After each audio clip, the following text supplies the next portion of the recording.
at all times, especially even if you're just riding the pits. First gear only, slow as possible.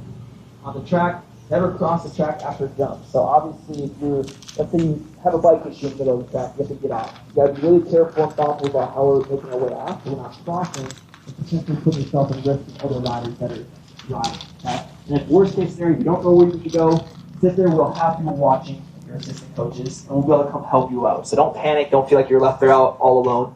We'll try to get you off the track as safe as possible. Like we said before, never ride unless you're in your session. And then obviously the safety part of it is just important to keep us going all week long. If we get hurt first day by just being careless or not thinking about what we're doing, that can really put a damper on the week. So safety is very, very huge on and off the track. All right, and obviously, guys, we got to thank East Fork for letting us be here all week long. This place is awesome. Their main track is insanely cool. The grounds are awesome to be on. So we got to respect it. We got to respect it by picking up the trash. Don't tear up the grass with our pit bikes or anything that we have, even dirt bikes. Treat that facility with some care. Parents and families are welcome to engage and observe. So that means, like, during our practice sessions, if the parents want to sneak out there with your group, you can. Just obviously be careful crossing the track and making your way out there, but you can stick around with your rider if you need to do so. And then, like as we talked about during the film study, the mindset talks, definitely come under the tent with your rider. You can be with us all week long, okay? So no one's excluded, even the parents. The passes, we still have, do we have any media passes left? Okay. So Ryan here is a busy man, but he still has a couple media pass options available. So if you want to check out that sheet one last time and get a sick edit from Ryan, there's a couple different options on there. You can come see him at any time, and he'll get you squared away. Is there a deadline for that, Ryan? So by the end of the day, try to make that decision if you want to do a media pass, and come talk to him. And then same with the mechanic passes. I think I already mentioned that at the beginning of this talk. Just go talk to those guys over there with those tents, and they'll get you squared away there. Okay, so before we start, we're going to set a personal intention for the week. So what that means is everybody here is thinking about how they ride, how they should be riding. And I think we should all just try to think about one thing that you guys can focus on, whether that's, if you're a fast rider, slowing down, whether that's maybe just trying to keep the wheels on the ground, right? So everybody has something that we can think about. Let's try to set that at the start. Trust the process. All of our coaches here have been doing this for a little while now, and we've got a lot of experience under our belt. So the things we say, sometimes it might feel a little abnormal or confusing, but try to trust the process a little bit, let it come full circle, and you'll realize all of the things we say aren't just to tell you what to do, it's to truly benefit your riding and increase your ability on the dirt bike. So definitely trust the process and ask questions as early as possible. Don't feel like you are annoying us by asking questions. Find anybody at any time. Ask us as many questions as you want, because I don't want anybody confused throughout the week and as the week goes on, because we need to all be on the same page for sure. And then make sure we stay hydrated. It's going to be a hotter week. I think this is currently my hottest week of a camp. Like, all the ones have been pretty chilly in the mornings, and then they went to average temps. But already it's feeling a little more humid than normal, so make sure you're staying hydrated with water and electrolytes or just any kind of sodium drink mix, okay? So that whether it's Element, other things like that, make sure you're staying on top of that. And on top of hydration, make sure you stay up fuel-wise with food. I think a lot of people neglect eating on riding days or race days. And I think having food in your body is almost even more important to keep that energy going so you don't crash out midday. Perfect. Is that the last slide here? Okay. Ty, you want to run through the schedule real quick? Yeah. Hi, guys. So, today will be stand-up only, right? So what I want to do is I'll run through today's schedule really, really quick. Give you guys a quick overview of what today and what times are important.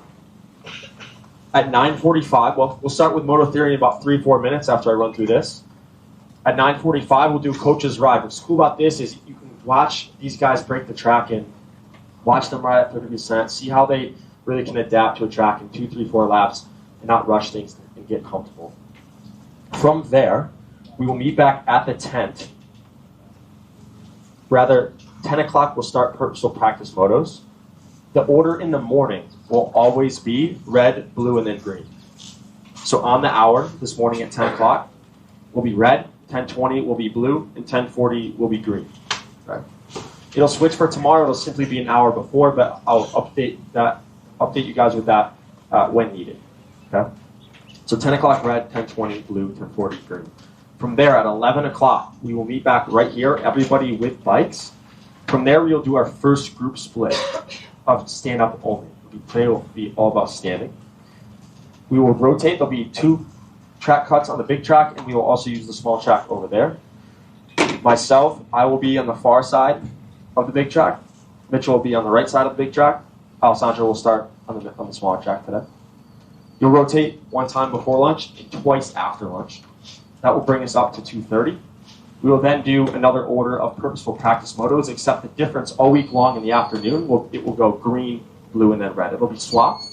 That text number that you guys subscribe to, you'll get texts. I'll be sending texts out all week reminding you guys of times and where you guys need to be. But this will always be our reset. Okay? Any questions so far on that? All right. As a reminder, guys, you'll obviously get those text updates. So we don't expect you to memorize all that stuff. It's going to be a constant reminder for you guys. Every time we switch, we'll try to update you guys on what the next plan of action is, just so none of us are lost in that sense. So when we do Moto Theory here, we're going to be utilizing this bike here to the left. That bike, we're just going to use that for a visual. We're going to have one rider. Kate, if you mind hopping up on that.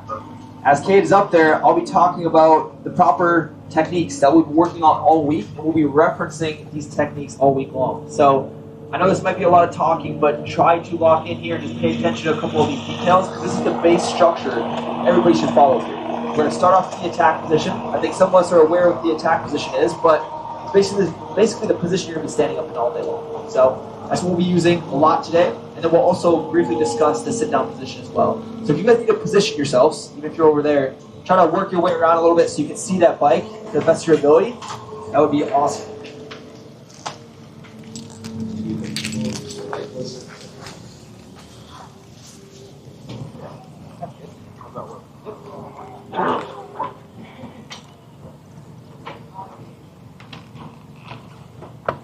Alright guys, who's familiar with the attack position so far? Yeah, cool. Quite a few of us. So if you don't know, there's a 4-step process you can follow to get to a successful attack position. And those 4 steps work their way from the feet all the way up to your head. So it makes it easy to have a kind of a mental note or mental reminder of one thing that you can work on at a time when you're out there. I will say, I will say, if we don't get the feet correct and we worry about the other things first, you might struggle to get it correct at all. So, if Kate wants to stand up here real quick, show us the incorrect position of the foot pegs. So this might be obvious to a lot of us, but might be not obvious to some of us. This is incorrect for a couple of reasons. First thing being is he's on the middle of his foot, or even the heel of his foot, and this is causing him to not get any ankle flexion. So you notice a lot of riders ride like this because it's easy to rotate inward and outward to your controls.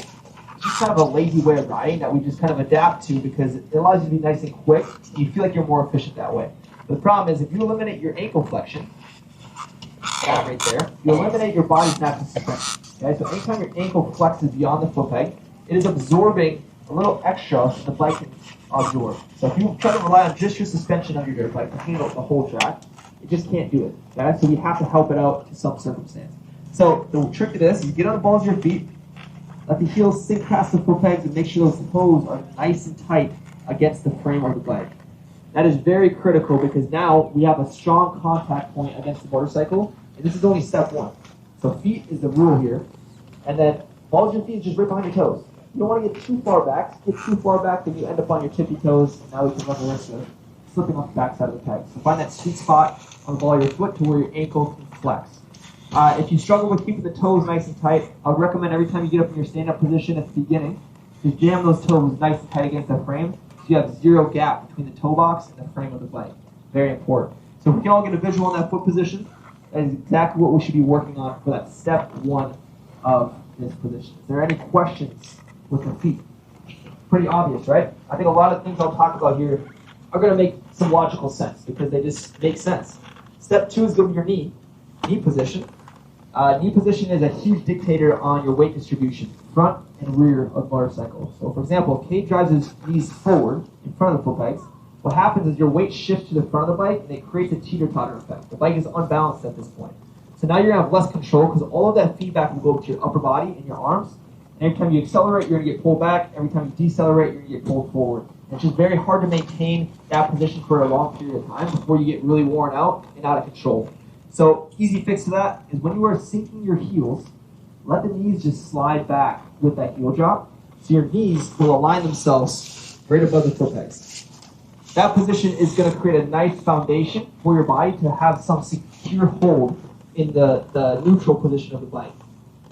Next thing we want to focus on with the knees is we need a slight bend in the knees. That slight bend is very important for mobility with the lower body. If we go straight knee right away, we'll lose some of that mobility you can have with your lower body, which we'll get to in a second. If you bend too much, go ahead and bend too much, babe. If you bend too much, the knees will start coming forward when you bend too much of the knees. So you gotta find that slight bend, that happy medium zone. So just think about knees above the foot pegs. You should be able to look down and see the whole top of your boot. Up here, down to your toe, that's how you know your knees are in the correct position. Okay? There'll be a couple other factors that will let you know if you're doing this right as well. Let's say we're riding around and you get a lot of pain right here in the front part of your leg. That also indicates the knees are coming too far forward because your weight will shift to the front of your body, which is going to load up just your quad muscle. And that cannot sustain your body weight and all that force for too long before it gets gassed out. So bringing the knees back will end up loading up your posterior chains, so your lower back, your hamstrings, your calves, everything in the back part of your body, which allows that pressure to be spread out through multiple muscles of your body, which makes it more efficient. Okay? So that's very important there. Step 2. Is that clear to everybody? You locked in on that? So we got step 1, step 2 dialed in. And now step 3 is going to be our hip position here. I would argue this is the most awkward position for someone else to get into, just because it's abnormal. We're probably not used to it. But what I'm referring to is creating an arch in your back. Okay? This arch in your back is called the anterior pelvic tilt, and this is going to allow you to disconnect your lower body from your upper body. You might be asking why that's important, but think about this. When you're cornering a dirt bike, it has to lean to some degree, right? And if you're not letting your lower body follow that lean angle, your whole body has to follow that lean angle. And as soon as your shoulders or your elbows start leaning with the bike too much, you'll start losing stability and comfort. And then you're going to want to sit down and put your feet out for that secure hold. But if we can keep that upper body level and that lower body disengaged, that's going to allow you to stay a lot more confident with your upper body stability. And it's going to allow you to stay nice and stable above the bike, and the bike can do its work underneath you. Not only that, this position will save you a lot of sideways kicks. Let's say you get kicked a little bit sideways. As long as that lower body's loose and disengaged, you'll be able to let that bike do its thing, and then you can compensate with your upper body, and it'll straighten everything out to some circumstance. We can't rely on that 100%, but that is going to be our very solid structure here. So if we struggle with getting that arch to happen in your back, one big tip I like to tell people is think about pointing your butt up to the sky.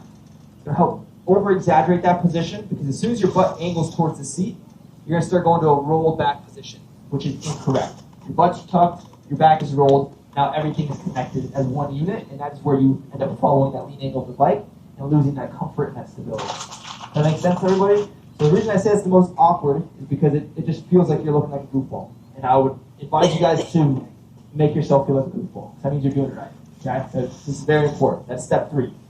Any questions on that? All good on that? Okay. Last one now. Sorry, Kate. Stand one more time. Last one here is going to be your upper body position. This is how you tie it all together now. So if you get your upper body far enough forward, which means head over the bar pad, this is going to neutralize this attack position to where now Cade can let go of the handlebars, and he should remain nice and neutral. If you let go of the handlebars in this position, you feel like you're falling backwards or you're falling over the front of the bike. That indicates you're messing up something with the lower body. So if you feel like you're falling forward, that means the heels are either elevated or the knees are too far forward, or both.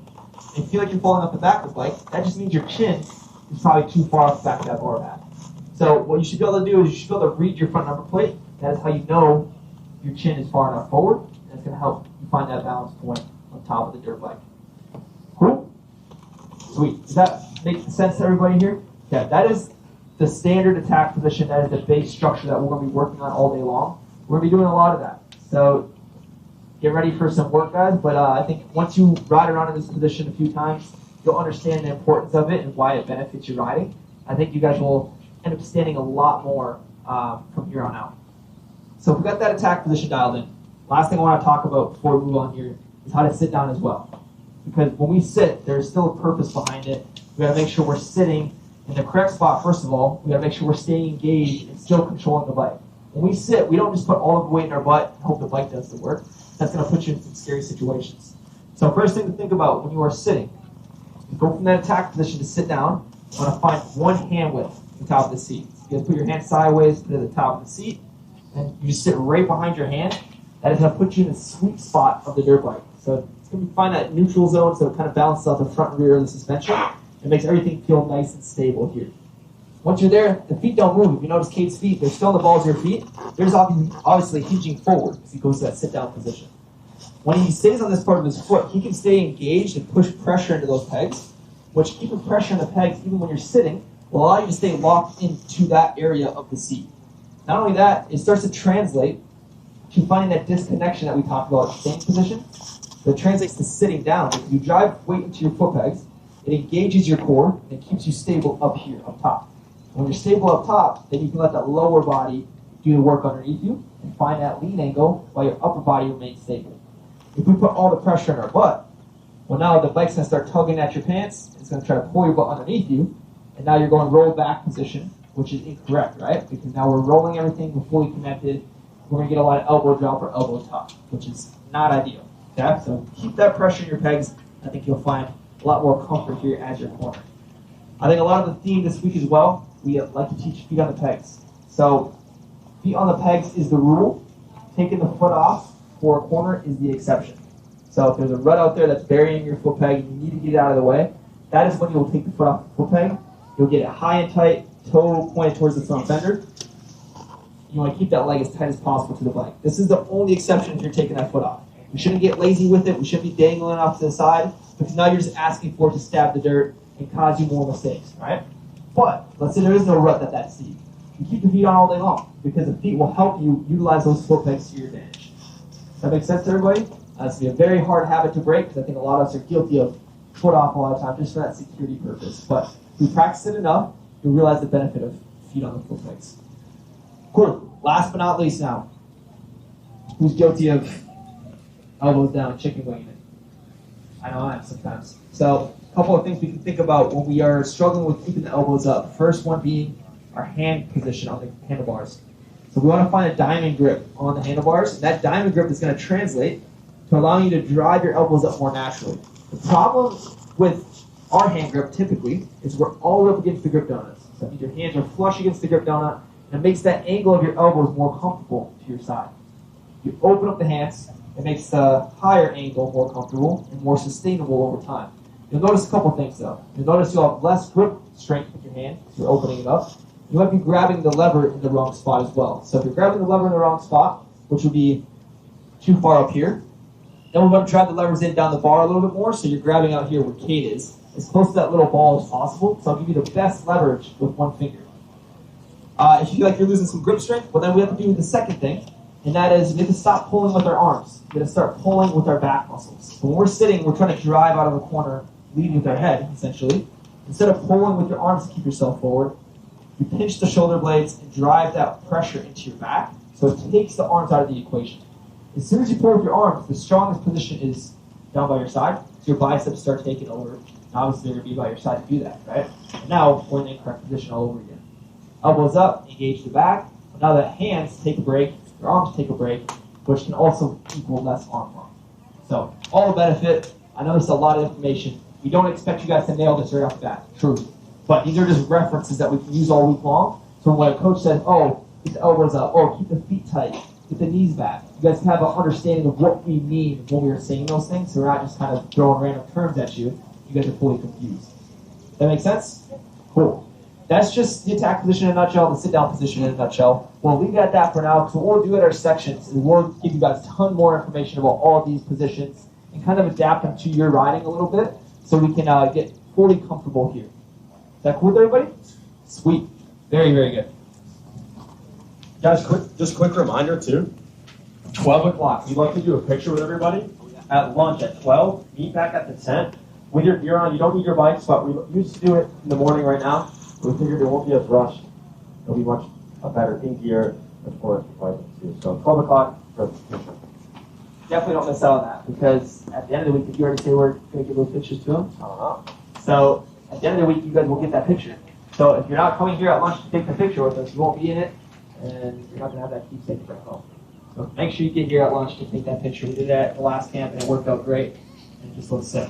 So now it is almost 8:45. Or 9:45. Sorry, I'm dyslexic. Yep, 9:45. So that means coach's expedition. What's the word? Exhibition. There we go. That means we're gonna go out, breaking the track for you guys, get the rest of the shape up, get the line can hopefully develop, and then right at 10 o'clock, it'll be the first round of practice motos. So red group will start, and then we'll carry on from there. Is everybody clear on the program this week? Cool. I think we're having an awesome week. I'm so glad you guys are here. Remember to ask those questions. You guys going over here? Where is it on? Oh yeah, great question actually. So I believe right behind us here, this opening in the track is going to be our track entrance, and I would imagine our track exit as well. So this is where we're entering and exiting the track. We'll have an assistant coach there. Make sure you do not go beyond that gate until you have someone that's letting you know when to go. Don't just kind of wander out there thinking you know what you're doing, because sometimes you don't. So stop at the gate, make sure we're all squared away, and I would say the best thing, if this is our only entry and exit point, if you're entering, always stay to the left. Let a gap form in the other side of the gate, so bikes can exit and enter without a closed off area. If we all funnel in, closing up that gap, and bikes are coming off the track, we're running into an issue there. Okay? So stay up to the left if you're going to be entering, and then the exiters will come off on the right side, which will be right to left side when you're exiting the track. Finish line is going to be right behind these trailers here. You can't really see it, but there's a little tower. It should be pretty straightforward when you guys do your first couple laps. It'll kind of be obvious where the finish line is. And then what we'll be using all week long is we'll be using this signal to pull you guys off. So if you see a coach on the side of the track with their fist up, that just means your session is over. It's not an emergency. Don't slam on your brakes. Don't cut off the track right where you're at. Finish out that section you're at, or just pass by them and exit the track in the safest spot possible.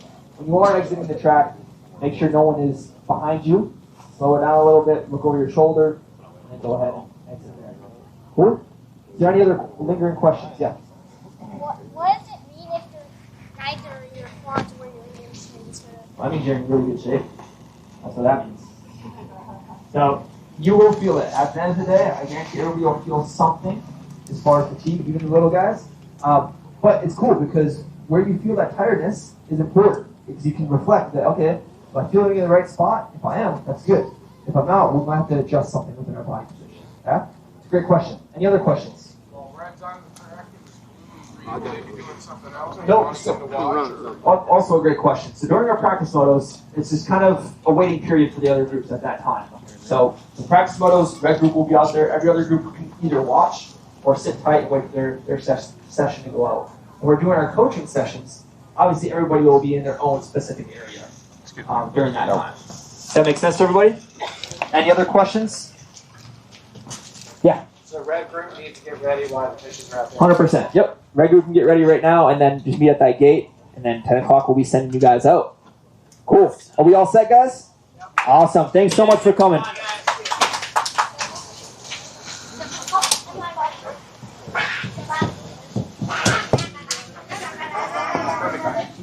do you have for media?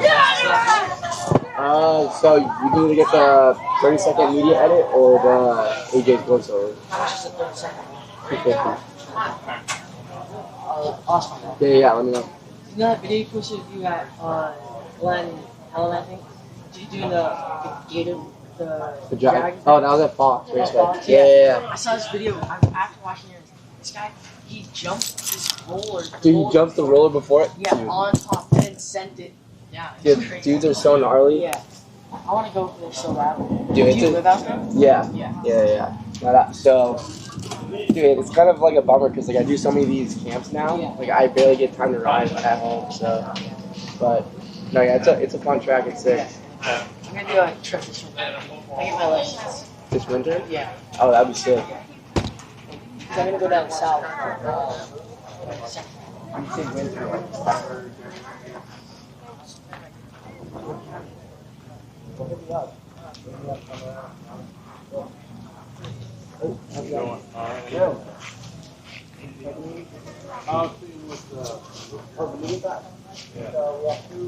This is 500.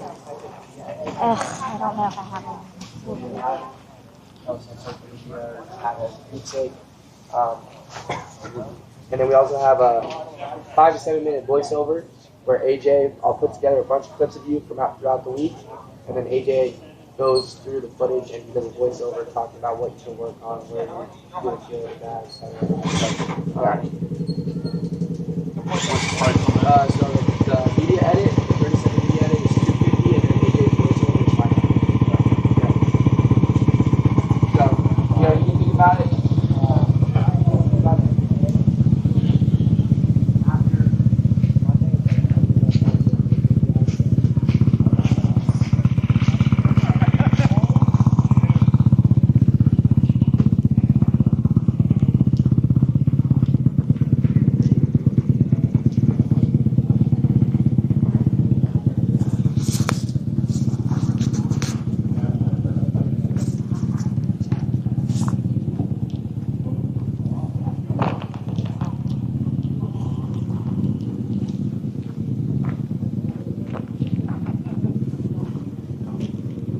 Track looks sick. Yeah. How long are you out for? 5 more weeks, I think.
What's up, Chad? Down here, day 1 at East Fork MX out in Ohio. It's a beautiful day.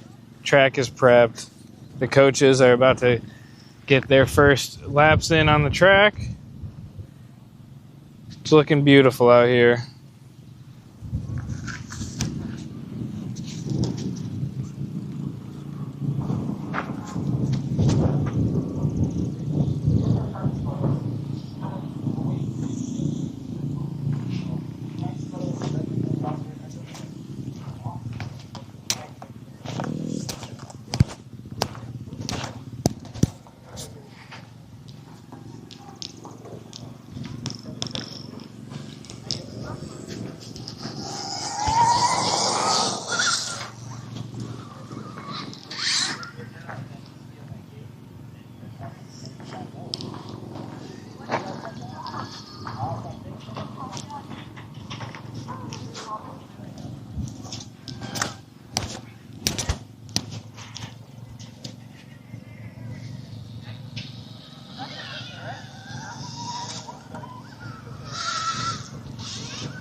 Got a couple of the coaches out there now, warming up, getting the track all broken in.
He's totally coming in for it. Look, watch this.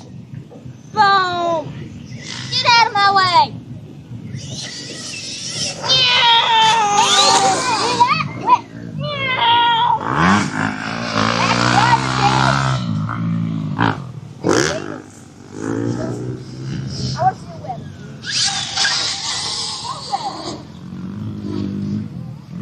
I think that's good.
Before you fire them up, guys, the track is still really fresh. I'd say these guys are just not breaking through. So you can do multiple lines. Don't just go inside only, don't just go outside only. Try to make the multiple lines every quarter. It's going to set us up for better practice throughout the week anyway. So make it easy first couple laps. I say wheels to the ground, first lap at least. And then work your way to the jump. There's one jump in this stretch really slippery on the base. As you're on the straight, the right wall jump, left rollers. The right-hander onto that little jump is really slippery, so be careful when you do the gap with the face, you might get wheel spin. So try to get as straight as possible, and then go ahead and execute from there. You guys got 20 minutes to just get comfortable. Okay? I do not care how fast you are.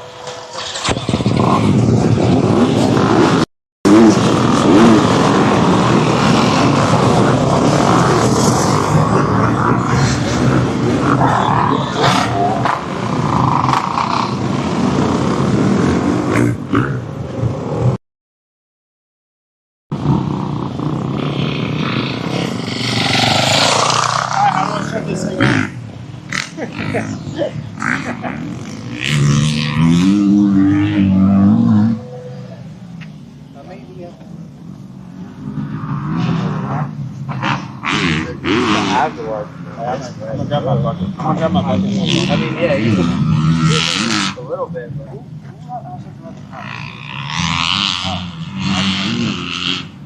Still out there.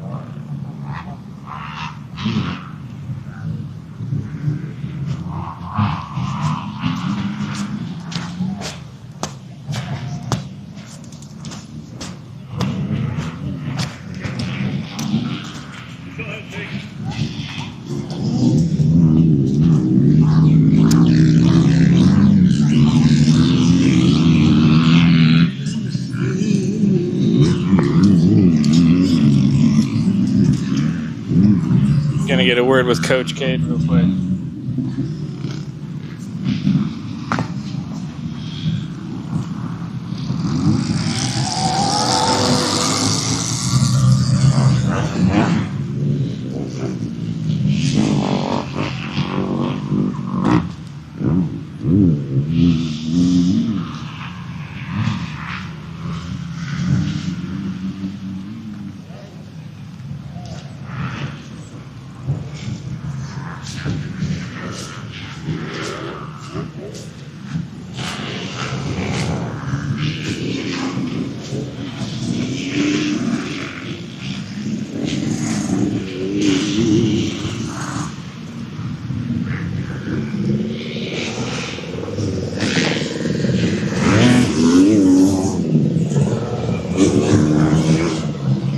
How you liking the track? I don't know if I'm supposed to do that or not, but I'm gonna do it. What? I'm just gonna ask you how you like the track. Yeah. You were out there riding, right? Yeah. Here, walk with me. How you liking the track and stuff? Track's cool. I got a fresh prep. Scott Plessinger always does an amazing job here. I've been to a couple of his tracks, so all of his properties are amazing. It's cool we get to come here for a camp. We've got, I think, like 50-some campers this week. So it's going to be a great week. I'm really excited. We'll have a cool track. We have 2 tracks that we're able to ride and utilize while we're here. So it should be a really fun week. Beautiful weather too. Great weather, dude. Like it's, whatever, 70 degrees out right now. So happy as a clam. Happy as can be. It looks beautiful out there. Yeah, it's great. It's really good. Heck yeah.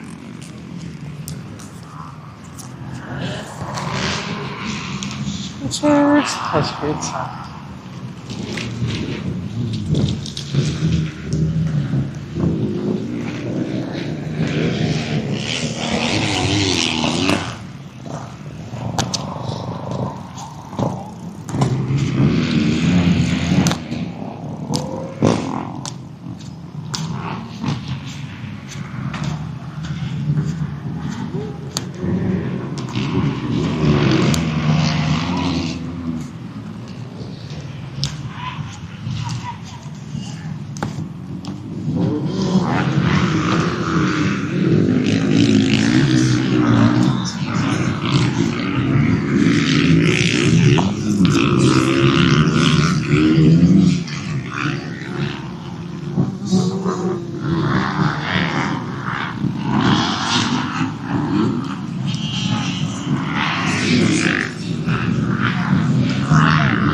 We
have some absolutely beautiful weather out here, guys. This is awesome.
And there's a track over there.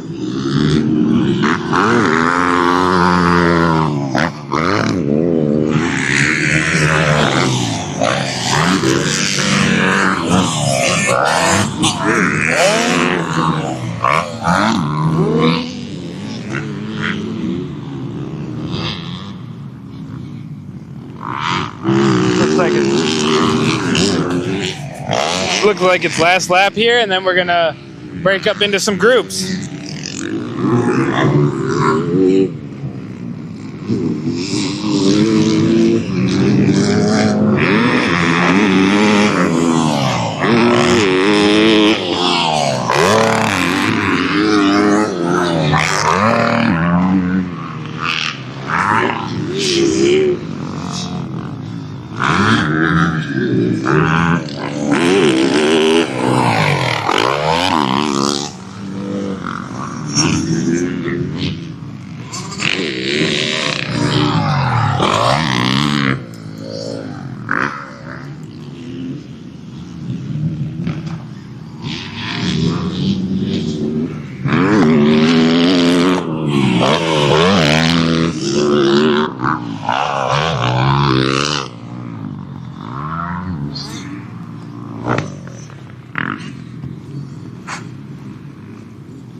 What? Well, Oh, you just lost your stickers. did I? Yeah, they're over there, brother. I'll find them and we'll have them done. Are they still there? This wind is not good for my hair.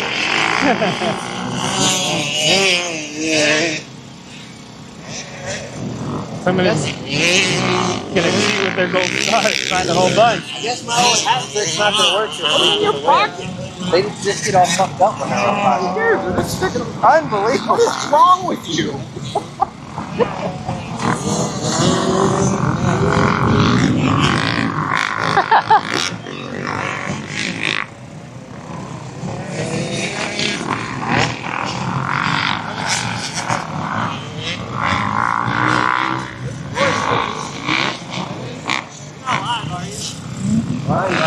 Oh, you are? Great. Yes. Unbelievable. I need to remember that when you're around.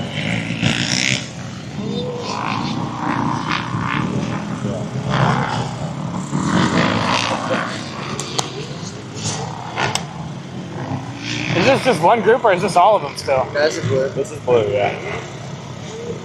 I think we have like 52 people total.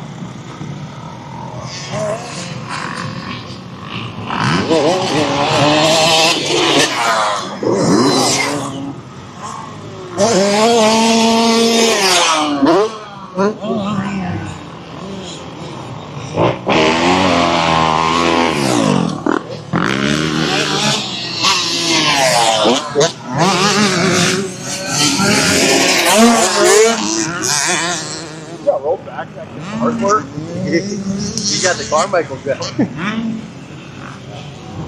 Try to not like jumping the start. Now, Oh, that I was hate weird. it. You let off throttle and it just It goes like this. What are these two knuckleheads doing? Two knuckleheads.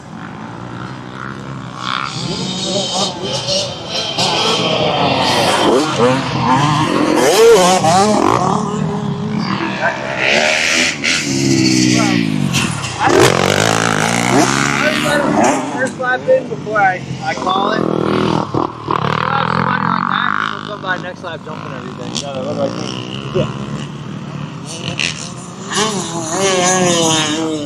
Yeah, Ty was doing that the last scale. I'm like, Ty, it's a sight lap. Like, give him a lap or two before we pull.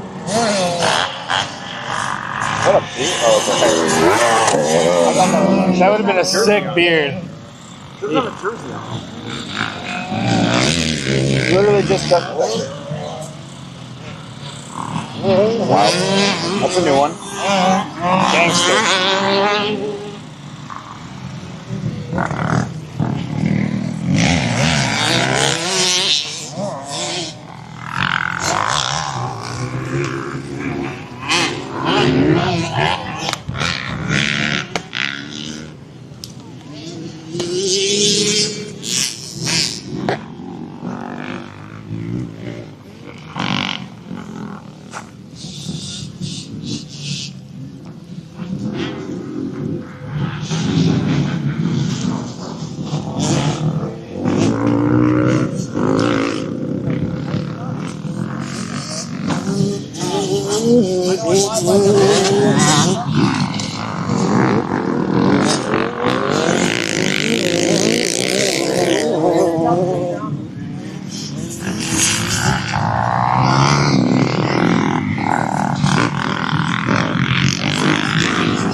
We're gonna walk the track, chat.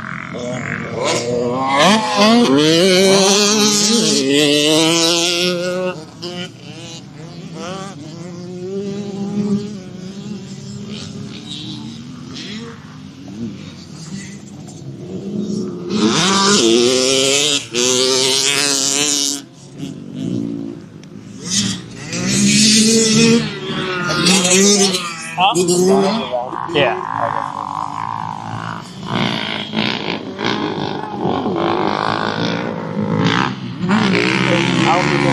Huh? I won't keep you. No. Yeah. It's a pretty sick track. I like it. Are you gonna get any riding in today or this week?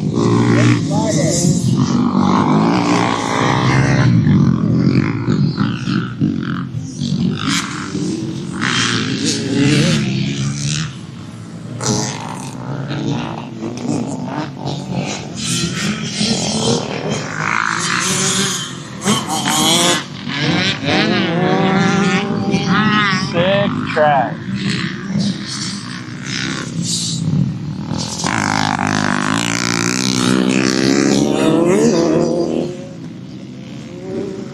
This is Blue Group riding right now.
What's up, Red Dodge? We are reading chat. Blue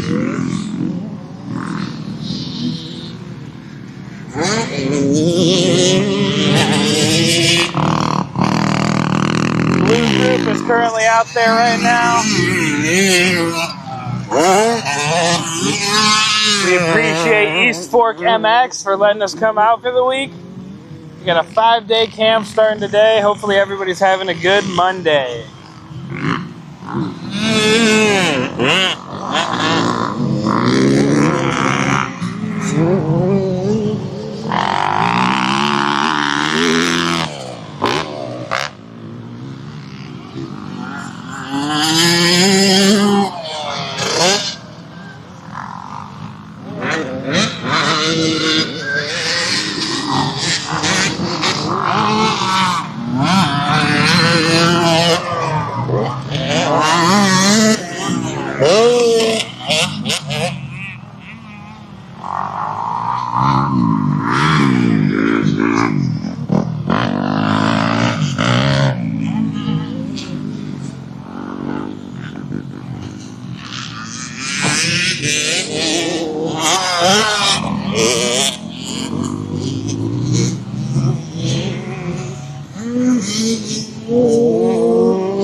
Go catch up with some of the coaches.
How's it going? Pretty good. Live right now? Always. Yes. What's up? What's up? We're live on all platforms, right? Is that how this works? How you liking the track so far? Track's good. It started out really deep. It was just a couple of coaches out there, so it wasn't fully developed by the time Red Group went out. But I just did a couple laps after Red Group was done, and it's squaring up nicely. We got some good ruts forming in the insides, which is perfect, and then middle to outside are starting to develop as well. So I was just telling our Instagram story that having ruts is very important for these classes because that's how you develop proper skills on the dirt bike. If you're not hitting ruts, you're just doing the outside easy line, which anybody could do. Anybody can hop on a dirt bike and make it around a corner that's flat, right? So using ruts is going to be a huge benefit to our program here, and the weather is amazing so far. It's a little humid from what I'm used to, but I'm not complaining because I live in Minnesota and it's cold there. So honestly, I'll take hot, humid all day long over cold weather. So it's going good. We're about to pull blue group off right now, and then green group gets a go at it. And then we'll be getting it into our coaching sessions. So yeah, it's going to be sweet.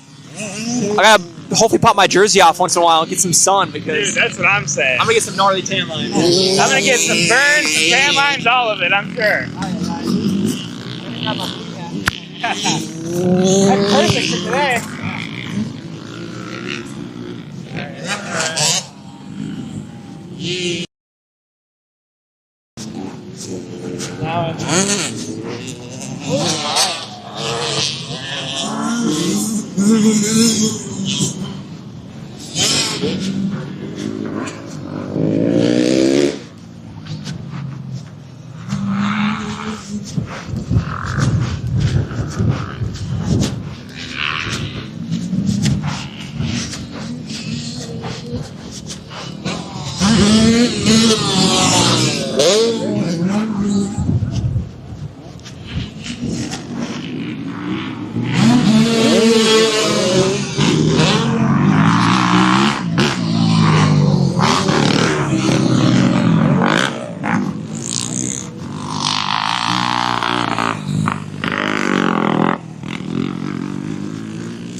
Heck yeah, Cohen. Love to hear that. Hopefully see you out here for the week.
Mitchell, can you hear me?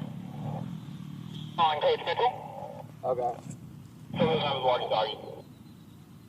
Everybody's off with the little guy that crashed. No, it's all good. Yeah, I'll keep that noted. And Power on. 16, 15, 12, 9, 6, 5, 4, 3. There it is. okay, now Matt, will you keep an eye on that kid? how long it's not.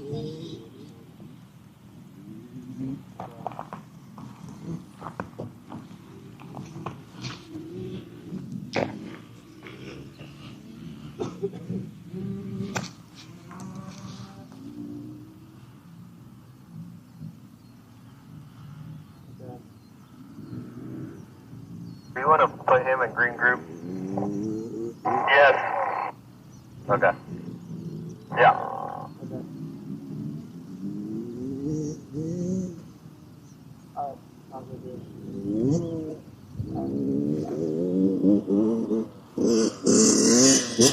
You wouldn't happen to have a bigger SD card for this, would you?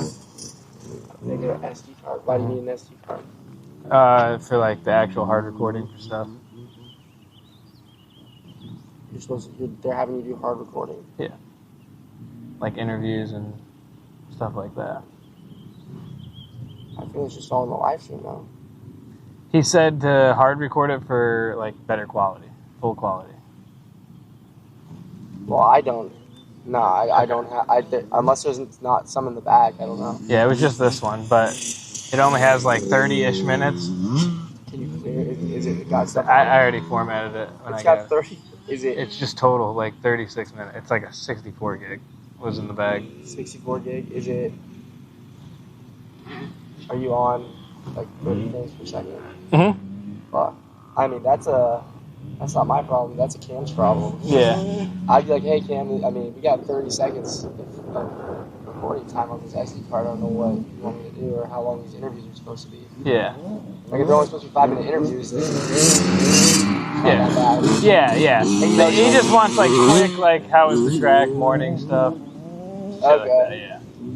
He wants to like make a video out of the whole week through some of the live stream stuff. Okay. Yeah. Yeah, unfortunately, I don't. My SD card is completely different Okay. for that camera, so Yeah. I don't have extra SD cards.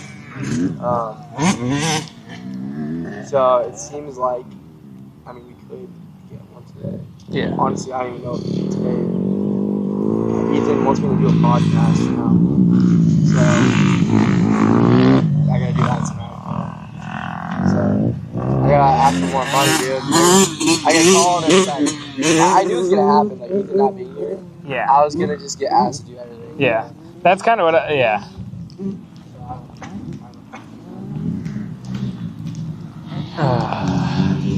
Okay, yeah, I'll text Cam, let him know.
Guys, if you've been tuning into the live stream, this is the man behind the camera. What's up? What's up? Let's get it. How's that? How we doing, dude? Oh, what?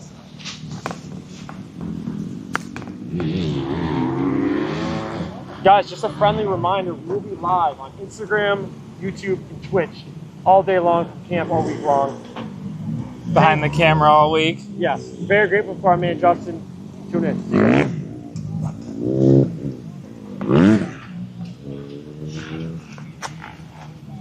I'm loving this weather.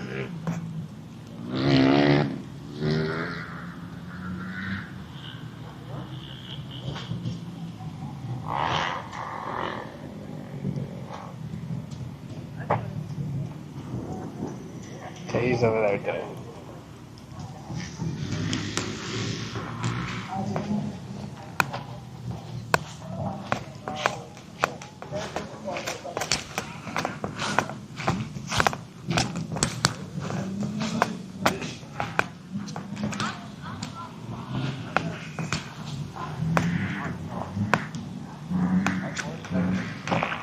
love when I go to the track and flip over the 7 tire. Usually my bike is covered and I'm on mud. But last Woods race, I raced Woods and I didn't have a speck of dirt on my bike. Really? No, both races. Both fine. I gapped everyone. So people won't be able to see her tag, but she'll be able to see it pop up on her. Good job, man. Dude, like how far were you behind?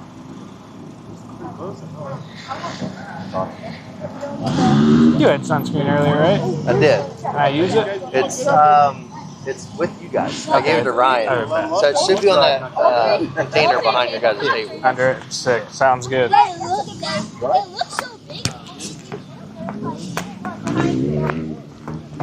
Alright, we'll get some words with AJ in a second.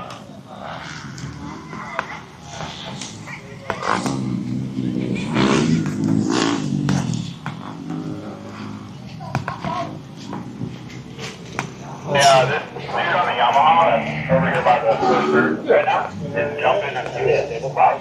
So I'm assuming we would want to move him up then, right? Where is he? He's going over the thing kind of by the start right now. Coming, yeah. Yeah, so that guy, he wants being green, his form's good, but let's keep him as long as he's on show. He wanted to be.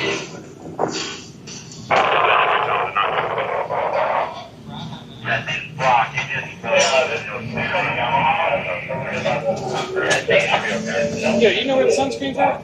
That's it, he gave it to me.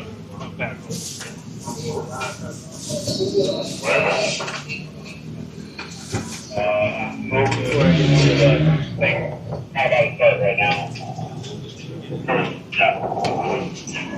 Yeah, so that guy, he wants to be green, his form's good, but let's keep him on show. He wanted to be.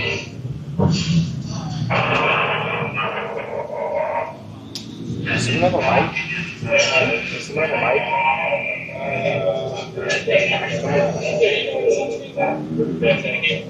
I think that's that stream. Oh, it's still picking up? Yeah. It's so delayed. Yeah, what it is. You have T's on the TW should be full of those weeks because they're ready to go.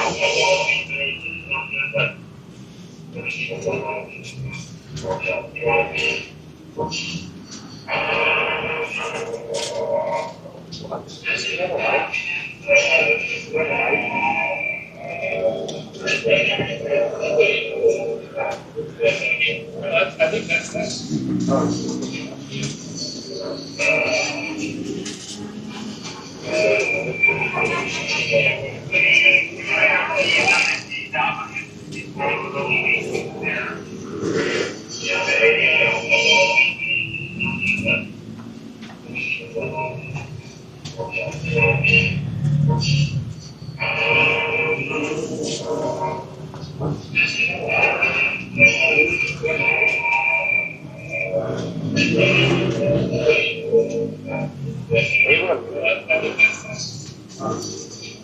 I think on the like the transmitter itself.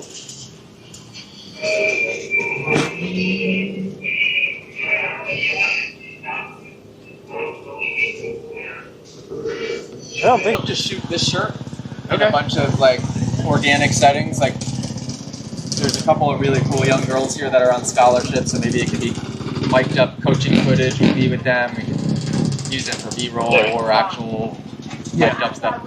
Do you have another? Oh, you got it right there. Cool. Yep, got them right here. So I think we can start with that. Okay. What were your questions? If you want to point them out. Oh, I was just gonna ask you like standard.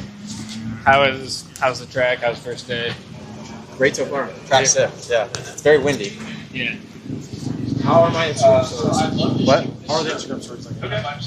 I haven't seen him yet. I've been doing a bunch though myself. I've done like 40. Okay. That are on scholarships and mic'd up coaching footage, maybe with them. B-roll or action. Do you have another? This was the first one. Cool. This was the second one. We can start with that. Okay. Oh, nice. This is the third one. Yeah, cool. And then I just did a funny. And then, Oh, it didn't load yet. This is just telling them that we're live. And then did you... Are you doing it straight from the TMA account? Yeah. Okay. Ethan told me it was okay. And then okay. Yeah, I should probably do it too. I've been doing it from... Oh, I guess it's fine. I've been doing it from I can stay on it pretty well. I obviously want people to group. Somebody over at the tent to start grouping these people up. Yep. And I would say for stuff like this, probably hard record, right? Yeah, yep, that's okay. So we'll do that stuff with me wearing it, and then I'm thinking what we do is we find other people that are size large that maybe can be more B-roll type footage, either cheering on a girl that's riding by, or maybe it could be one of the moms wearing the shirt. Yeah. Maybe we could get an older guy wearing the, just like a bunch of different demographics wearing the shirt. Sick. All right, you were out there for a few laps. How's the track? Track is sweet. That was the first time I've ridden in a long time.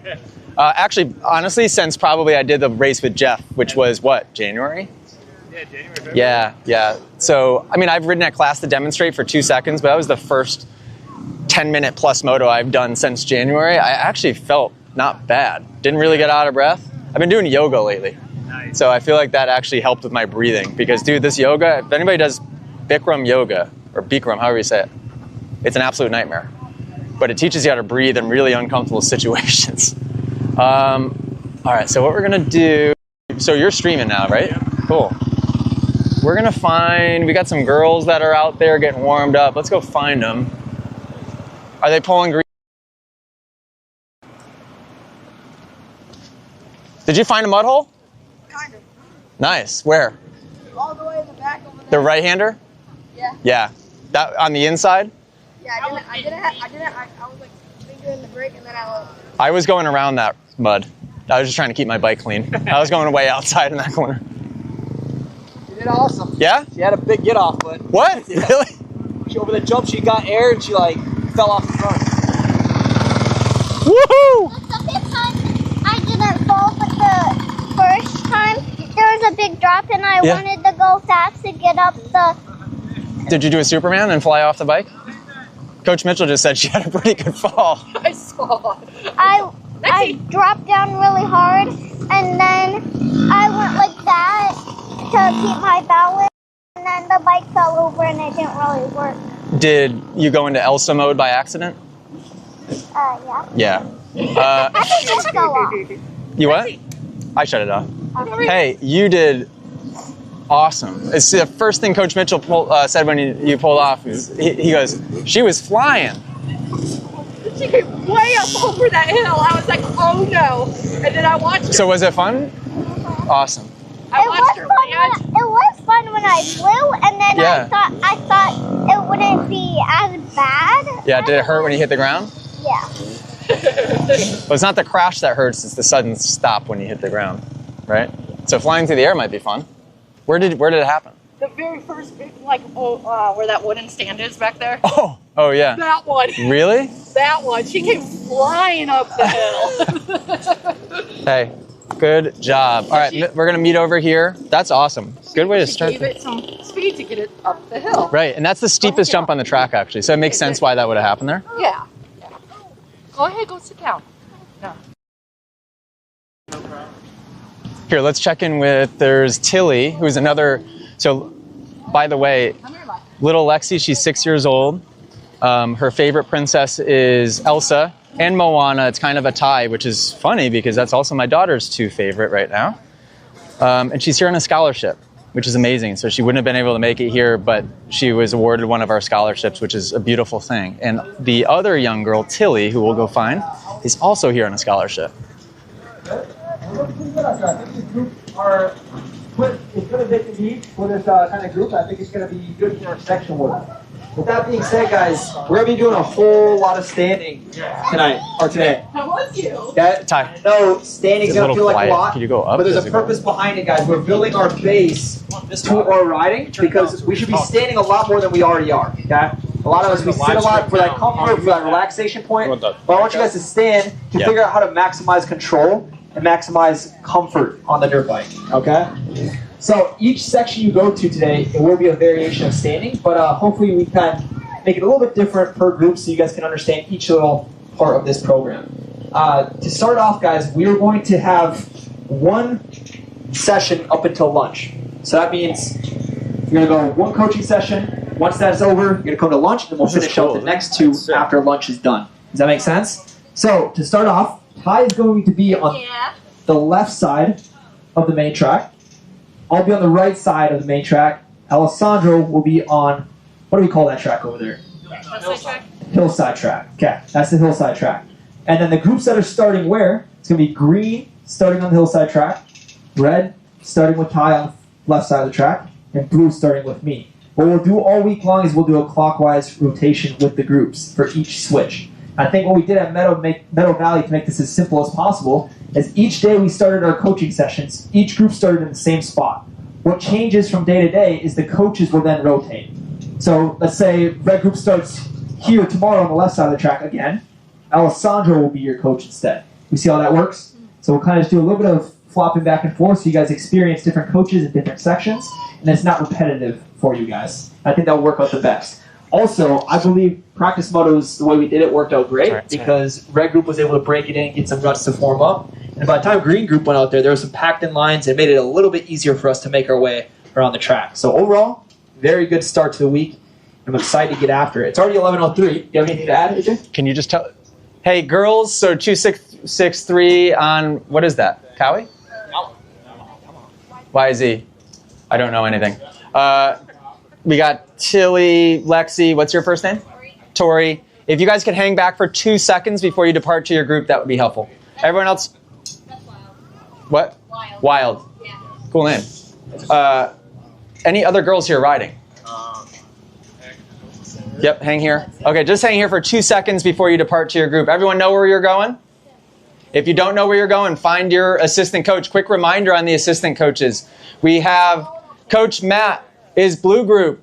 So you will be with Matt all week, blue group. We've got Coach Jamie in green group right over here with his hands up. That is green group. So if you're in green, follow Jamie. And you're in red group. You're going to be with Coach Cade all week long. So if you ever are like, where am I supposed to go? Locate your assistant coach and they will guide you to your location. Let's have some fun. Our lower backs are going to be on fire before lunch. Take breaks when you need it. All right, guys, let's get it. Girls, hang back.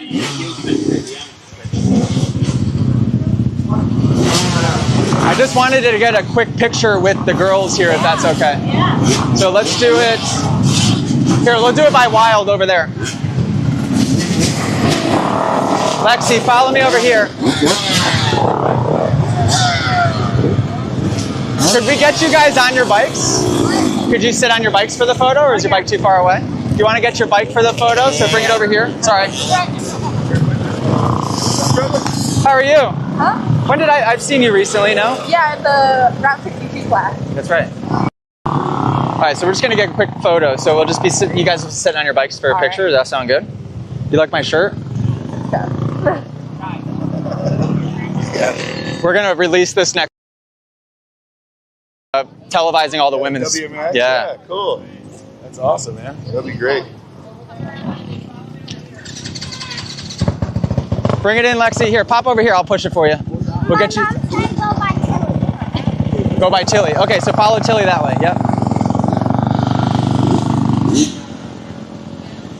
So we got Tori, Wild, Lexi, Tilly. Right? Got it. Right in here, Lexi, over on this side. Perfect. We might have to get a little tighter than this, though. Perfect. Here, I'll straighten you out just a bit. Okay. Good. You want to sit on it? Nice. Wild, you want to scoot a little closer to Tilly this way, and Tori, same thing. Just inch a little closer that way.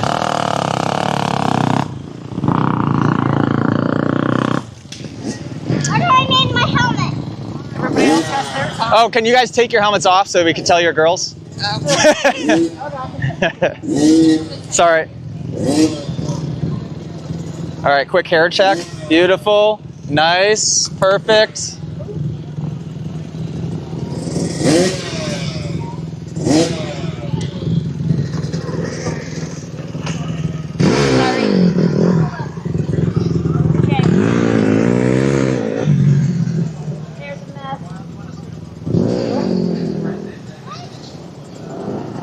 You got it, Justin? Cool. Did you do a video or a picture? Great, okay.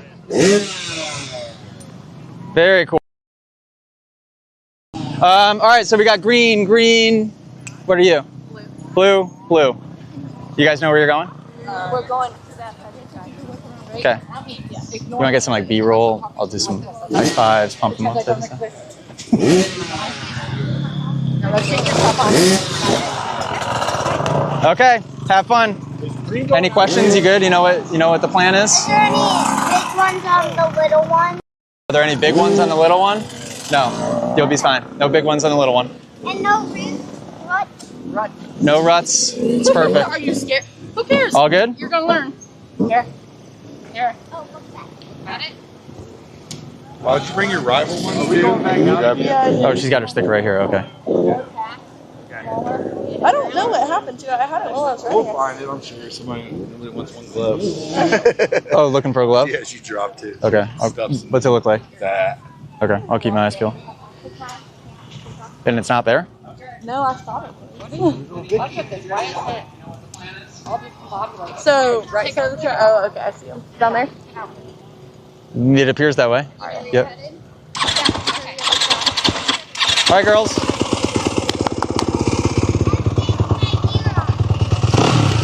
How do I get over to the side? Do you wear gloves or no gloves? Here's love. Okay. Here.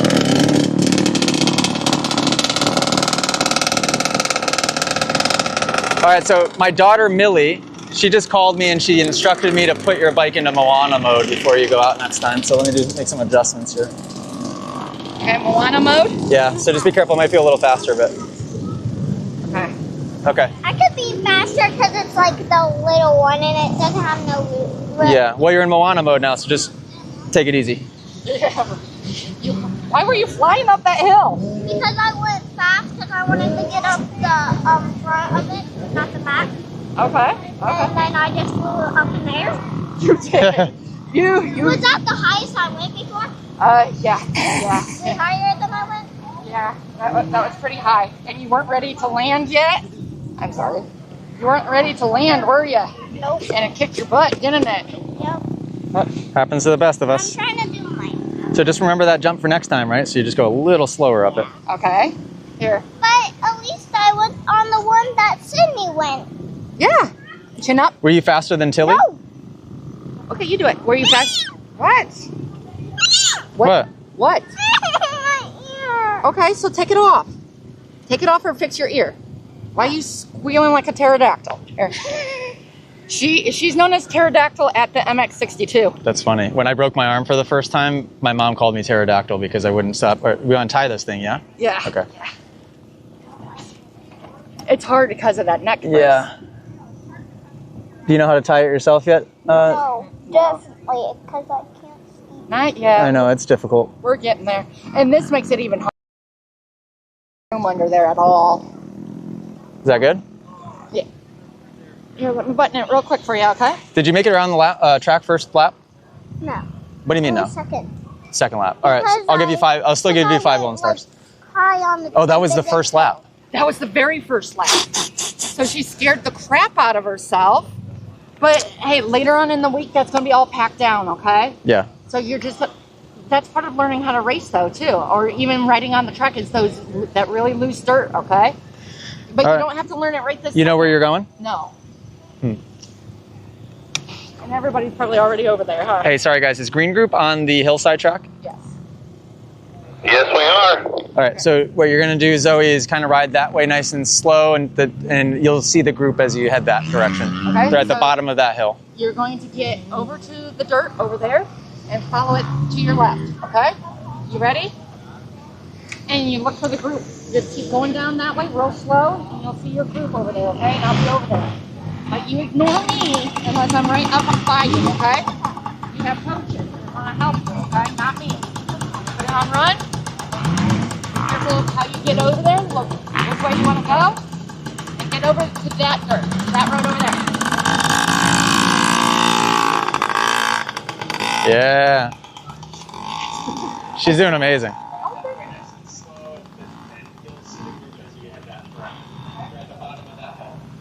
So cool. So cool. 6 years old. 6 years old, dude. She reminds me a lot of Millie. She reminds me a lot of Millie. Her dad just passed away last year too. I mean, it just like, when her mom just told me that, my heart absolutely sank. Same. Yeah, that makes me feel, but she's amazing. She's amazing. That's awesome. All right, well, I want to find blue group because I want to hang out with Tori and Wild. I think that's red. Let's go over here with blue. And we're gonna watch some women's moto today, is what we're doing. I think that's one of the more common questions we get too, honestly, is, am I too old for this camp? Like, how old is the oldest? Which everyone's always surprised. We always have 60 and 70-year-olds at these camps. At the MX74, there was some old camps. Yeah, Sick, and the last one in Minnesota we had a 71-year-old. It's very common. And then the other question is, do you have girls that show up? And I'm like, we typically have way more girls showing up than you would ever even imagine. So this week we have 4, which is on the lower side, but still, it's awesome. Yeah. So we've got 2 in green group that can stick together. We have 2 girls in blue group that can stick together. I don't know if that's a mother-daughter combination or not, but I love that. Because that is the environment that we are trying to create at these camps. Like, what I've noticed as I've traveled the world is people are thrown into track environments that are super crazy intimidating. They have to go out there when there's 40 other people on the track. It's dangerous, it's horrifying, as it should be. And yes, there's the community factor outside of that, but it doesn't feel like a safe way to, there's like not a roadmap to learn how to safely do it. And so these camps are like trying to put people into that environment where they can enjoy learning how to do it without feeling like they're going to get landed on by a 450 for no reason.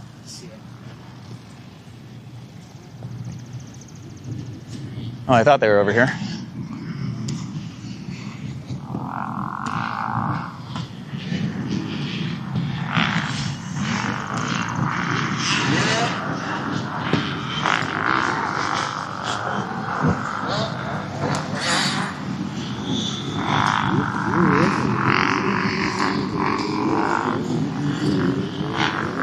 And are we live right now? Yep. In the live stream, what you guys will notice, for those of you watching, is we're shooting this a little differently than we have in the past. So we'll be live streaming all day long, but we're using Justin, who's behind the camera here, to shoot with intention to get the content that we need that is not live stream related. We're trying to get long form content, trying to get long form B-roll, which B-roll is like, you ever watch a video and you see like a shot of a tree or a drone shot that kind of like sets up the storyline, and it sets up the talking and the dialogue and the actual film or video that you're watching. He's gonna be shooting ads, testimonials. We just shot a picture over there. Like, we're gonna be getting all of the content that we need and pulling it from this live stream, which I don't know why we didn't think of that before, but it's kind of feels like a no-brainer if this will work. This is our first test run, so we'll see. Right.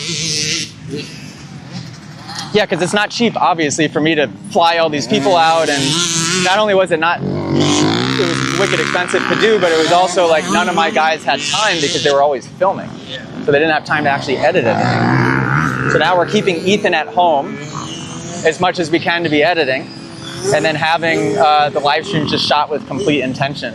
So it might feel weird as you're watching it because it's not a live stream intended to be, oh boy,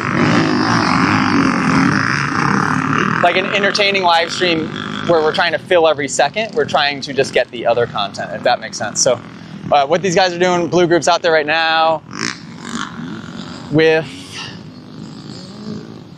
Alessandro and Coach Matt, and they're doing stand-up only. So that's what we do all day Monday. People's lower backs must be on absolute fire by the end of Monday.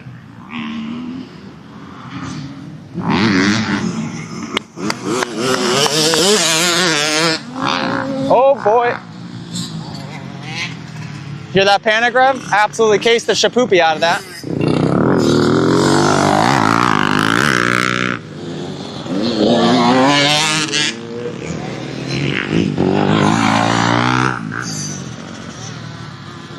Nice. Look at purple gear here, purple boots, good footwork. Good. Stand up. Shift. What's cool too is, yes, there we go. Good job, Wild. So she was at a class with us in Ohio, I think, a couple months ago. Oh boy, come on. Come on. Stay forward.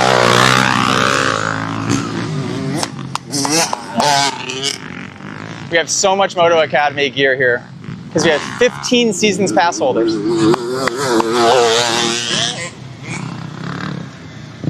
Good. Square up. Yes, good. Nice. And what's cool is the people in the Moto Academy gear, because they're seasons pass holders, they kind of have the best technique. Like as you look around, although 13 here on the white bike's killing it. Really good footwork. Nice. Just got to shift up. Here we go. TMA gear here. Nice. Good. Good. Square up. Square up. Good. Square up.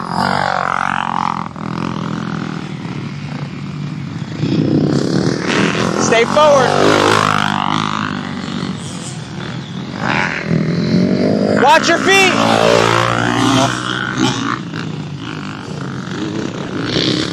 Stay forward.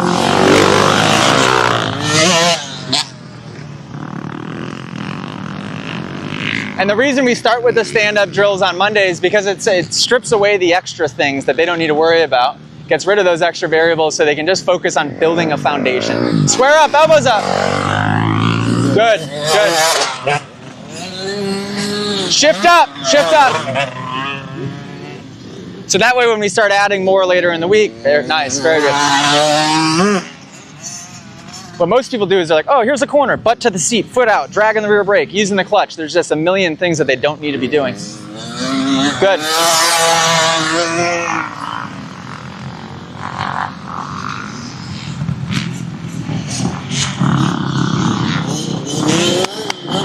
Shift up, shift.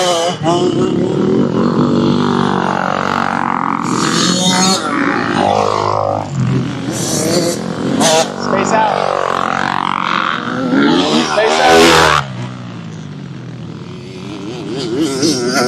Watch your feet.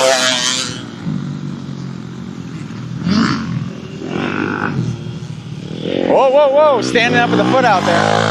I did that this morning by accident one time.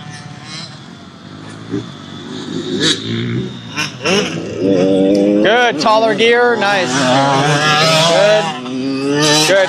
A lot of those were 385s in a row. A lot of the 85 riders like to ride those bikes in second and third gear for some reason, and we got to get them used to almost lugging fourth a little bit more. Smooth throttle, lower RPM, almost short shifting it. Like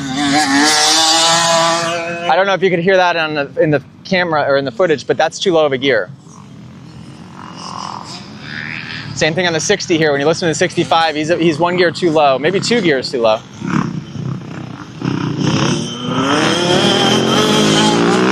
Hear it? Like that's what you want on the 47 where you just came by. Chest up.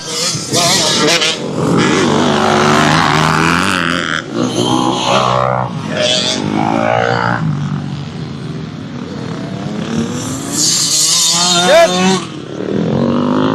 Watch those feet. Watch those feet.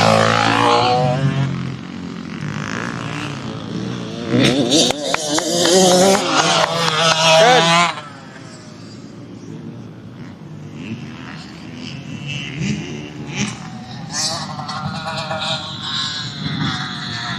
You want a hard record here in a second?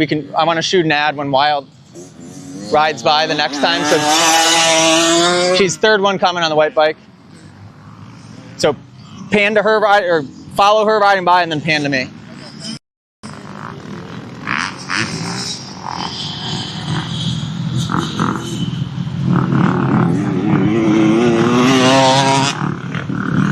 Oh! Come on, Wild! It's one of our girls here at the Moto Academy in honor of, for the first time ever, women's motocross, all of the races being televised. We're dropping our shirt, everyone watches women's moto. Click the link, go get it. Support, support, support. I've got a daughter now, so I'm all things women's moto. You should be too.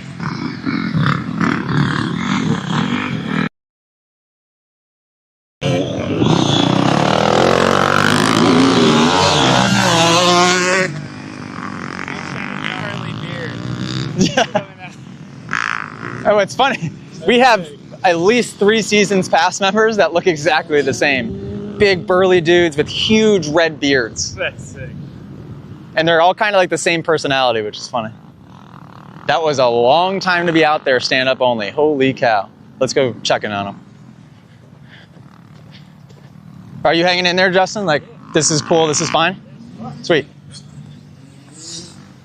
Yeah, it's kind of a fun way to shoot. Like, it's sort of low pressure. Yeah.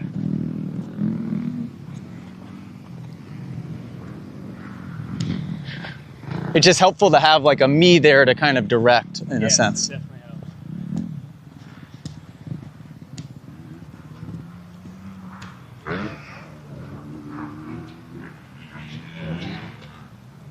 helps. Everyone's hands just went up. I guarantee he just asked whose lower back is on fire.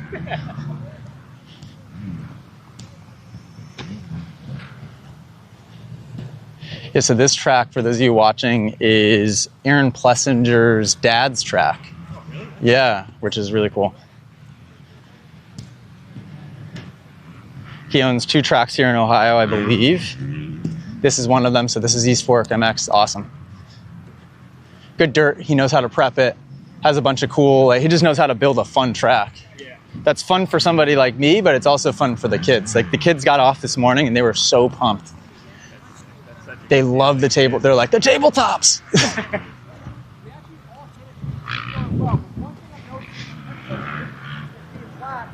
Our lower body mobility.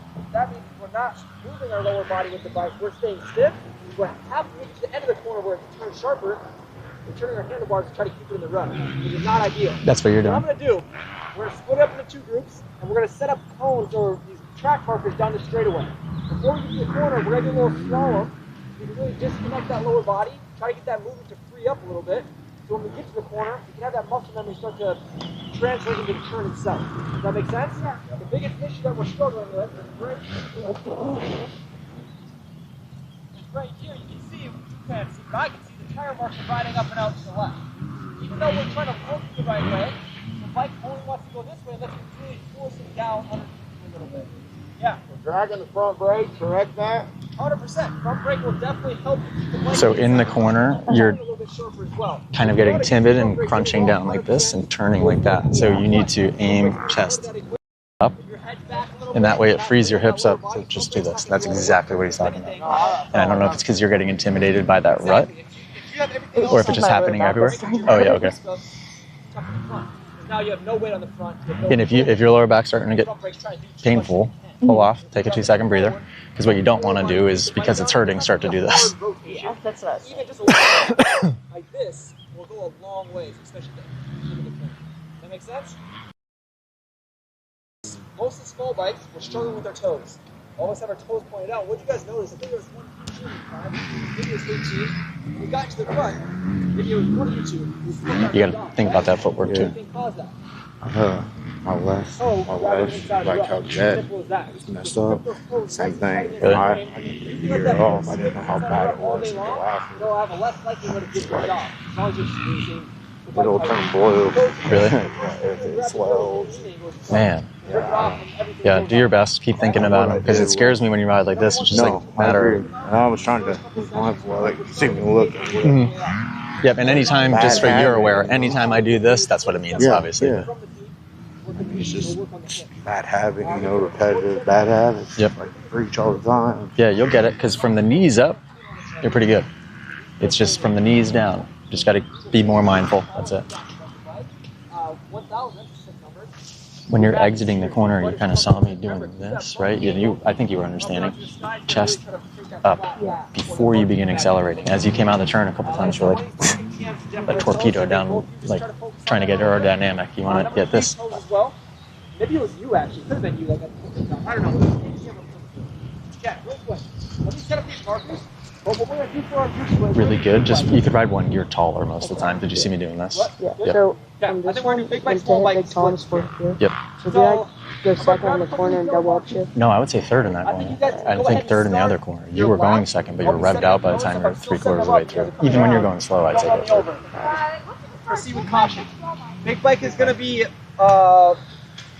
anything with big. So small bike, I should say, is 85s and below. Yeah. Okay? But are the big bikes starting out before small bikes? Yes. Yep. So right now the big bikes will go first. There'll be the demonstration for you guys. You can see what we're going to be doing down the straightaway, and then you guys will go next. Okay. I'll set up. Let's see. Stay square. You're I'll set up 1, 2, doing a lot of that. probably 3 to 4 markers at Really various different lengths. All we're focusing on is getting the bike Really good. to Just swallow them back try to and be in forth. fourth more. Not about speed here. Just about slowing it down and really trying to disconnect that lower body. What I don't But want to see is handlebar try to be in turning, and I don't fourth and want to fifth. see You're kind of like upper in body second and leaning third. too much. Yeah. It's all with that lower body. Okay? So big bikes, go ahead and fire them up. I'm going to start setting up those stakes. You saw me going like this to shift up, to shift that thing up more. You should be in at least third gear in the corners instead of second. That's all. Technique was very good.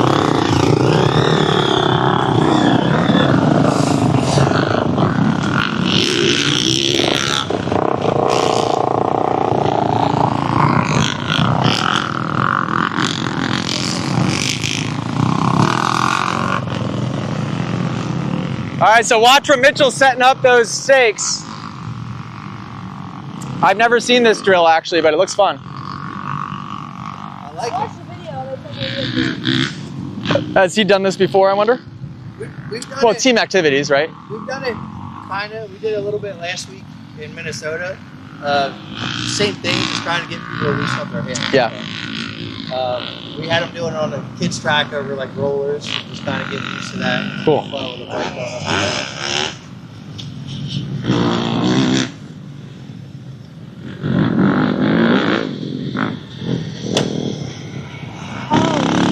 That was silly. Space out!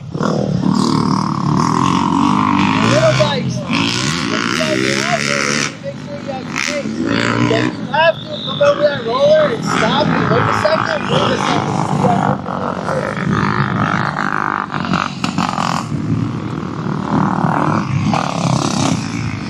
Good. Square up.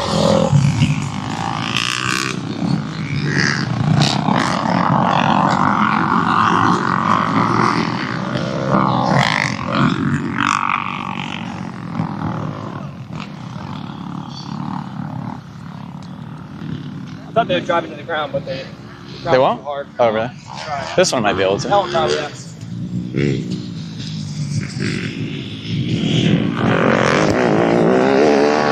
Yo, slalom!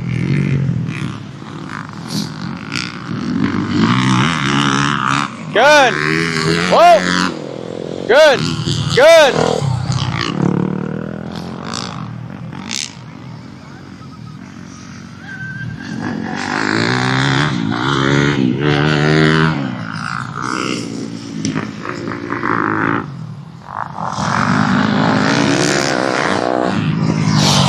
Slalom.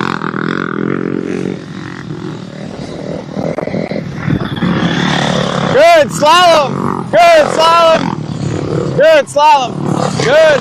Good.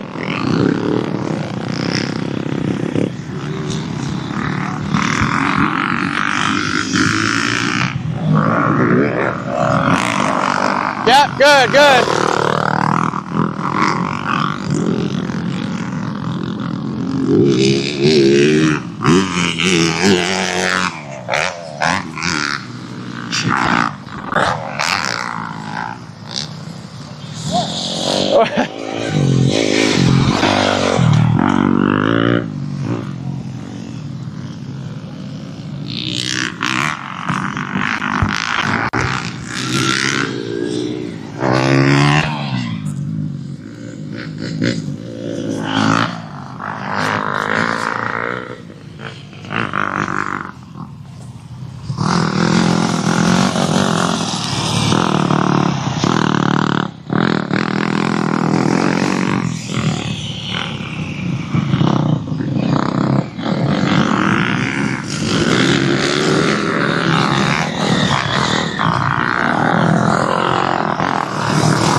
This looks fun. All right, so watch. There's he's got Moto Academy gear on. He's the fastest one in that group. 734 or something is his number right there. Ryder, right?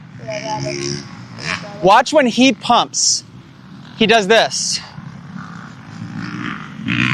As he's turning the bike with his hips and his knees, he's also pumping so that he gets weight into the bike and out of the bike when he needs it, as opposed to just being stiff as a board and doing this. If he doesn't go one more final pass, I'll just demonstrate quick.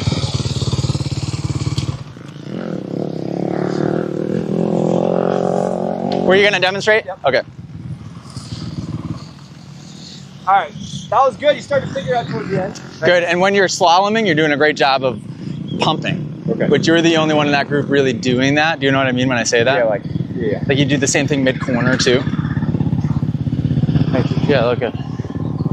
Yeah, that's hard. So I'm now putting 2 and 2 together. So, because you're the Maze family, but you're also Ryder the Bird. Yeah.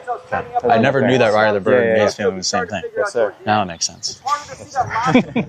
Yeah, you look good. We're coming to the inside of that one so we can get to the inside of the rut. The whole idea behind this is to get that lower body to free up, we can translate it to the corner. One thing I want to demonstrate for you guys is how to operate with that lower body correctly. What's happening, a lot of us, we start bobbing and weaving our upper body and we become still stiff with the lower body. We're trying to free up the lower body, we're trying to keep the upper body stable.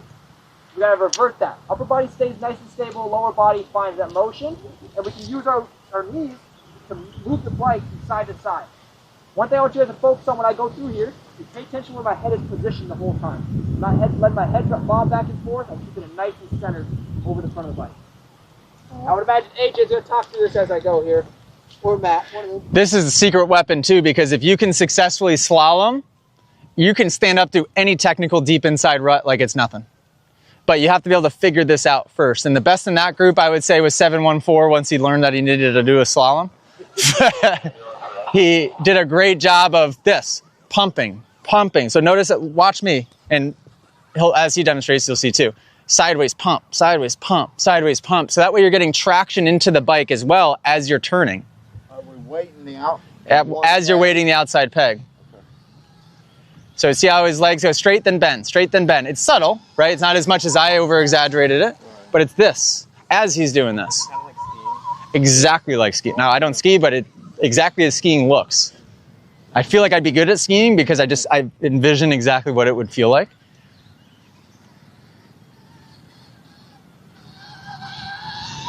Yeah, just boom, boom, boom. And this is exactly how you would hit a rut too. I don't know if I've ever really explained it in quite that way, but because as you're turning, you need to also know when to get weight into the bike and when to unload that weight. We can't just be like this, right? This isn't helpful. This. Can I do a quick demonstration just even more exaggerated than that? Yep.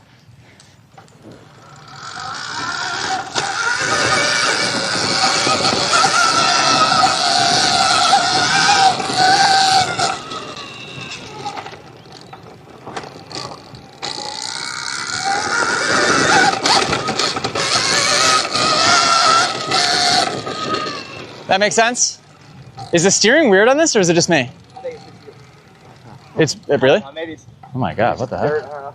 Does it feel like It just feels like it's steering wherever it wants to steer. I don't know, maybe. Is that visual helpful? Okay, so small bikes now. You guys are gonna do the same thing. Hey, slow it down a little bit so we can get inside this slow. If you go too fast, Yeah. we'll slow right through them, and we're not gonna be focusing on what we're trying to focus on. Slow it down, space out. So when we come over this jump, we're coming through here one at a time. So we're not stacked up on each other. So that track is your buffer zone. Before you hop back on the track, let the person in front of you space out a little bit, and you can carry on from there. All right, guys?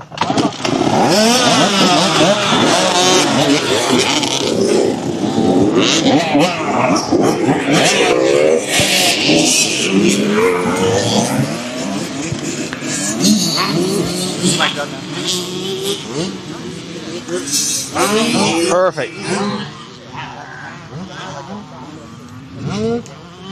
Where has AJ been so far? Just here. Just here? First one? Nice. Starting off with a bang. All right, so your biggest thing when we are going through it is, remember I kind of signaled on the side of the track to lower the upper body. You were straight up and down. So as soon as you lower, it's going to allow you a little bit more mobility and flexibility down here. okay? Same with you, we gotta use more of the lower body. You're doing this with the upper body. So you're just kind of pushing the bike from side to side up top, but the bike's not really acting how you want it. You're ending up turning the bars too much as well. So lower body only. You're looking pretty good. I would say let's just really try to over exaggerate that motion from side to side. Same with you, I don't know what AJ has said, if he said anything, but really try to focus on using that lower body to your ability. I would say try to get a little bit lower with the upper body, square up the elbows, and then use your weight in the foot peg to lean the bike. So say you're trying to lean to the right, initiate with inside peg pressure, and then counteract with outside peg pressure. It'll be like the same all the way through. You're kind of like scissor kick the bike. So inside peg, outside peg, be like a back and forth motion, okay? Yep. So you both were going really fast. Slow it down a little bit more so you can almost really try to find that motion all the way through. You're going almost too fast, so you kind of blew it a couple times, but it was just you didn't understand where you're going, so I get it. So I saw the cones. I'm like, okay, I'm only going to this lane. I know. Then you just stayed on the left side, like the right side. It's all good. That last one, I know it's hard to see, so just try to make sure you're cutting to the inside of the last one, so we dodge the inside. I want you guys to translate that to that last half of the corner where it kind of hooks, where it falls away. Try to keep the bike inside and just push the bike down to get it to turn that last little bit. Now, you're doing really good at staying tight to the inside, but we can still find a little bit more motion. When you're on like one of these, do you use the back end to like get it to pivot in that last like little hook? I would say in it, or no? No, not necessarily. What I do, which is funny with this kind of bike, is I use the rear brake in the corner, but very smoothly. Okay, almost I use it as a clutch. Me too. I do it all the time. And just like you get off the brake, it's standing, you're fighting yourself. You know, as long as you're delicate with it, not doing too much, it's fine. Yeah. If you're cranking on, of course, it's gonna stand the bike up. But I've realized with how linear it is and like how much control you have, you can barely pull it in and just slows you down just a little bit. Yeah. And then I still use front brake. I use both at the same time. So what do you think of? I was thinking of switching my brakes to like mountain bike style. If you ride mountain bike a lot, maybe. I don't, so I like the setup the way it is, and I really like the front brake on the throttle side. Yeah. I think, I would say leave it because of the throttle. Yeah. I feel like dragging the front brake in those ruts though, like if it's over here. It could. And that might be a personal preference, honestly. If you could ride it like that, by all means, but. It's the same master cylinder and stuff now too, so it'd be easy to switch. Yeah. And I can always just switch it back. I'm sure it's worth a shot, you know? Yeah. One thing I want you to do at the last half is use your throttle more, actually. Okay. So you get to that deeper port. It's probably not really deep anymore, but you're off throttle, and this bike will just really suck its power out of it. So accelerate through that. Yeah. Okay? A little bit more gas will kind of pick the bike up and keep it moving forward, if that makes sense. Yep. How you feeling, man? I would say let's try to find a little bit more aggression with that upper body. So just lower yourself a little bit more so you can find more freedom down low. You're looking good, though. What gear are you in through here? Second. Okay, maybe go to third. It might make your throttle through these slalom a little bit easier and a lot more smooth. If you're in second, you might be kind of snappy and like hard to control. My issue is when I'm standing, I can't shift up. You shift up? It's hard to. Okay, so that means, see, when you go to standing is what you're saying, right? So that means you're just letting your foot slide forward when you're sitting. So every time you sit, let's go to stand real quick. Just hop up on your foot pegs. I'll hold you up. Get those toes in, first of all. Nope, toes tight to the bike. There you go. Now slide them back a little bit to the balls of your feet, a little bit more. There you go. Let those heels drop. Stand a little bit taller at the knee. There we go. Right here is exactly where we want to be. Now go to sit.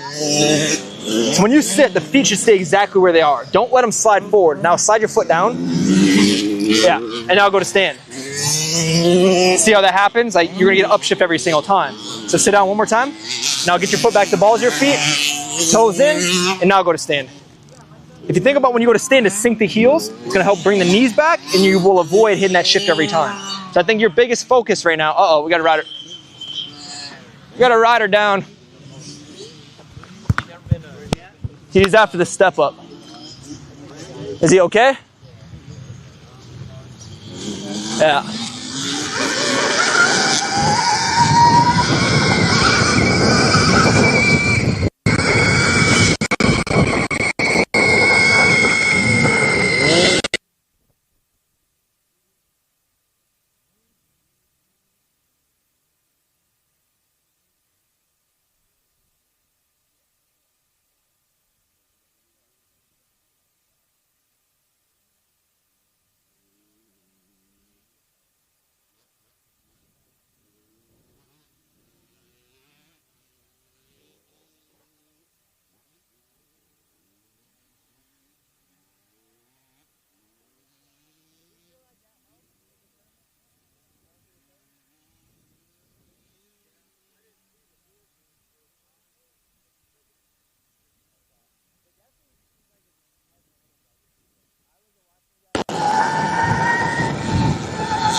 Nice, very well done. That was good.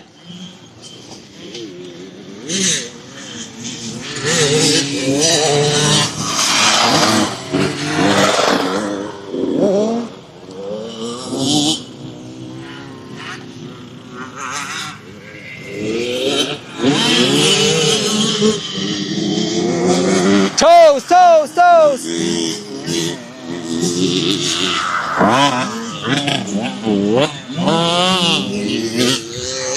Oh, other side.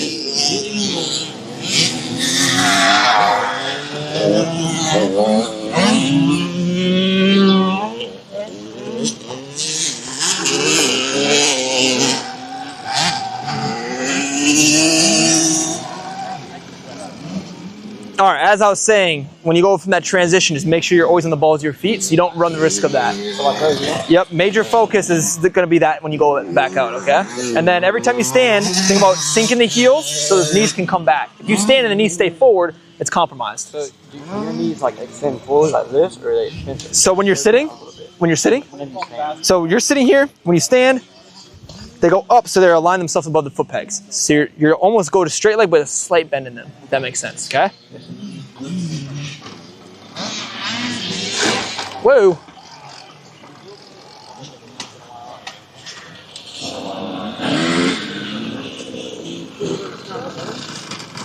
All right, did you hear what I was trying to say to you? Toes. So when I say feet or get the toes in, literally pick your feet off the foot pegs, slam them against the frame so they're nice and tight the whole time. If you just think about maybe turning the toes in, the foot pegs might be too grippy and it won't let you fully rotate the toe in. Does that make sense? So you have to pick it up, get it jammed in there, make sure you're there the whole time. So if we get another opportunity where you go out, I want you to have that main focus going when you're standing through these cones, okay? Speaking of that, you guys actually did really well at small bikes. That was really well done through these cones. 47, I think there was one other smaller bike. When we were trying to pump or do the pumping motion, we were bending at the knees to do it. So we're going here, here, here, and the knees were coming forward and it was kind of compromising your attack position. So when you do that, remember to sink the hips back more. So the knees can have a slight bend in them, but they'll go side to side, not forward and back. Is that clear? Does that make sense? 777, that was a really good job. That was sweet. 13, also good. I would say let's focus on leading with the head a little bit more. Yamaha, are you okay? All good? If you need to sit out the next one, feel free to do so. We got lunch after this, so I think you'll get a little bit of time to recover. But maybe get some ice on it if we get a little bit of time to take a break here. Now it's 11:45. We got 15 more minutes. I want big bikes to go out and let's practice this now that we have a better understanding of what to do and see if we can master it. All right, guys, big bikes, fire them up.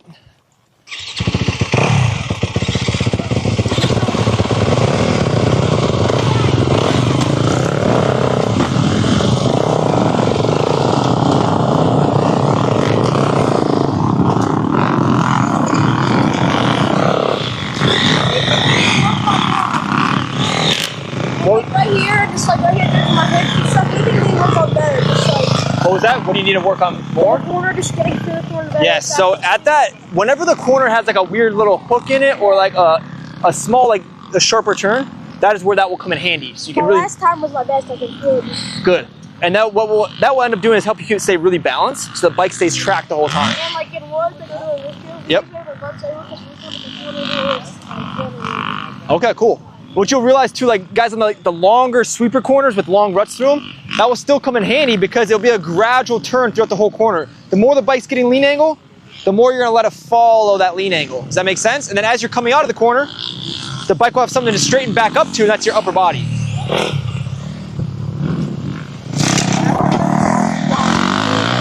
Yep, we'll have lunch and then you'll go to the hillside after lunch. Yep.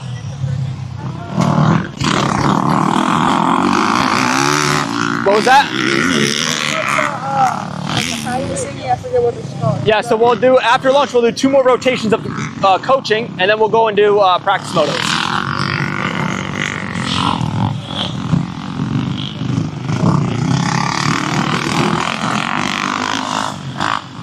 Upper body, upper body.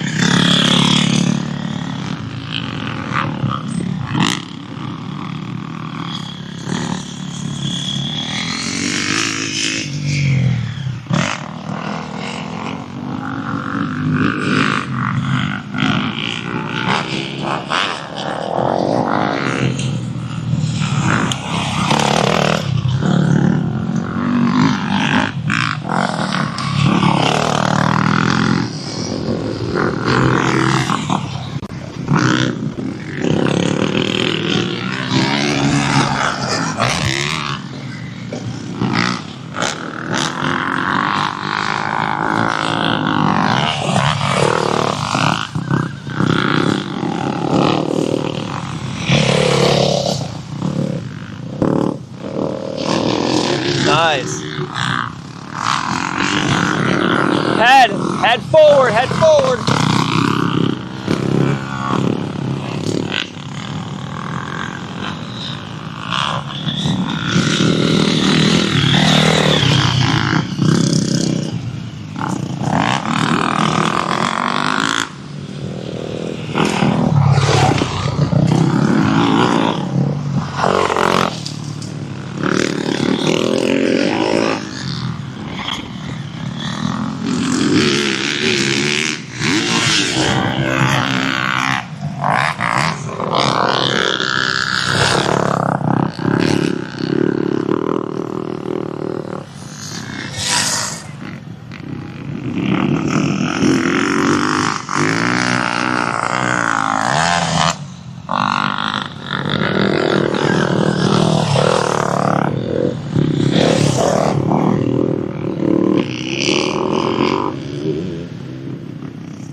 Head forward, head forward.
Go ahead, pull up there.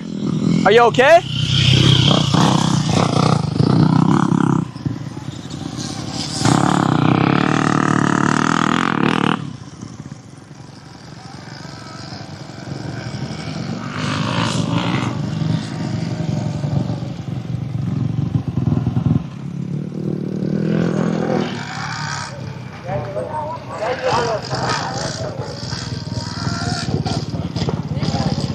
Okay, big bike group, way better. That was exactly what we're looking for. Honda, we're a little snappy with the front still. That's why the bike almost rebounded on you the one time. But the lower body's way better that time. 105, that was spot on.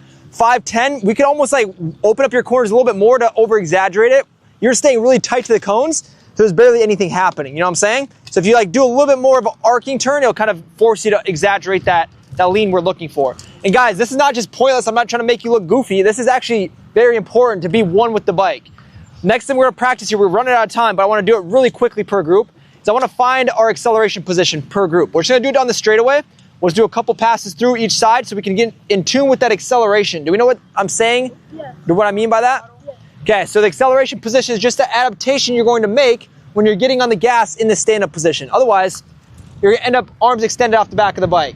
So I'm just gonna show you guys really quickly. It should be fairly obvious, and I'll let you guys give it a rip. Hold on, sit tight. All right, this is neutral.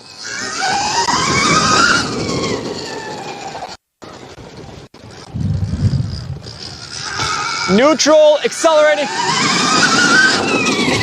braking. So what we're trying to do here is we're trying to stay with the motion of the bike. When you accelerate, force is yanking you out the back, so we gotta drive our body weight into that force to compensate. When you're braking, it's the opposite. When you're slowing down heavily, you gotta sink the butt back against that force that's trying to yank you forward. That is how you stay efficient. Yeah. No, we'll just go straight down the straightaway so we can practice our acceleration position. And then to make this really quick, let's just do a big circle here real quick. So we're gonna go right-hand corner. Before you do the big step up, so we're gonna do wheels on the ground for this. You're gonna roll over this tabletop. You're gonna cut off before the big step up and hop on to the straightaway here. Does that make sense? So this corner, roll table, you turn off the track, come down the straightaway. I just wanna see your guys' timing with that acceleration position. Real quick note with this, when you're doing it, make sure you maintain emphasis in the heel drop and the knees will stay above the foot pegs. The knees are just straightening out rather than coming forward with the upper body. Think of it as you're driving your hips towards the bar pad. So we're neutral, hips drive towards the bar pad, the knees straighten out, hips drive forward, which causes the whole upper body to come forward with your hips. That make sense? Okay, let's give this a shot. Small bikes, fire them up.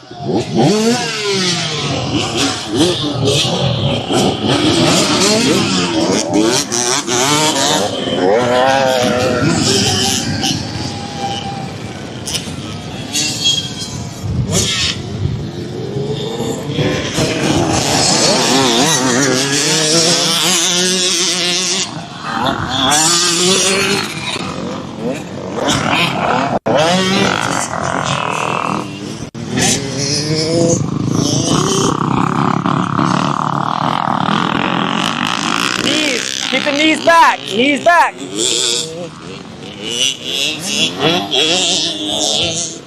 Hey, 13. Time leading with the head before your throttle. Start leading first and then catch yourself with the gas, okay? What happens if you get on the gas first, then you're always playing catch up, trying to get back up on top of the bike. Does that make sense? Yeah. So just circle around me, go ahead.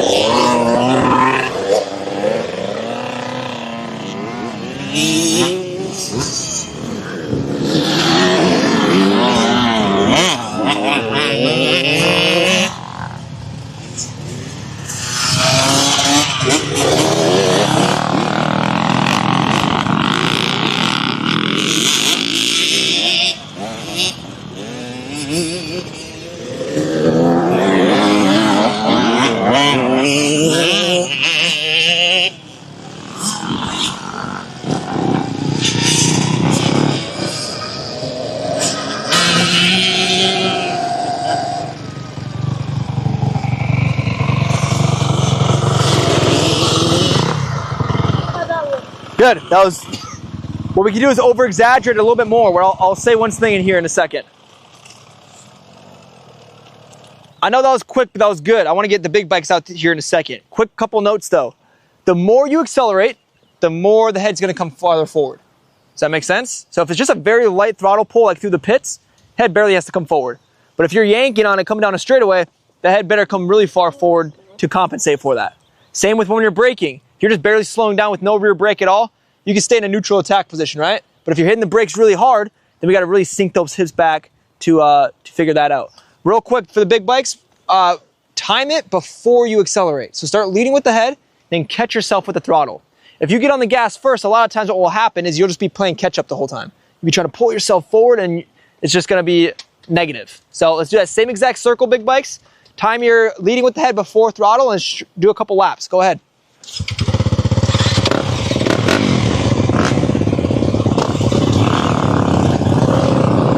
That was good. Like I said, how much you were accelerating, you can almost lead with the head a little bit more, okay? Yep, 100%. Hey, that was good. What gear are you in? Second. On the straightaways, just be smoother on the gas. Go to third. Let it pull you a little bit smoother, okay? Are you going out or? I went out the last. Oh, did you? Okay. You don't run gloves. You don't run gloves. All right, dude. Make sure those knees stay back. You start to figure it out towards the end, but the knees are still kind of coming forward a little bit. So stay nice and strong with that knee position. Just bring the hips towards the bar pad. All right? Hey, perfect. That was really good. Nice work. Nice work, guys. Oops, sorry. For both of you, that's what I was kind of referencing to. The harder you get on the gas, make sure you do it a little bit more, okay? You guys are kind of finding that middle zone, but you didn't have much more throttle to get. So lead with it more, the more you get on. That was good, though. Nice work.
Remember those feet. Remember those toes. Get those toes in.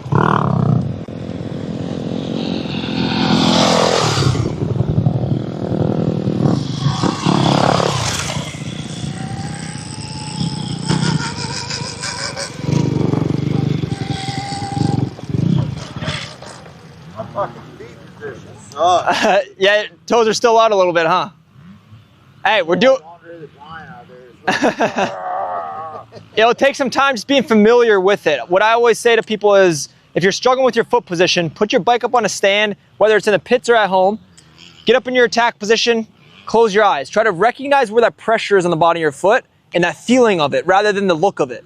If you can understand the feeling, it makes it a lot easier to make those micro adjustments when you're actually riding around. Because you're not going to be looking down. Death of it because of the hinge, you know? What was that? I'm scared to death of it because of the hinge. Yeah, exactly. 100%. A lot of this sport is mental. So it's about slowly climbing over those hurdles to get you one step closer. I came in the bounce zone and Yeah. my toes stayed on. That's brutal. 713, 42, and Honda, we could almost get our heads a little bit farther forward before we get on the gas. So all three of you are almost trying to catch up to the bike the whole time, which causes the elbows to want to come to the side a little bit. You're pulling too much with the arms. When we're doing this acceleration position, you should almost feel very little tension in your arms, to be honest with you, as long as you're putting all that weight into your legs. If you're feeling too much pull here, that means we're not driving far enough forward. Got a question? If you start to catch up constantly out on the track, Yep. just going on a standard lap, if you're always trying to catch up, will that increase arm pump? 100%. Yep, that's kind of the main cause of arm pump, truly. With most riders, we're always catching ourselves falling behind the bar pad. So we're yanking ourselves back forward or just death gripping. Even if you're just holding on too tight for too long, you're gonna get arm pump, right? So we gotta try to keep the head leading so we take that relaxation into the hands and the arms a little bit more. It is 12. So what we're gonna do now, we're going to back for lunch, but we're gonna take that picture with the group, okay? So if you guys wanna take your bikes back to the vehicle real quick and then walk over the tent, that'd be sweet. So far, so good, guys. Thank you so much. Let's have some lunch.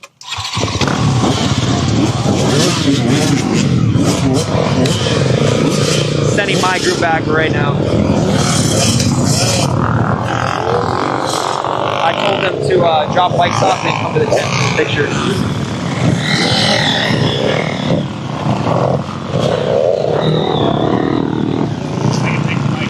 What? Okay. Oh yeah. Sorry about that. There you go, sir. Sweet. Need a ride? Sure. Straight out here. How far should we get the pegs?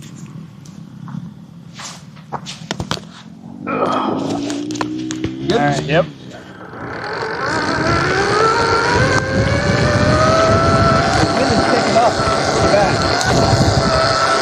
It honestly makes the hot a little bit much better. I think so. And we're out there like kind of Dude, the shade was perfect.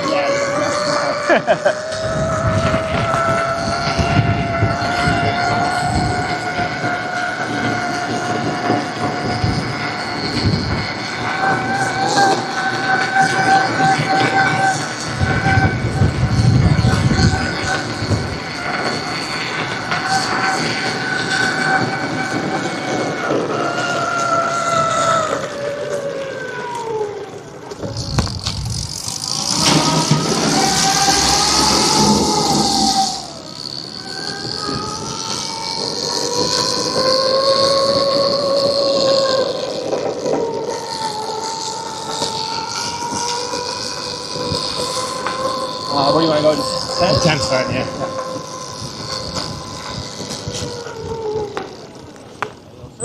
Appreciate it, sir.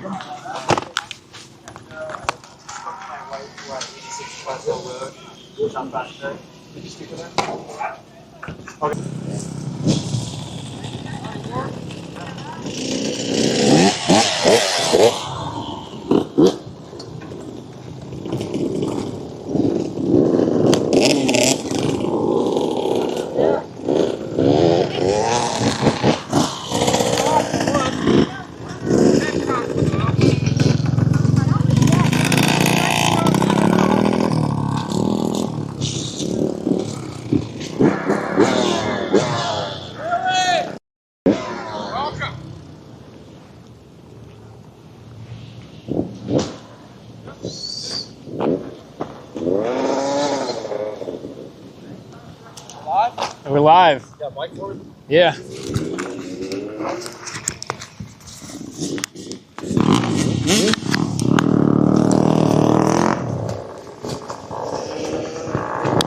All right, chat. This is a green group. This is our most beginner group, right? So really, really cool. Today, first day of camp is stand-up only stuff. So literally 6 years old, by the way. This is awesome. This is great. 1, 2, 3, 4, 5, 6. Okay, perfect. Hey guys, we're gonna ride around. See where the porta potty is in the middle? We're gonna ride right to that right now and park there. That's where we're gonna meet up. Does that sound good? Okay, you guys can follow me.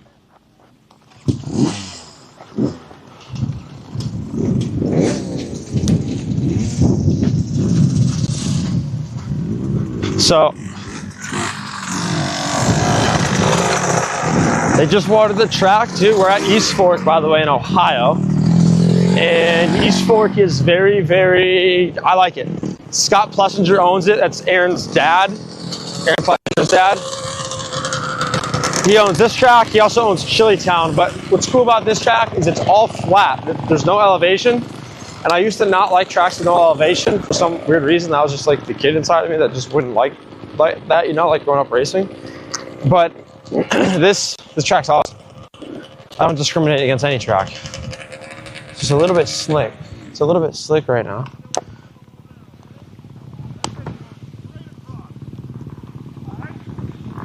We got a couple PWs, which is cool. It's really, really fun. It's challenging as a coach, but in a good way. I don't mean challenging like it's bad or annoying. I mean it's challenging as in like I really need to cover all my bases, but everyone stays together as a group.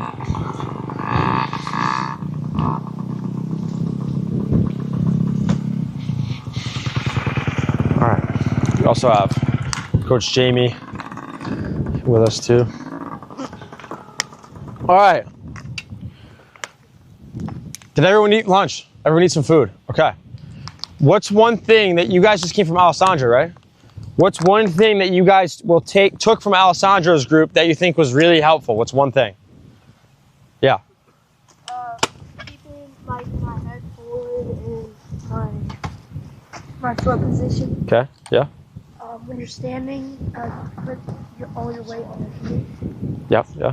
Placement of my hips. Hips. Okay. So you guys have ridden this track, obviously, for your warm-up. This is the bigger track of the two. I'm going to have Coach Jamie is going to tell you guys around.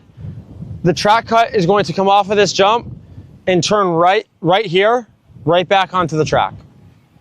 Does that sound good? So this way around, come off this jump, yep. turn right here. Yep, right back onto it. I'll come back for you. Little guy Yes. still want to go with me? Yeah, or do you want to try the track or you want to go? What do you want to do? Well, he can think about it while I show everybody Yeah. else the track. Yeah. Yeah. So we'll focus. I'll keep you guys out there for 1 or 2 laps at a time. Let's start with 2. I won't just say go out there and we won't just do 10 minutes straight because I know your lower backs will get quite fatigued, right? So what we'll do is we'll start here. I want you guys to focus on your feet, tight against the frame. And instead of trying to hold on tight with your arms, try to squeeze the bike a little bit with your feet, right? So we can start there. I don't want to throw too much at you guys yet. This is the first time I've seen you guys ride in a group. You guys are all good to go together as one group, of course. Yeah, that's what we're doing. Yeah. And I'll let you guys go for 1 or 2 laps. I'll pull you guys off and then we can talk about it. So follow Coach Jamie. He's going to tell you guys around for 2 laps just to make sure we understand. But the track cut, I'll stand over here too. You guys are good to go.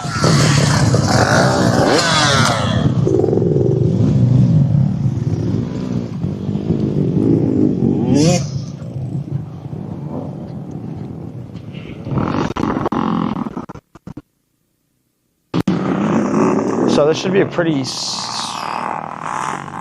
What's cool about the tracks that are flat without elevation is the track cuts are very, very easy. So I was having red group, obviously just left-hand corner and do this next two, but keep a little bit shorter for these guys.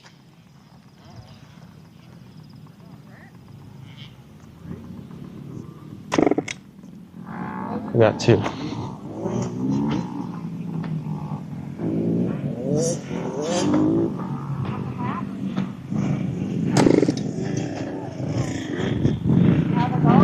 Are you gonna wait for Coach Jamie to ride around with you? Yeah. Okay, perfect. So she just said she wants to get on the track with the big kids, but Yeah. I think if couple things that Jamie's heard, so she's getting more confident. Go with Jamie. By the end of today or even this week, you're going to be good to go by yourself for sure. You got this. She does. She's amazing. You're a beast. How long have you been riding for? Since I was 3. Oh, nice. But she had a pit bike and her dad was on the back. Yeah. But she's been on a bike since she was 3. She's been solo riding since December. Yep. So very, very little solo riding. What happened? Huh? Log down, shut off, now won't start. Is there gas in it?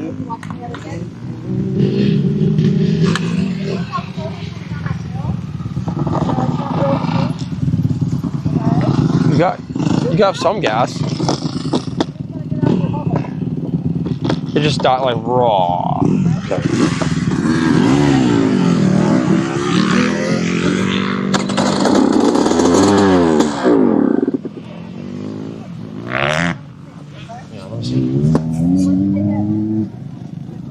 It's not a choke on this, is it?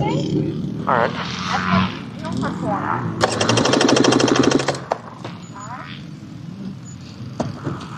And here's what we'll do. See? Can you see them? No, you can't see them. Watch. You can go right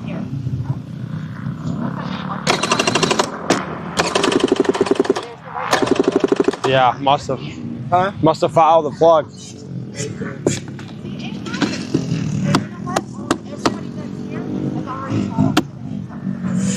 I mean,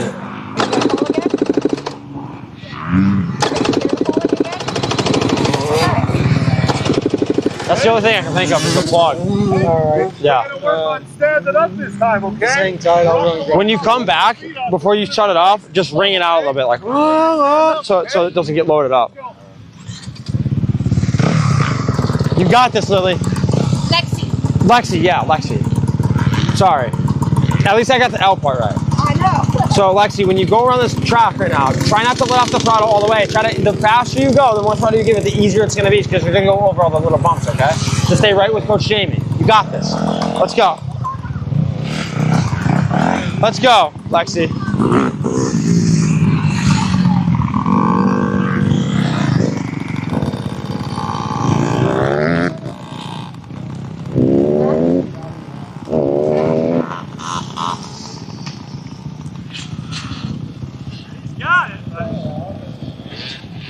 I think she's just a little nervous with everybody shooting by too. Yeah. It's a little overwhelming, but no, you're doing good. Crashed on the jump on the far right side of the big track.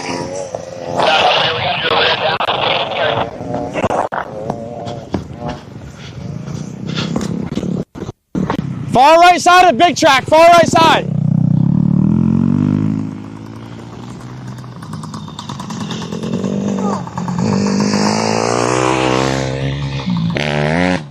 He's coming, guys, he's coming.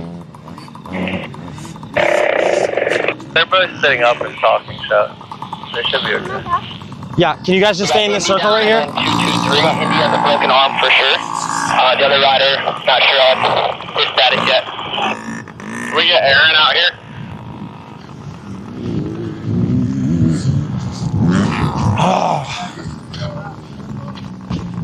Hey, Lexi! Lexi!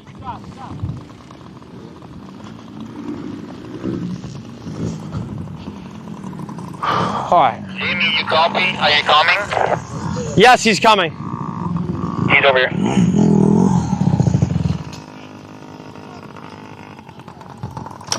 Oh. You okay? Okay. All right. Gotta reel back in here.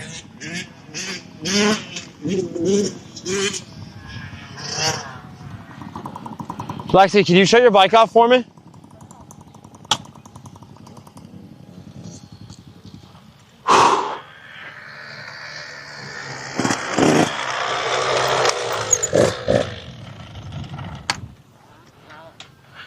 Okay.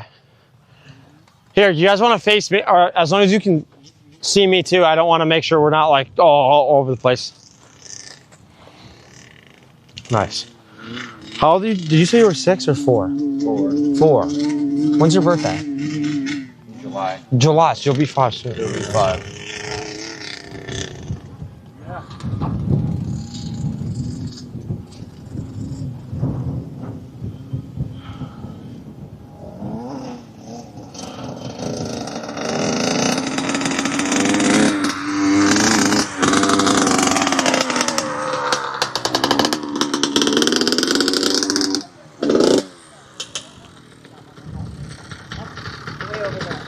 Okay.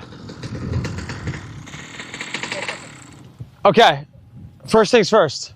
Good job. The track is a little bit slick. It'll dry up. I know it's difficult, especially on the jumps and stuff. Wherever it's not as fluffy, like wherever it seems like it's harder packed and dry, once they water those areas of the track, when you guys get to more tracks and see something like that, you'll know that it's a little bit more slick, right? So anywhere on the track that was hard packed, maybe like this before, and they water it, since it's packed down, it's gonna become slick. Anywhere that looks like it's like fluffy and just tilled is gonna have more traction. It's easy to think of like over here and kind of want to shy away from it and be nervous about it because it looks like it's tilled deep, right? But this fluffy stuff is gonna have a lot more traction and it's gonna have a lot more control for you guys than the slick stuff, right? Because your front end's not gonna want to dance around, and when you get on the gas, it's not gonna get so much tire spin. The tire's not gonna spin as much, right? So just some food for thought there, something to think about when you guys ride, tracks to get more comfortable with, go to a newer track, especially in the morning before it's broken in. Because it's not uncommon for them to water tracks and stuff like in the middle of the day before it gets too dry. So it's always gonna have that period of time where it's a little bit slick, and being able to find, new lines where the dirt's fluffier or where they just till it is helpful for you guys, right? So it's gonna be getting comfortable with not just staying in the middle of the track. One thing that I think will help all of you guys with your standing, which by the way, good job with your feet. Good job correcting your feet when you feel them slide back a little bit. Get your feet back to the balls of your feet. And one thing I like to visualize when I ride is try to keep your butt tall in the air. Don't get super crowded to the bike like this, right? We want to be as tall as possible, as open as possible, so that way we can control the bike underneath us, okay? The one thing I want you guys to focus on now is we can keep our feet on while we stand, for sure. And, excuse me, we can focus on staying smooth with the throttle. I don't want you guys to let off the throttle a lot anywhere. There shouldn't ever really be a time when we ride that we're off the throttle all the way. Because if we do that, we might lose control of the bike. Whenever we get a little nervous on the bike or feel unsettled, squeeze a little bit tighter with those feet and roll that throttle on. Does that sound good? Okay. Lexi, and what's your name, dude? Landon. Landon. I'm confident that you guys can do this track. I really am. Landon, what makes you nervous on the track? The slick dirt? Okay. If you can stay on the throttle just a little bit and squeeze with those feet, you'll be perfectly fine. Have you done the track today yet, this morning? Yeah. I think you can do, I know you can do it again now. I'm okay with you riding in the middle. I can work with you here, but I know that you could do the track. I think that, do you want to try one lap first and see how it goes? How about this? You go down, you do this corner, and you pull off the track right back to where your dad's going to stand. No? Okay. What makes you nervous about it? Okay. Is it hard to drive on? Okay.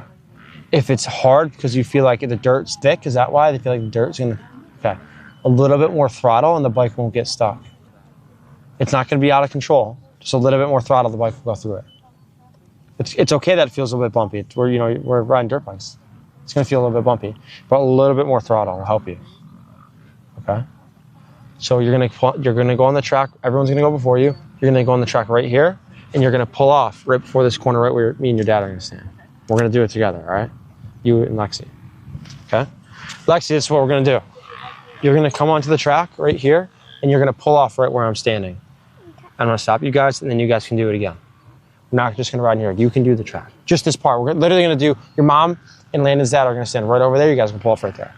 So you're going to go on and off, on and off. Yeah. So Does you that guys sound good? get used to the loose dirt. Everybody else, I'm gonna let you guys go for 2 laps, stand up only, squeeze with those feet and stay smooth on the throttle. Be mindful that they are pulling off the track right here and coming back on there, right where you guys are. Just be mindful of those two. I got confidence in you guys, but don't trust that, everyone should trust each other, but on a bike, always don't trust each other, right? In a way, like when you're driving a car. Always gonna pull over just because he has a blinker on? No, right? No, I don't. I don't know it until he actually does it. So just be mindful of one another, stay standing up and stay wheels on the ground. You guys got this. Landon, You have this. You know that, right? You're going to do it once. It's going to be hard, and then you're going to do it again and again. It's going to get easier for you. Okay? You just believe in yourself. All right. Let's go.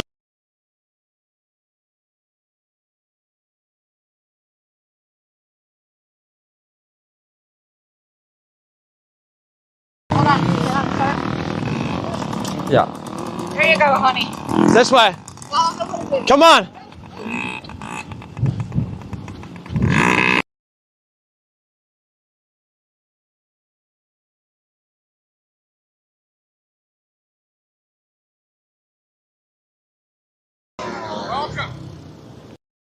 The track. I got you, Lexi. I got you. Here, baby. Here. I got you. I got you. I got you. Are you okay? Okay. Here. What'd you hurt? Oh, your knee? Okay. Do you want to ride in the middle with me? What? Do you want to ride in the middle with me? Yeah. Okay. I got you. I want to go on the hard. Okay. I don't want to go on the loose. Lexi, I think you can do this though. It's just you just tipped over going up this little hill. Yeah? Does it still hurt you? Okay. It's okay that it hurts. It'll go away in a second. You're doing great. Here, come over here. Yeah, we'll go over here. We'll go over here. Look at Landon's got it.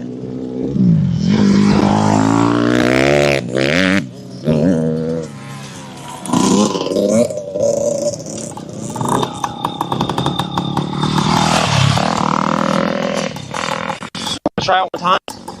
Okay. Come over here. It was a great try.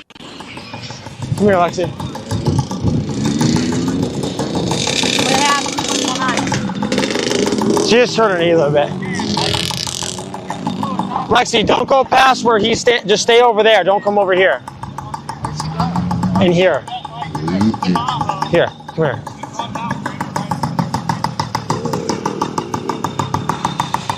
Lexi, stay over here and don't go past, see where he's standing? Don't go past the bathroom, okay? Stay in there. Okay.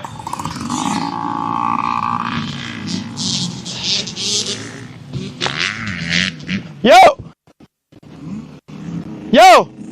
Have him come to me!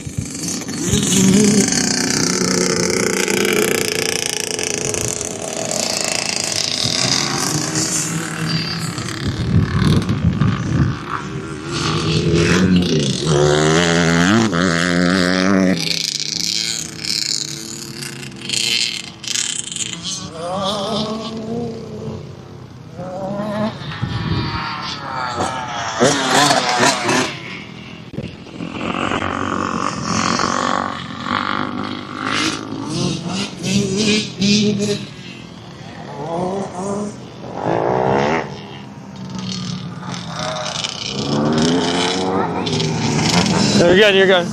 You're good.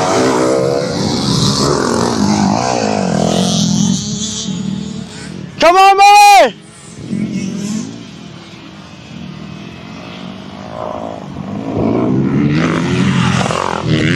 Yes! Come on, boy! Yes, come on, boy! Come to me, come to me, come to me, come to me! Yes! Dude! You did it! How was that? Was it fun? Okay. We're gonna try it again. We got this. You're getting some arm pump, are you? No? Okay. So, hey, in the corners or anywhere on the track, instead of letting off the throttle and taking your feet off, squeeze the bike a little bit more with your feet and keep those feet on and give it a little bit more throttle so the bike's not doing this for you. It'll stay nice and straight, okay? Try that one more time. Okay, more throttle will help you. Don't be scared of it. It's gonna help you out. Come on. Not so bad, is it? We're gonna do it again. Come right around here.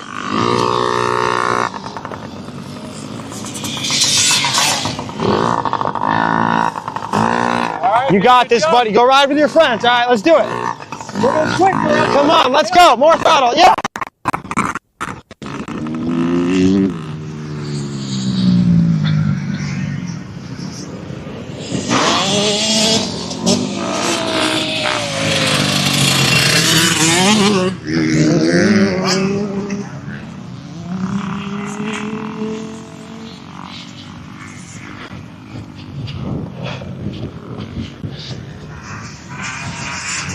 Come here, Lexi. Come here, girl. Here, I'm holding the bike. Try to stand up on the bike right now. Oh, yeah. All right. Slide your feet back a little bit. Yep. Yep.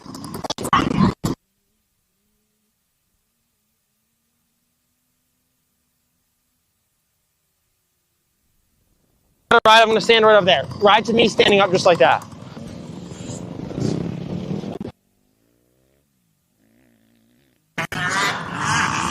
Sit up! Yes! Great job. That was awesome.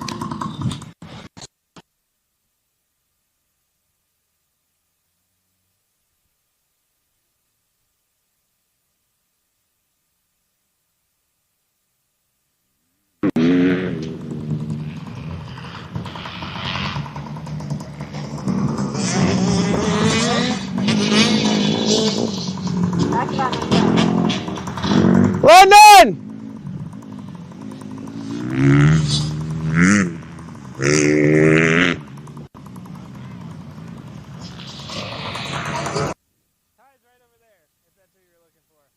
Yes.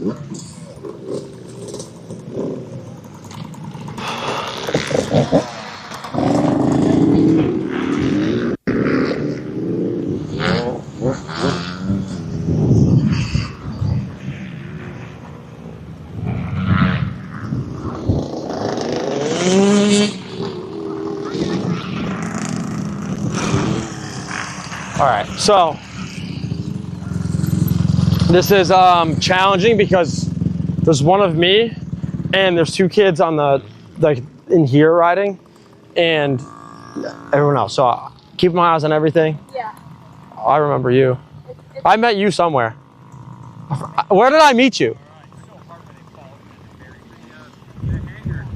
Yeah, yeah. I remember your logo works because that's what I remember. Good job, dude.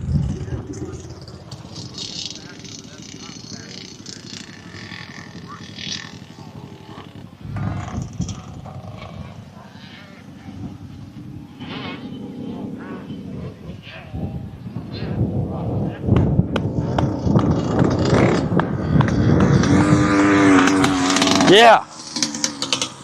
Bring it in tight. Let's bring it in tight. Come on, I can't yell that loud.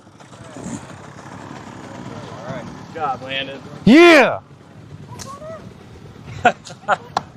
Freaking beast. I'm sorry. You know how you came this way and you were standing? Yeah. You did it. Is that your first time standing? Do you want to try it again? No. Okay. Okay, good. We did it great.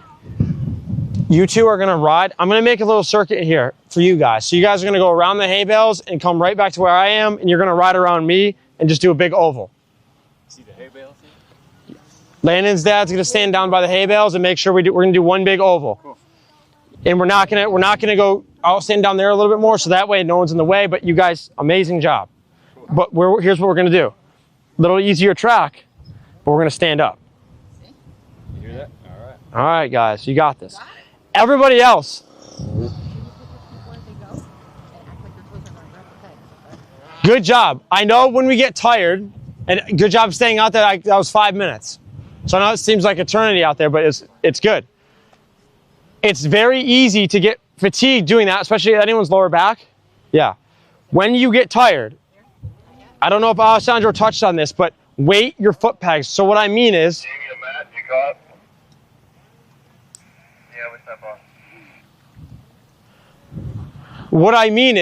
when we stand up, make sure all of our weight is in our feet and we're squeezing the bike with our feet down here, not our arms. If we ride our dirt bike when we're standing up and we feel like when we're holding onto the bike, it's all in our hands, we don't have control of the bike. So we need to keep our head over the handlebars and stay nice and strong, but keep your guys' butt, I know it sounds silly, but keep it away from the seat. If we do a squat on the bike like this, our knees are gonna go forward, we don't have any control. Does that make sense? Yeah.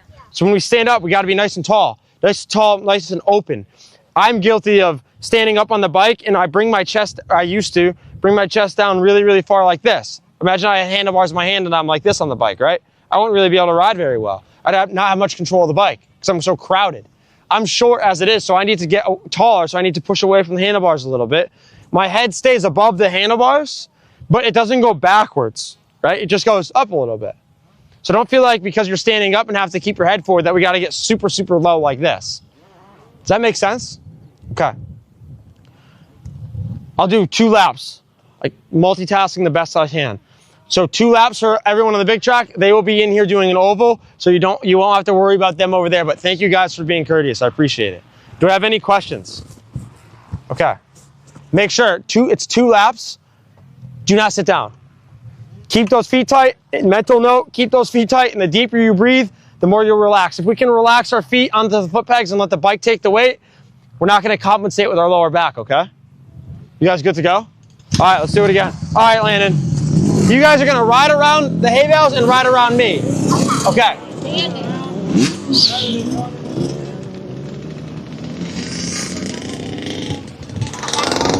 Come this way.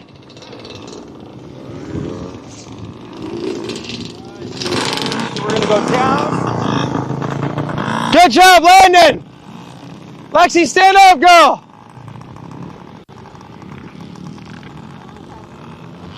Yes, Lexi!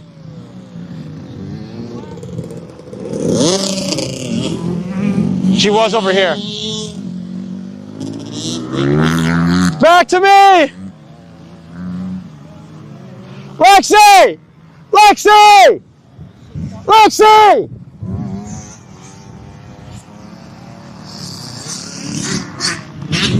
Come around me. Around me, yes.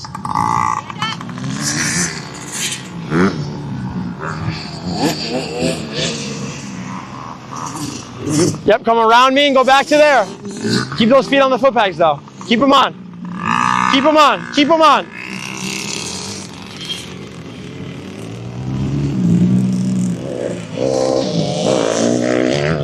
Yes! Okay, come here, come here, come here, come here. Put your feet on the foot peg for me. Oh, see how you're not on the balls of your feet? Yeah. Hold on, I'm on one. And I don't want to accidentally. Right. What'd you say? It was on run and I don't want to accidentally twist it and run. Okay. Here. Boom, stand up. See where your feet are on the foot pegs right now? Yeah. That's where they need to be. So keep them there. Perfect. Let's do it.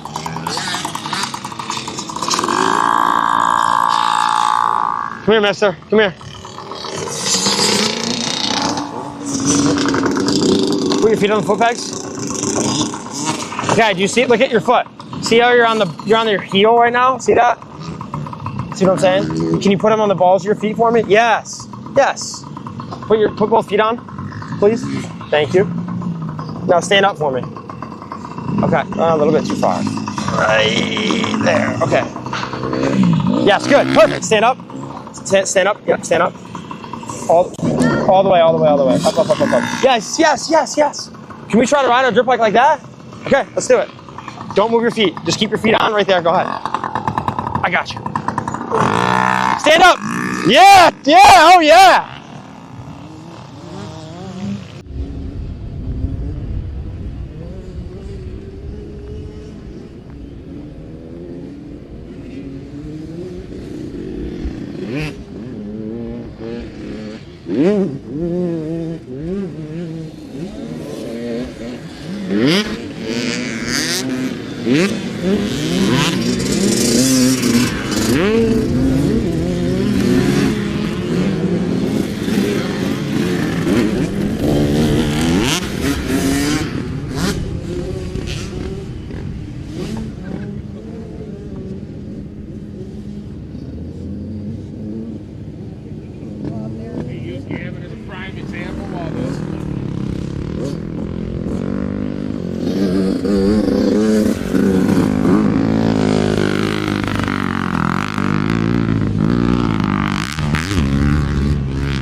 Try to overshoot it, basically.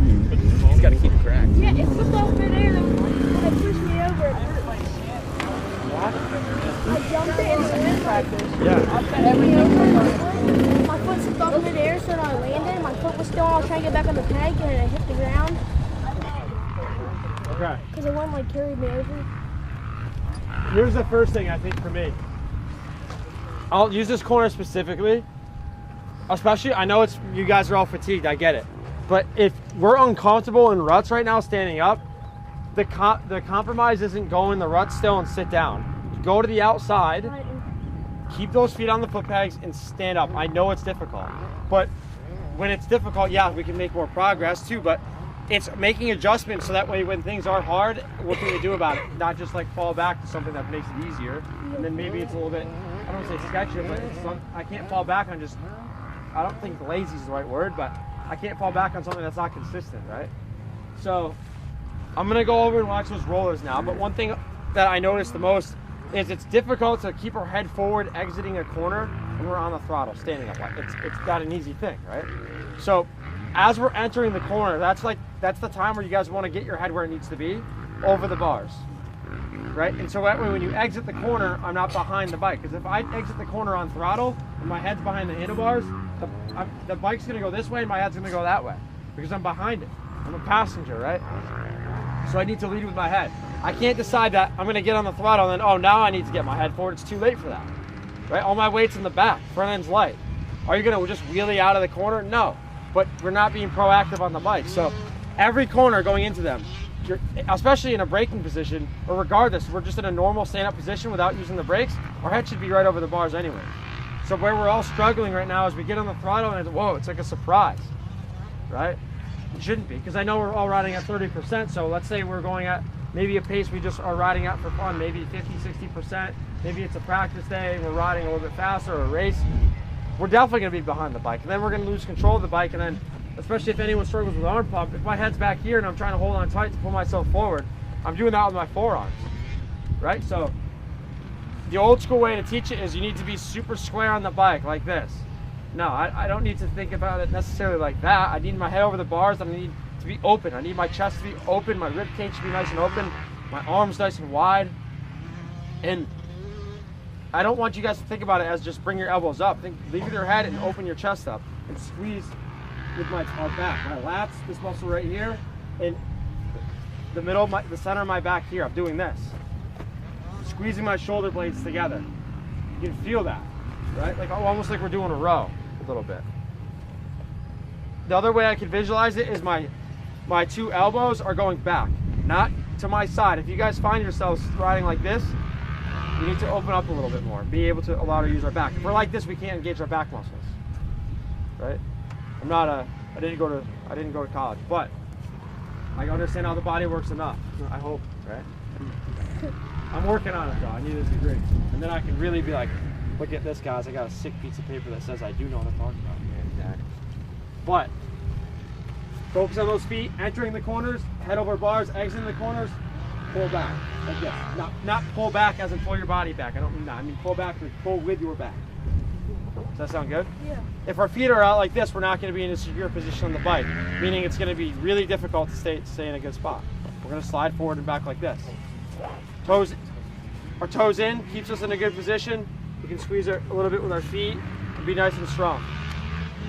Not strong with our upper body, strong with our core and our position on the bike. I don't care. Coach Matt's a lot stronger than I am. Do you think I would be stronger than Matt on the bike if my position was good? Yes. Oh yeah, for sure. Whereas if we flip it, if my position's bad and Matt's is good, Matt's gonna be stronger than me. It's not about like, yes, it's a physical sport, but like our position on the bike is a lot stronger than if I can curl 100 pounds. I can't curl 100 pounds, right? Does that sound good? Yeah. Okay. Our position will create some leverage on the bike, and that's what's strong, leverage. That's why being close to the bike like this and knees forward, now I'm like 5 feet nothing. I'm not so tall anymore, I'm not 5 feet 8, right? So for you taller guys that are like, man, I need to get lower on the bike, I feel like he wants us to stand up and tall on the bike. I don't know what he means, I'm tall. We can get lower by driving our hips back a little bit like this, not doing this. I don't care if you're as short as I am or you're much taller. There's no control of the bike. And in fact, my quads are on fire right now because this is what's supporting. Okay? Does that sound good? Yeah. Yes, sir. Group 1. Oh, I'm sorry, big bikes. You guys are good to go. Good shot. Good shot. I have a question. So when I was thinking about breaking the corner, I'm a weird, but it's better like... Wait. Sorry.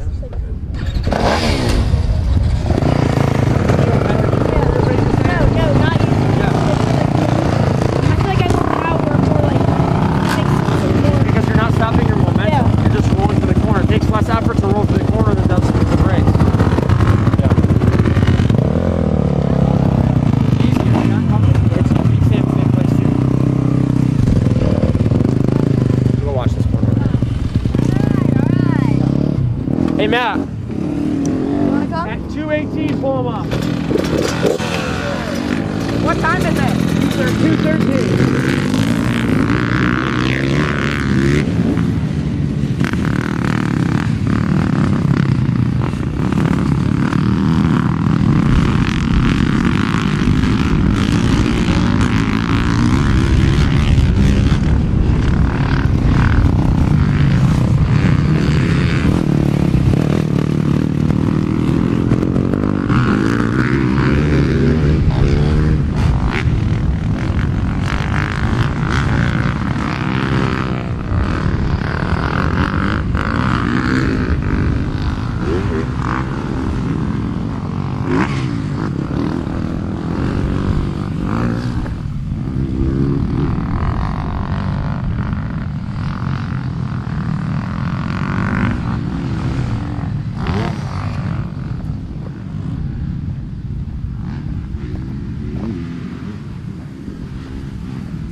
Trying to.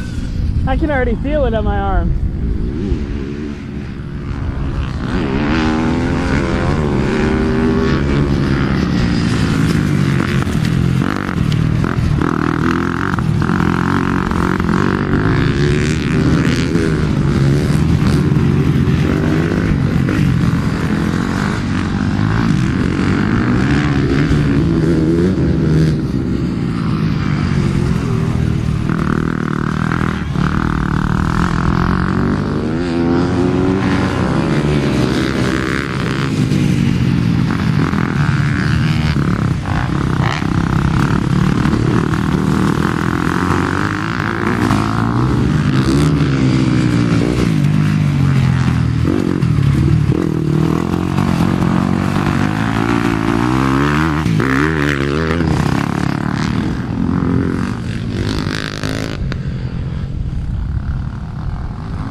Okay. Does that make more sense? I feel like it's such a pretty method. All right, I'll give that a shot for sure. Thank you. Something I noticed from the first group. First of all, in the beginning, before we got fatigued, it was good. And it was still good when we were standing, and then we just started to sit down because we get fatigued, and then mentally we get a little bit, not frustrated, but we start thinking about different things. I get it. I'm not perfect either. But we can try to just be a little bit better. So when we are standing, it's got to be 100%. I'd rather you guys only stand and pull off in here and say, all right, I need to take a 30-second rest, and then let's go back out and do one more lap. That's as good as possible, as good as we can. I see a lot of people adjusting. Who was it? I think it was a Honda.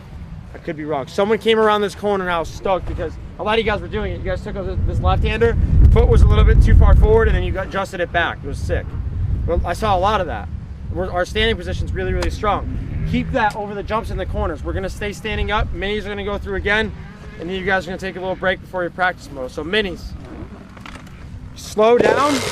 I want to see everybody out there standing the whole time.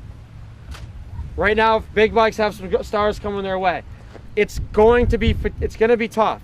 But deep breathing and let those heels sink down. Weight your foot pegs. If you do not weight your foot pegs, if your feet don't have all the weight in it, you're going to compensate by trying to stabilize your whole body with your lower back. And every little time you move that bike or that little any feedback, it's going to go right here, and it's going to be more fatiguing.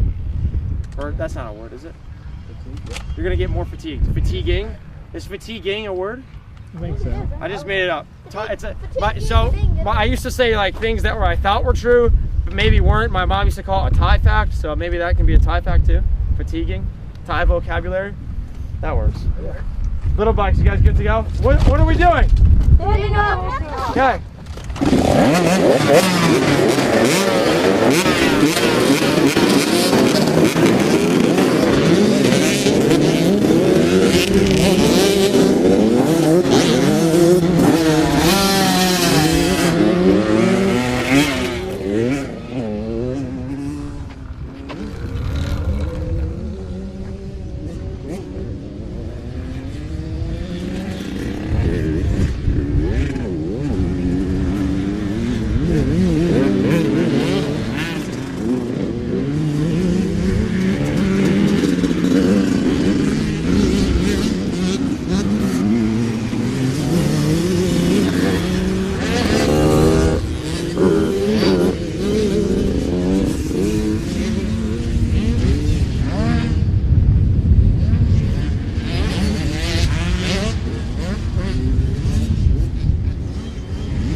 We got the blue group out there right now practicing on standing up.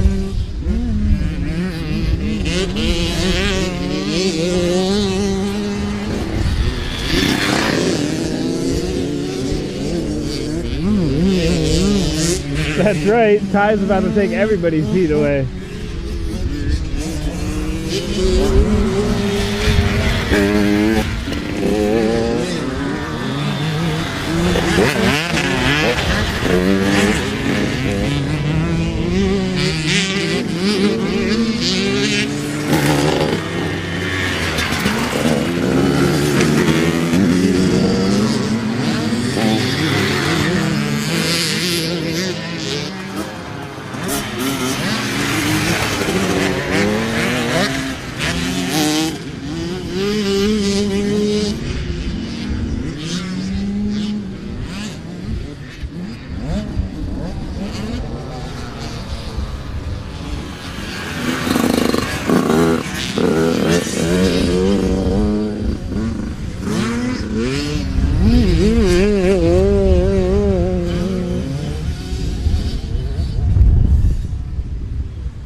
The thing is, once you get to a flow, you just don't really feel it, right? And it kind of just, I don't know, I think your focus just stops focusing on it. I'm about to strangle myself with this. I felt great. I know it's hot. Yeah, back's hurting. I don't know, man. I think some golden stars. Yeah, if they work still. Or just come find me. Yeah. Yeah. At 2:30. Yeah. I'm saying, like. Yeah. Everybody, group 1, group 2, 5 golden stars. Grab them at the trailer at your best time. Okay. Does that sound good? Yeah. I know it's very easy to be fatigued, and it's easy to get mentally not lost, but just focus on the wrong things. I think that's something I wish I could go back and change, because if something, let's say I was in a race, I can think of 2 races, one specifically my first year on an 85 in my second year on an 85 May senior, I was at a regional, and I was one of the fastest kids, but I literally would make a small mistake, and even though I was like in first or second or third, whatever it might have been, just my head would explode because I would focus on the wrong thing. So I know it sounds silly, but even when we're doing this, if we can just focus on being relaxed and breathing rather than trying to hit a corner fast or trying to be perfect, it'll be better for us. Like, I would get so worked up if I wouldn't win a race, like at a regional where I just need to get top 6, you know what I'm saying? So just small stuff like that. Any way we can get rid of getting worked up, and usually it's just by, you know, breathing technique, whatever. And AJ and myself, I like talking about that mindset too. So yeah, I don't want to get too far off the deep end, but it's easy, and I don't think you guys are getting frustrated or not trusting or not being willing. My head was just always focused on the negative rather than like, okay, I just did that corner smooth standing up like that, now I can carry that through the rest of the track. It's easy, and it's small things too. My problem was my dad was great, but if I did something good, he didn't grow up racing, so he wouldn't notice if my feet were really, really good. He knew where my feet needed to be, but he couldn't pick apart the small things all the time, right? So take the positives and focus on that, and then you'll be more aware of the negatives too. I think that's the best way I can, because you'll just be in a headspace that's more able to take information, I think. How did my understand? Better, much better. It was better. Basically, my point is, be willing, take the positives, and there's always going to be somebody better, so there's always something to improve on. I don't know who that guy is. Anybody know who that is? That's AJ. Huh. He should really just get off the bike, huh? Okay. Doesn't look good anymore. Guys, your practice moto will be at 250. Is that? Am I right about that? Yeah, I am. I made the schedule. Am I right? Yes. 250. Other than that, you guys are good. Please don't ride the track. I don't know what he's doing, so I'm not going to tell you it's safe to go out there. See you guys at 250 at the front. Thank you, guys.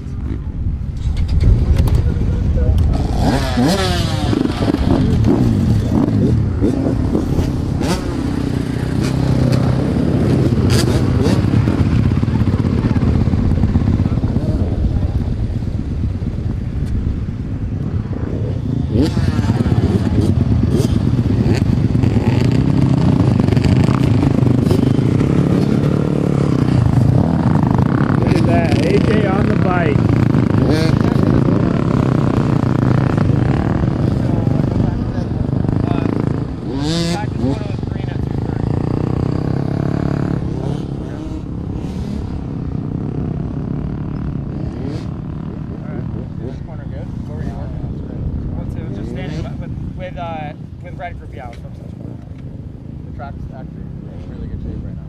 It looks dry.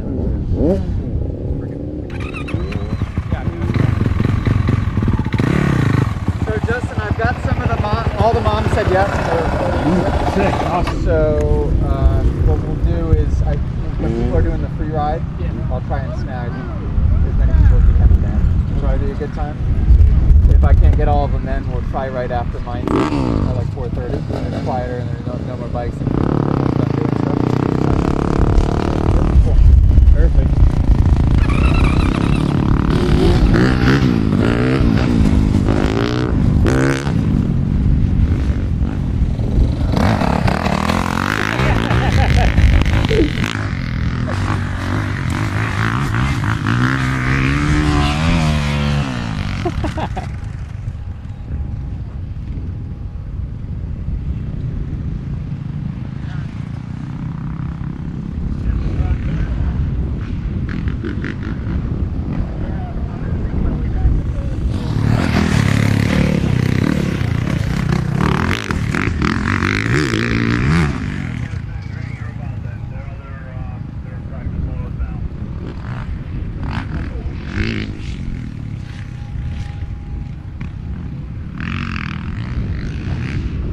Green group practice motos, chat. Green group practice motos now. I think it goes green, blue, then red.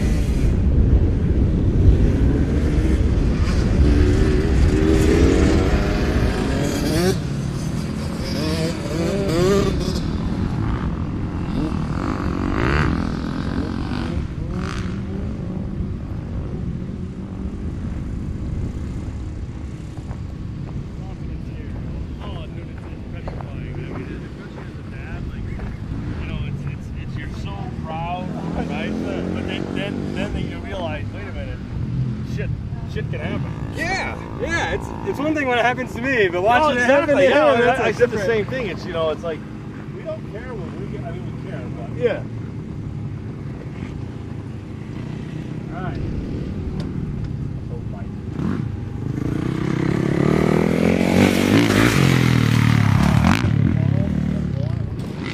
Yeah, Mandy, you want to give it a shot, right? You're doing awesome, dude. Yeah, I don't Keep killing it, man. Keep killing it.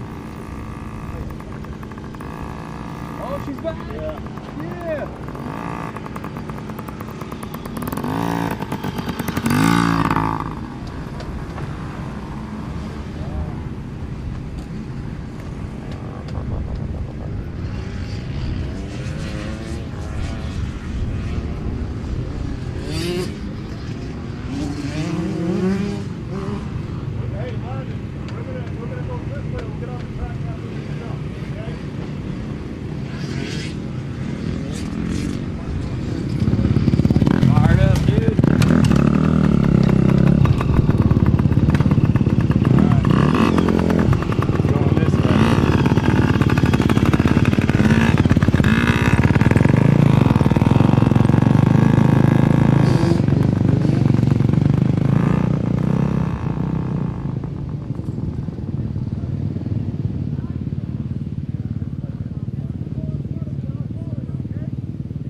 go.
We're in desperate need of an acai bowl place. You do?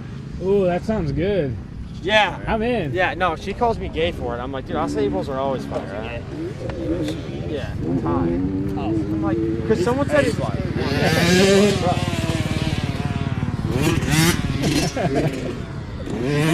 hear me? I can hear you. What do you mean? Probably. Let's see. Listen, I was getting made fun of for eating acai bowls. And Ensure. And I love. And Ensure. This Yeah, guy and drinks Ensure. Ensure. Does anyone in the chat drink Ensure? How many people are in the chat? I'm gonna check on my phone. I think there was like 20. Oh, that's nice. Yeah. Dang it, dude. The closest one is 30 minutes. Looks like we're taking a drive. But it's close. What? We take the old dirt jumper to the pump track tonight. It's a real possibility. They're otherwise Yeah. yeah. Cincinnati. Stars are for you earn raffle tickets. So how many of your stars you have, that equals raffle tickets. You got to redeem them at the end of the week. All right. How many you got? Jesus. Yeah, How'd you keep get it so up. many already. I only got one. I don't got any. What the heck? Huh? It's not even on Instagram, is it? Really? He said it was. It's definitely on YouTube right now. Or we can drive back to Cincinnati. I'm about to look on Instagram now. Yeah, it's definitely not on Instagram right now. You said the pump track. Put I'm probably not gonna go over there. I'm going to the gym. No. I'm retired, dude. I don't know if you know that or not. No, I do.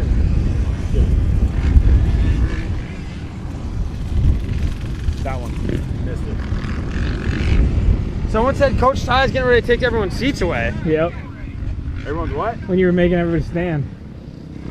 Oh, their seats. Yeah. Does it mean I'm gonna get charged for this? What? Front flat tires. Dang. Alessandro did it. That's tough. Alessandro did it. He brought it back. I just rode it to go pick up my phone.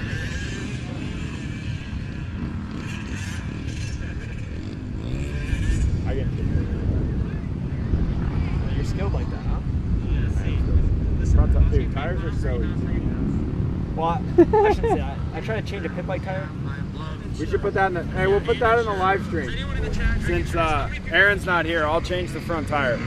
You know how to change the tire? Yes, I know how to change the tire. You know how to change the tire? I could. I would say the same. I could make it happen. It would just take way too long, and I'd have a high risk of popping the tube. I feel like one thing we really need to work on with some of these kids is just consistent throttle. Yeah.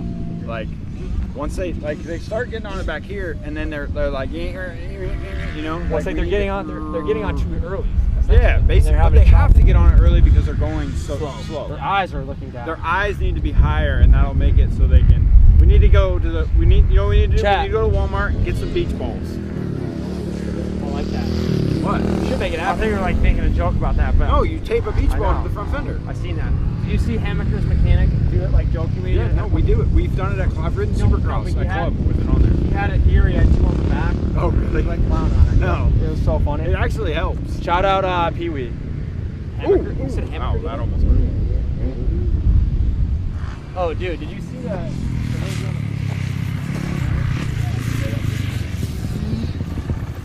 God, I'm still absolutely completely sick with it. See that? Hope the chat heard that. Did you see that? You're doing a lot of Josh Hansen airs out there. See that whip? I was afraid. I can't believe you whipped it in the wind right now. I was like, I haven't even jumped that thing. I haven't jumped that or that. Well, it's scarier when you're like this because then you're a sail. That Yeah. wasn't that bad.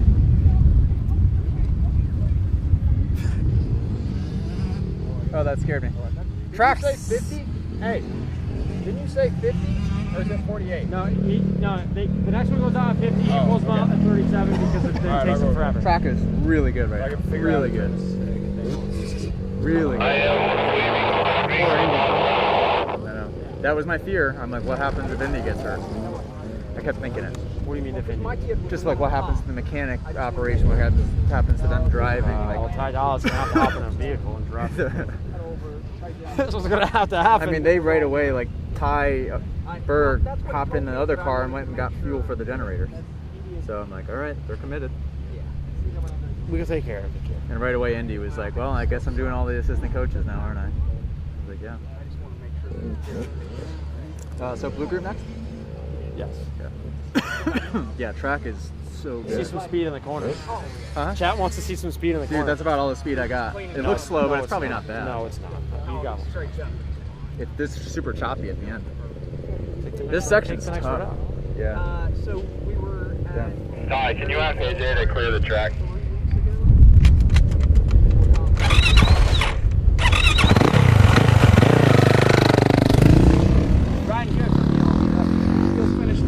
Madness, badness, combination.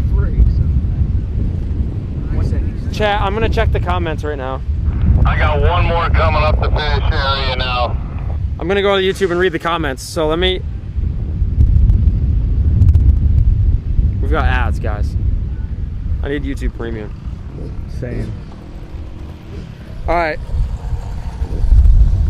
Anyone in the chat? Any questions for Coach Bark? I'm Coach Bark. Honda. Bugsby said Honda. Honda's. No, I'm just kidding. I can't get that. I don't mind the Honda. I know you guys can hate on me. I ride KTM's. The injured guy. What are you talking about? Oh no, it's beef. Mitchell knows he likes a KTM. Next one in UK, August. We're going to Fradden and Moto 101. Back to back, baby.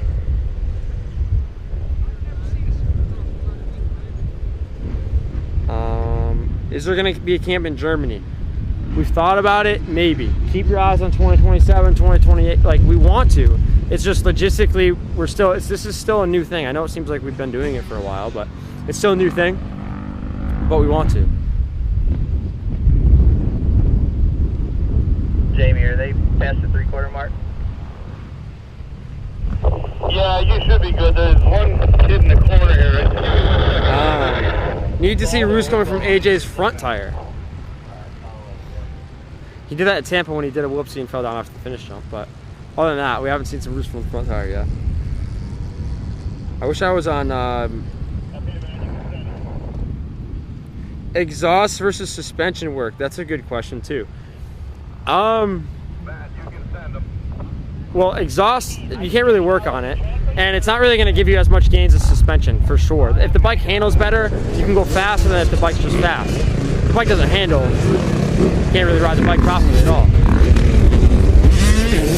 So, an exhaust is cool, but not necessary.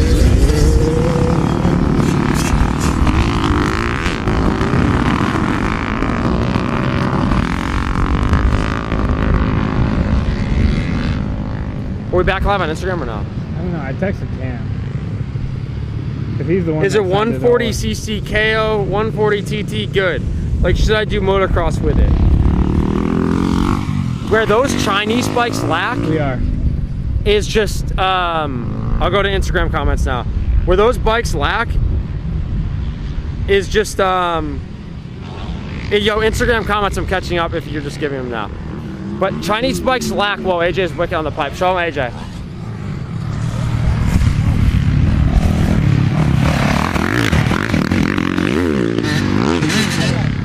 Chinese bikes lack in the components department. So like, the brakes aren't as good, the suspension's not as good, the motor's fine, but it'd be fine for a beginner bike for sure, until to a certain extent. I don't think there's any Instagram comments, is there? I saw some. Some dude said he broke his rib. I can't see him past like 2 minutes ago when I joined. So if you left a comment like within 5 to 2 minutes ago, you got to re-comment it so I can see it. We got a viewer from Brazil. Hello from Brazil. Let's go. So yeah, it's 85 degrees out and I've got a beanie on. You know why? I woke up, had a bad hair day. I kind of need a haircut, but I kind of want to let the flow go. You should do a mullet. What's good from Australia? A mullet. My dad would be, well, my dad's not redneck either. If you've been liking the Instagram stories, I've been, I don't know, promoted's not the right word. I've been delegated to also do Instagram stories. So I try to do as much as I can and help everybody, but Instagram stories is new for me. I'm not as good as Ethan, I'm not as good as Cam. I'm not even as good as Jack. But the effort's there, so let me know. Aubrey, what's good? I'm injured too, but hopefully we'll be back barking soon.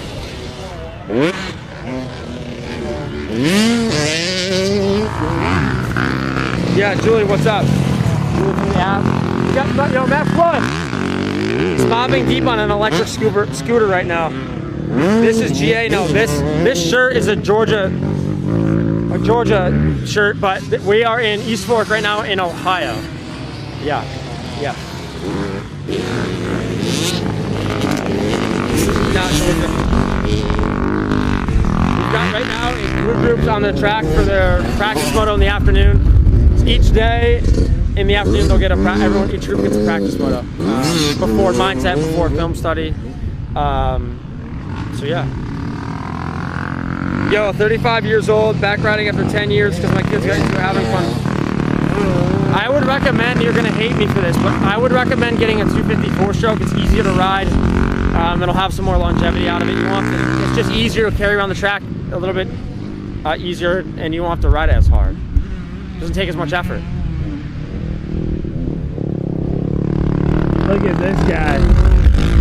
Wow. I've been out on the street. Matt Floyd, Matt. The people want to talk to you, Matt. People want to know, Matt.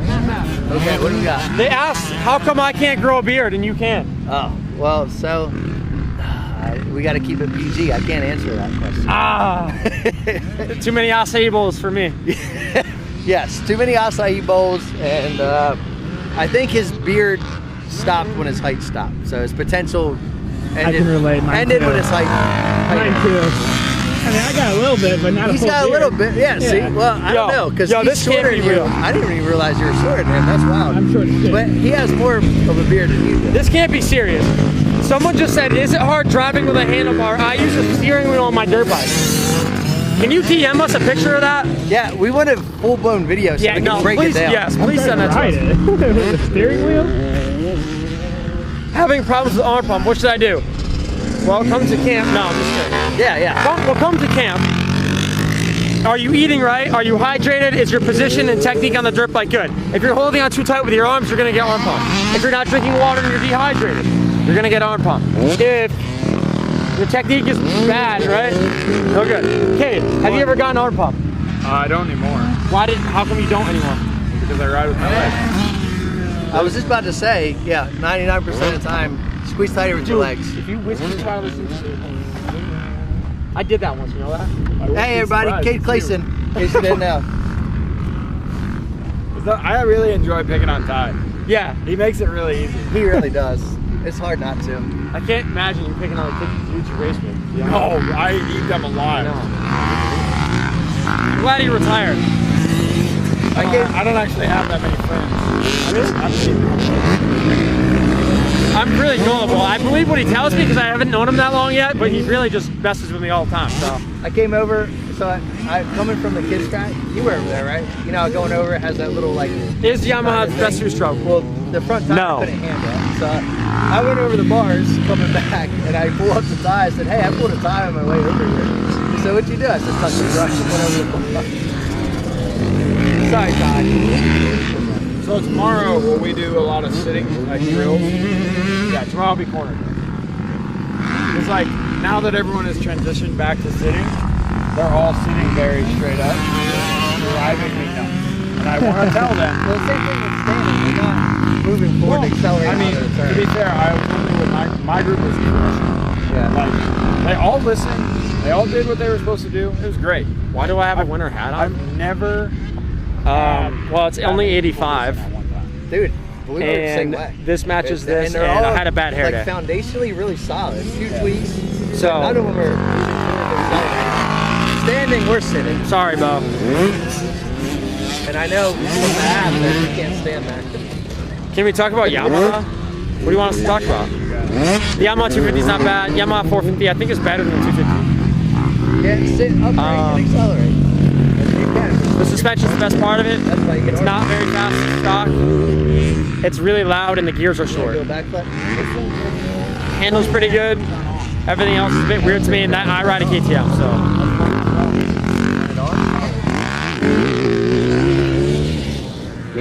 What do we think about Hayden Deegan? Who's that guy? Hayden Deegan? Who's that? I don't know who that guy is. Hey, Hayden Deegan. Who asked? Can they explain who he is? Hayden Deegan. Who is Hayden? man. I don't know who that. We don't know who that is. Should we know? No comment. Who is? I don't need him to. Should we know who that is? Who, me? No. Well, we know who you are. You ever seen that guy? That guy that does TikTok videos where he's like crashes out in the NASCAR game and Brother. he's like, that guy just pitted. I don't have TikTok. Have you seen that guy? Yeah. He forces him into pit lane. Yeah. Who, me? I don't have TikTok. Oh, I gotta go pull my guys off. Or no. They started at 50. Yeah. Someone crashed? And no. We got a lot of ride time. Shut my thing off. I got it on. You want it back on? I'm working on it. There you go. Why is it purple? Now you can go. What? Oh, wait. Now you can brag. It's fine. You can brag. No, I was going to put it in reverse form. Yeah. You want to reverse? No. Do the reverse. Dude, I kind of want to. Yeah. This is a perfect spot for it. I kind of want to. Let's turn it off. No. You can just shift it there. It should be. All right, everybody. Cade Clayson, retired Supercross rider. Reverse wheel. He only has 70% power, so we're not sure how it's going to go. All right. Throw it in reverse, big dog. Oh, he's getting ready for it. Serious. Jackson, we're just messing. We know who Deegan is. We know who Deegan is. He's very, very, very, very You got to stand up. best in the world right now. You got to get your head backwards. That was actually pretty good.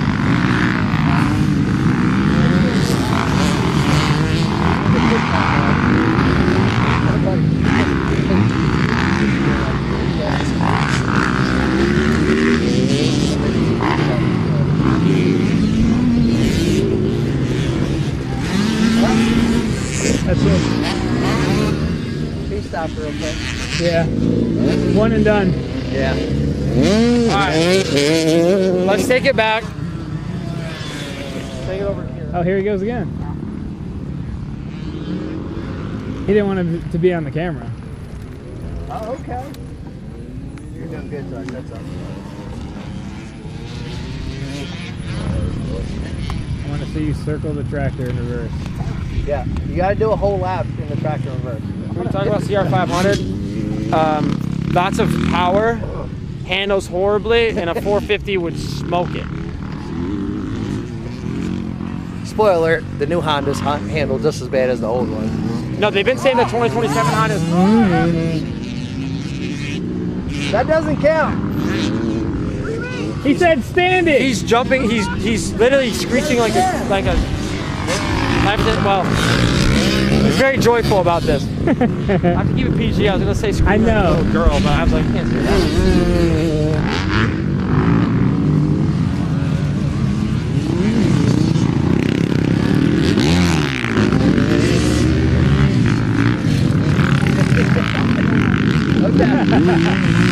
Hey, can we get a K there? You can press and pull like a mountain bike when jumping or just throttle. Good question. Consistent throttle, strong legs, head over handlebars, smooth throttle.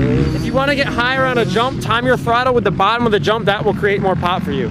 Not try to pull the bike. If you try to pull the bike without any, well, don't ever just pull the bars. But even if you did try to do that, it's not going to do anything. It's just going to make your body feel really unrelaxed on the bike. Not good. Don't do it.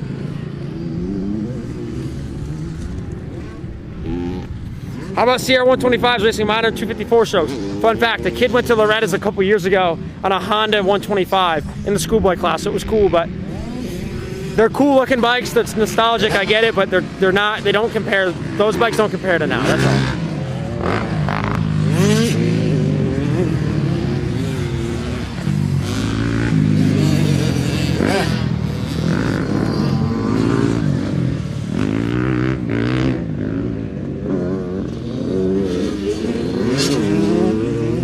I ride a KLX 230 on the track. I'm too big for it. Any tip?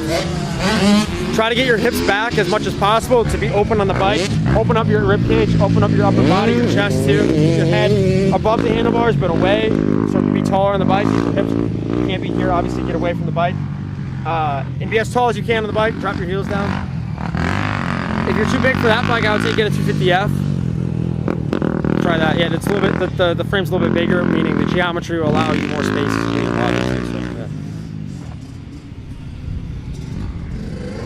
Mike and Andrew. What's up?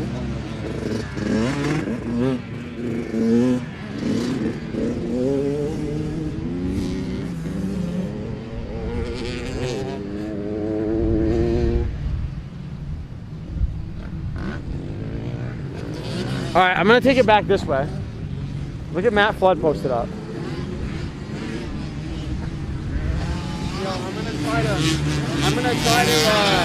I'm gonna try to go find the cat. See if we can find the cat. Yeah, shout out Mike and Andrew. Do we have any more questions? Even though there's what, 20 people in this live right now? I've been cooking on the Instagram stories though. Let's go over here.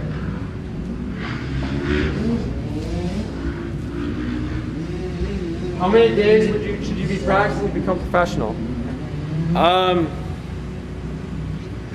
Well, if you're not doing something every day on or off the bike, you're not going to make it. I would say riding 4 days a week, but good. If it's just quantity over quality, you're never going to get better anyways. I don't mean you specifically, I just mean in general, right? So I'd say like at 3 or 4 good days a week. Preferably, honestly, 3, because if you're just fatigued and you're just running yourself into the ground, it's not going to work. Also, depending on where you're at, you probably need to build a better base for fitness. So that's just equally as important, honestly. Hey, Justin and Jamie, you know me? If I have a big build, would you recommend a 250F or a 125? A 250F for sure. Justin, do you copy? Justin, do you copy? Count on 3. Yeah, copy. AJ said, get your rear end back here right now or you're fired. Sounds good. Well, too late. He's fired. It may not have been exactly like that. Yo, Jarvis. Yo, Trey Jarvis is in the chat. And anyone who does anyone in the chat know Trey Jarvis? I didn't think so. So anyways, Justin, you know what Trey Jarvis is? No. I don't. Dang it, dude. Hating on the beanie. What's the temp, 85? Probably like 85, 86. Said the high was 86, so it's probably like 80s. Oops. My bad. It's not a winter beanie, it's a van beanie.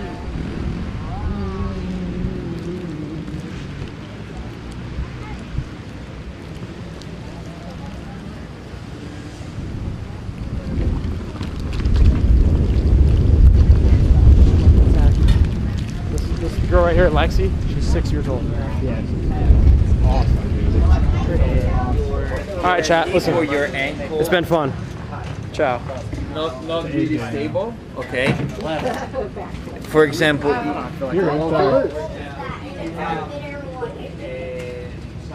feel like it's in the yeah. I don't know that the you're not released, but I do feel like I can feel my foot shift a little bit. I actually have a little bit of wrist like all this when my thumb is coming. Yeah, like see, I can feel my toe like here.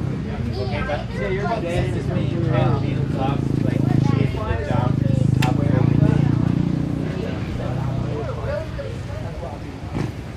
You think it's a good idea to do that narrow table like you've done right here? I believe the terminology was, please see if Justin's available. I took it as, Hey. I took it different. Yeah. I think he wants to. Some interviews, yeah.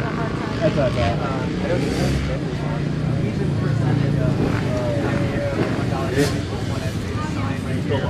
Yes, sir. So everybody sees this is the best helmet. Ooh, all the paint the jobs. yellow. This one's the best one. We like the yellow. Yeah, black and yellow. Can't beat this one. Number 1. Flag on the top, gotta love that. Yeah, this is the best of the best. 4140. Best suspension company.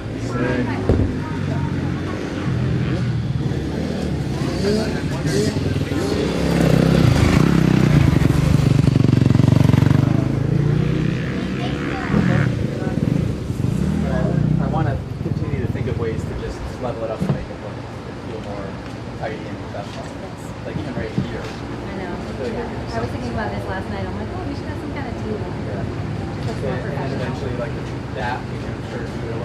Well, that feels kind of pop-up.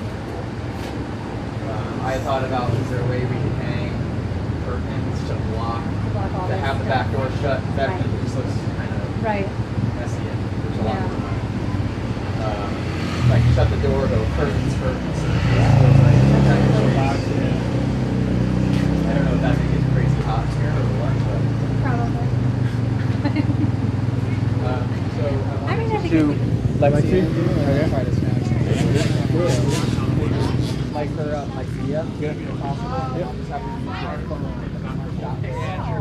so that's okay. We'll position everybody. Okay. So you'll be aiming the camera at like a 45, maybe a little less than a 45. Yeah, like off to the side of them? Yeah. Well, the move you're saying, it's like, yeah, like right in here, there's like some crack.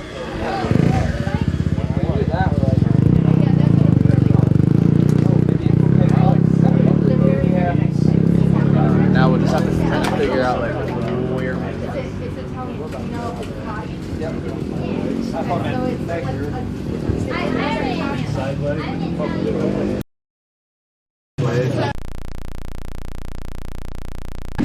It's like the full thing. Okay. So it's kind of like a row of images. I mean, it's just, more than throwing cats, it's like row. Okay. Perfect. Sweet. My favorite. What's your guys' I had a I traded it in so she could have that bike over there. Justin, I don't know if it's crowd. Good job. You guys have good Have her sit here. Trailer and tent in the background. That'd be nice, yeah. And I could get a foldable chair. Yeah. Yeah, it'd be cool to have the Moto that in behind. That'd be sick.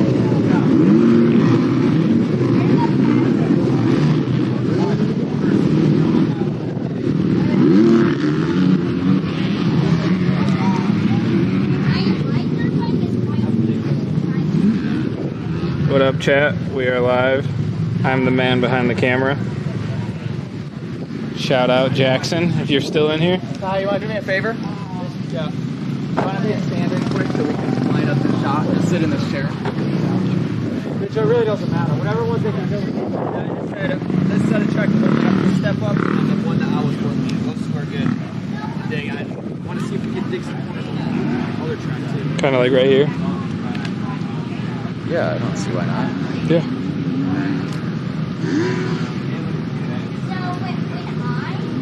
Yeah. And we can have her put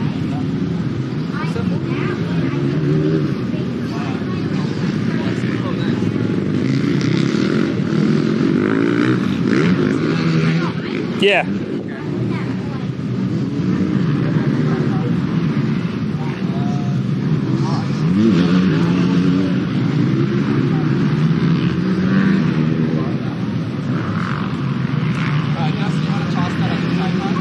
Sure, hell yeah.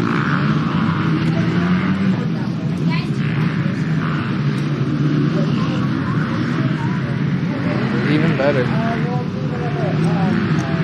Actually, might have For skiing day, that when they're going to do trips, it's so good. I mean, nobody likes it because it's really dry and it's snake. But it's good, huh? I mean, if tomorrow is going to rain, it's going to be fine. How delayed is that? Pretty delayed, clearly. Yeah, it was pretty delayed. But I'm not doing the whole track. I'm cutting the track. For the green group, I cut all the hills up. Yeah. But I was seeing, let's see if we can dig some corners for tomorrow. What? Yeah, that's what I was thinking. I just want to back and see if they can, and then we'll see.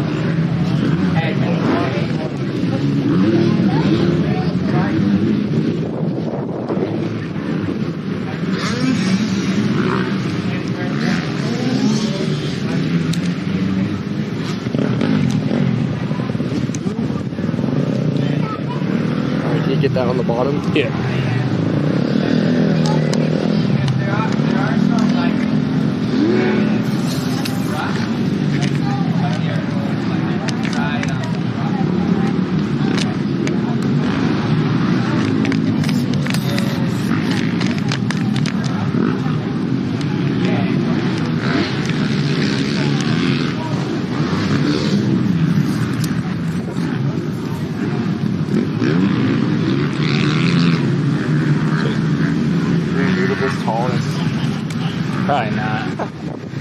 Probably not, because Maybe a lay he's down. doing the Lily girl, so it'll be even smaller in the chair.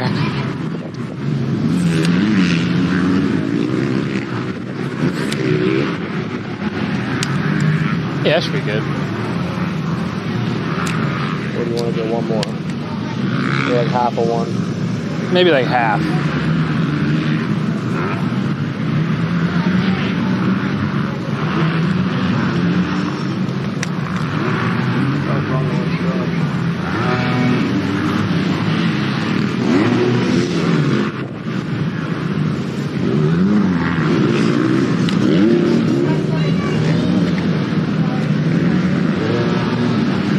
You want it straight on there? He wanted it like 45 degrees, Yeah, like a okay. little off, yeah. Yeah, it should be perfect. I'll use every. Sweet, sweet.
Damn, that's hella delayed. I think it's we lost the generator. Huh? So we lost the generator died. Oh. So I think it's just like behind. Yeah. I would say it's definitely delayed a bit, but seems to still be going. Well, I mean, yeah, because the live was Yeah. We're not live anymore, are we? We're still oh, we are.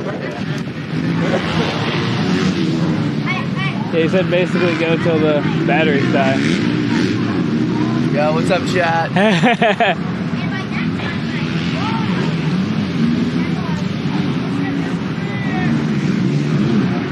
He did never give me an answer about another SD6. Yeah, I'm good.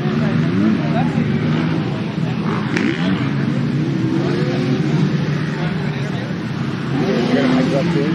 Yeah, I'm gonna mic them both up.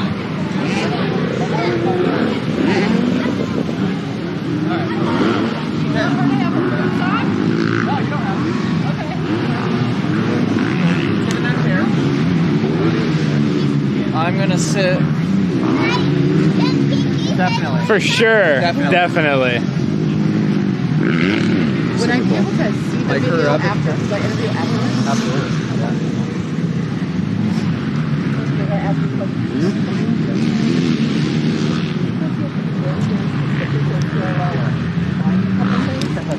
Can you hold this? Funny. You want to mic her up or hold this for a second? Oh.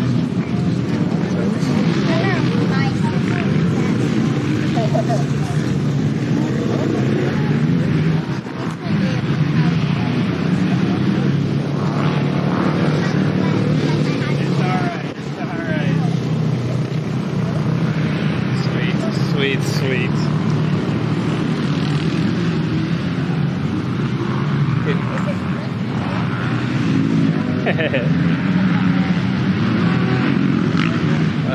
Yeah, and then I'll just have to reference your phone for the question.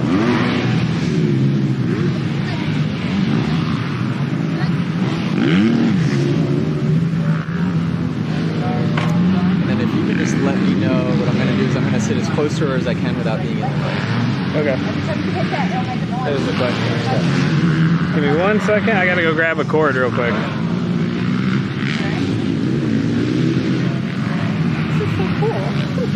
Okay, so this is what we're going to talk about. Hey, hi. I'm just gonna sit right here. Thank you very much. I think it's gonna say some of the words. No, I want you to answer the questions, okay? I'll tell her the answer and then she'll say. Do you want me to hold Pinky so Pinky can watch? Yeah. Okay. I just have one question about these. Sure.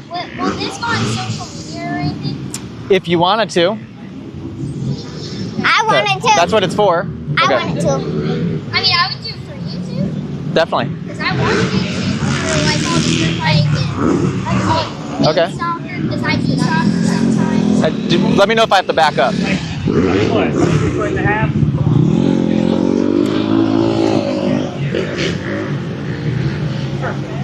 Okay.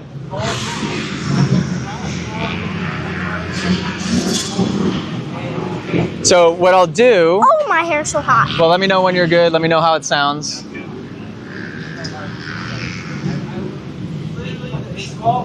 Testing 1, 2. Testing, talking. You're good. You want to talk? Just talk normal? Yep, keep going. Okay, perfect. Okay, Lexi, so I'm going to ask you some questions. If we need to like practice it more, we can. We're just talking, having fun. Don't worry about the camera. Sound good? Yeah. Okay. Can you say what your name is and say how old you are? Lexi, I am 6. Say, my name is Lexi, I'm 6. My name is Lexi and I'm 6. When's your birthday, Lexi? July 17th. Can you say my birthday is? My birthday is July 17th. Can you say it one more time? My birthday is July 17th. Okay, pretend the camera's not there. July 17th, what year? I forgot. 2019? 17. 2017? 7, 17, 19. 19.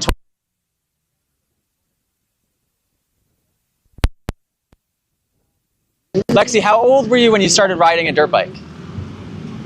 You remember? 30.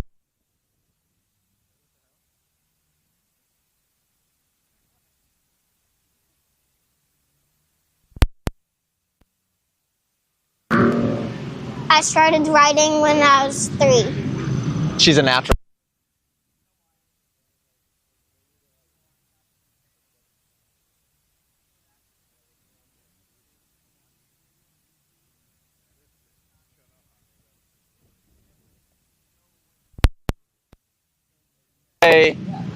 I'm 3 years old and answer my question, the camera doesn't know what you're.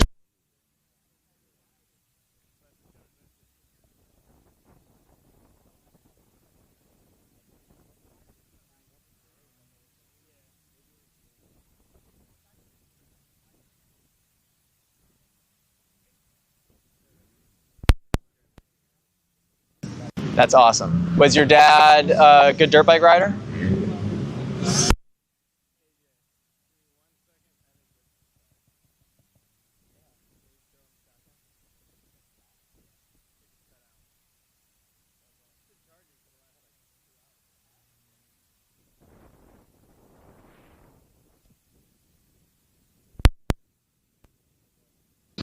Technical difficulties.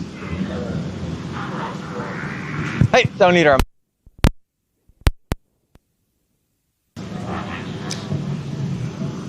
It's so fuzzy though.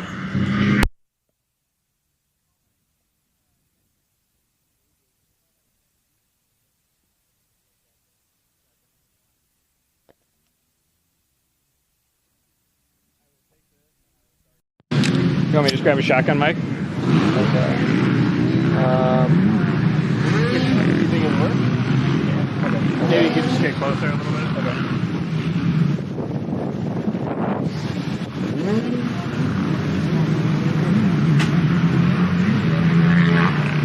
Okay. AJ, do you have a camera bag, or is it just the 360 step. AJ just has a 360 step. I'm not working the camera back.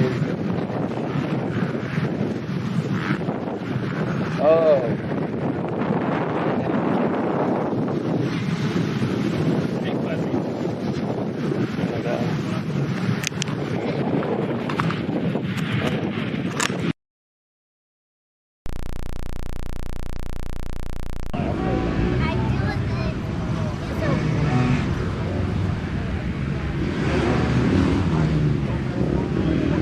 Go ahead and talk, Lexi.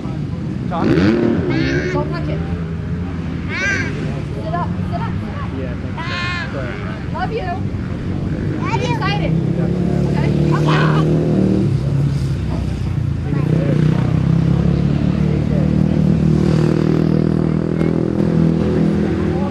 Yeah.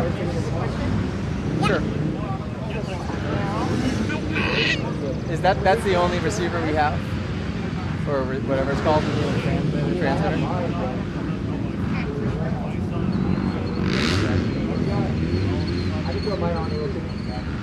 Let's just do that, just bust one out, and then we'll have a fresh shoot for tomorrow.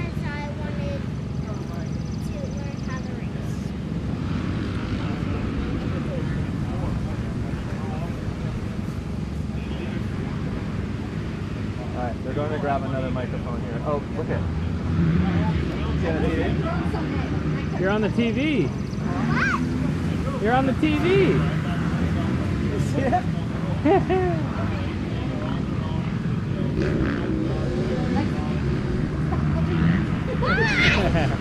Do you want should I do it? Yeah, sure. Is it alright? Put on a new one. There you go.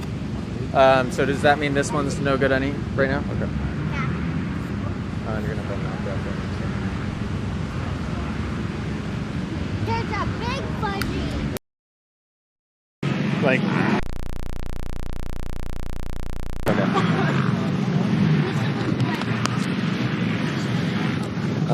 I'm gonna throw my camera up too. That's it. Screw it, right? Huh? I'm gonna throw my camera up too. Okay.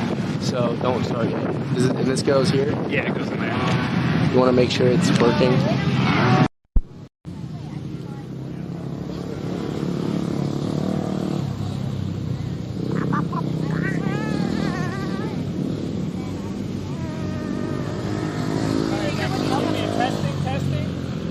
Think it would help if you wore my helmet? Maybe? Because he fidgets a lot? Oh, yeah, sure.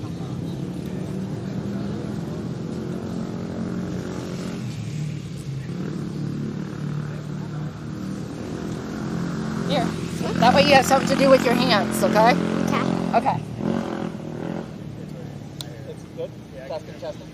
Don't go yet. Don't go yet. Just talk quick.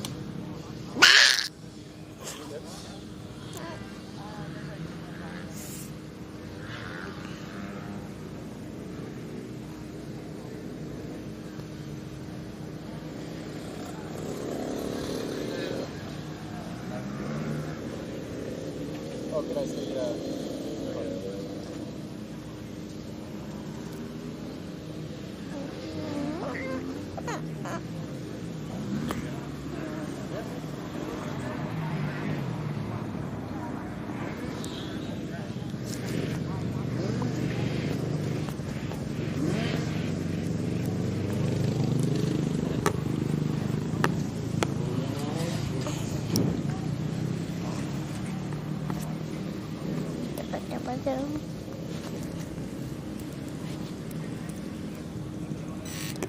What'd you say your birthday was again? 7/17. July 7/17/19. 7/17/19. Jolly. So that's coming up. So you're about to be 7. Okay. Ready. What are you going to do for your birthday? Probably race. Race dirt bikes on your birthday, you think? Yeah. Alright, I know I asked this already, but what got you into dirt bike riding? I watched my dad ride dirt bikes and I got interested and Why? because Did you want to be like your dad? Yeah. Good. And what about it was so interesting to you other than your dad loved it? Did your dad ever get hurt on a dirt bike? Yeah. I don't know. Have you got hurt on a dirt bike yet? Yeah. What'd you hurt? Do you mean like broke a bone? No, just like hurt. Have you stubbed a toe or broke a nail or cut your finger? And a sharpener, I did a pencil sharpener. So we had a pencil sharpener injury, but no dirt bike injuries? Okay, that's good. Well, right here and my knee. On a dirt bike, you hurt Yeah. that? Okay. Why do you love dirt bikes? I don't know. When you ride a dirt bike, what does it feel like? Does it make you feel happy? Proud. Does it make what? Proud. Proud? Why does it make you feel proud? Because I didn't know I could do this, but I could. That's really cool. That's really cool. What makes you the most proud? Riding a dirt bike? Yeah. What else makes you proud? Me flying. You flying? But I was like, I believe I could fly. I believe I could touch the sky. When my belly was where my butt was supposed to be and my chest was on the tank. Today? Yeah. The one I dropped down. Yeah. Yeah. Like right away when you started riding? Yeah.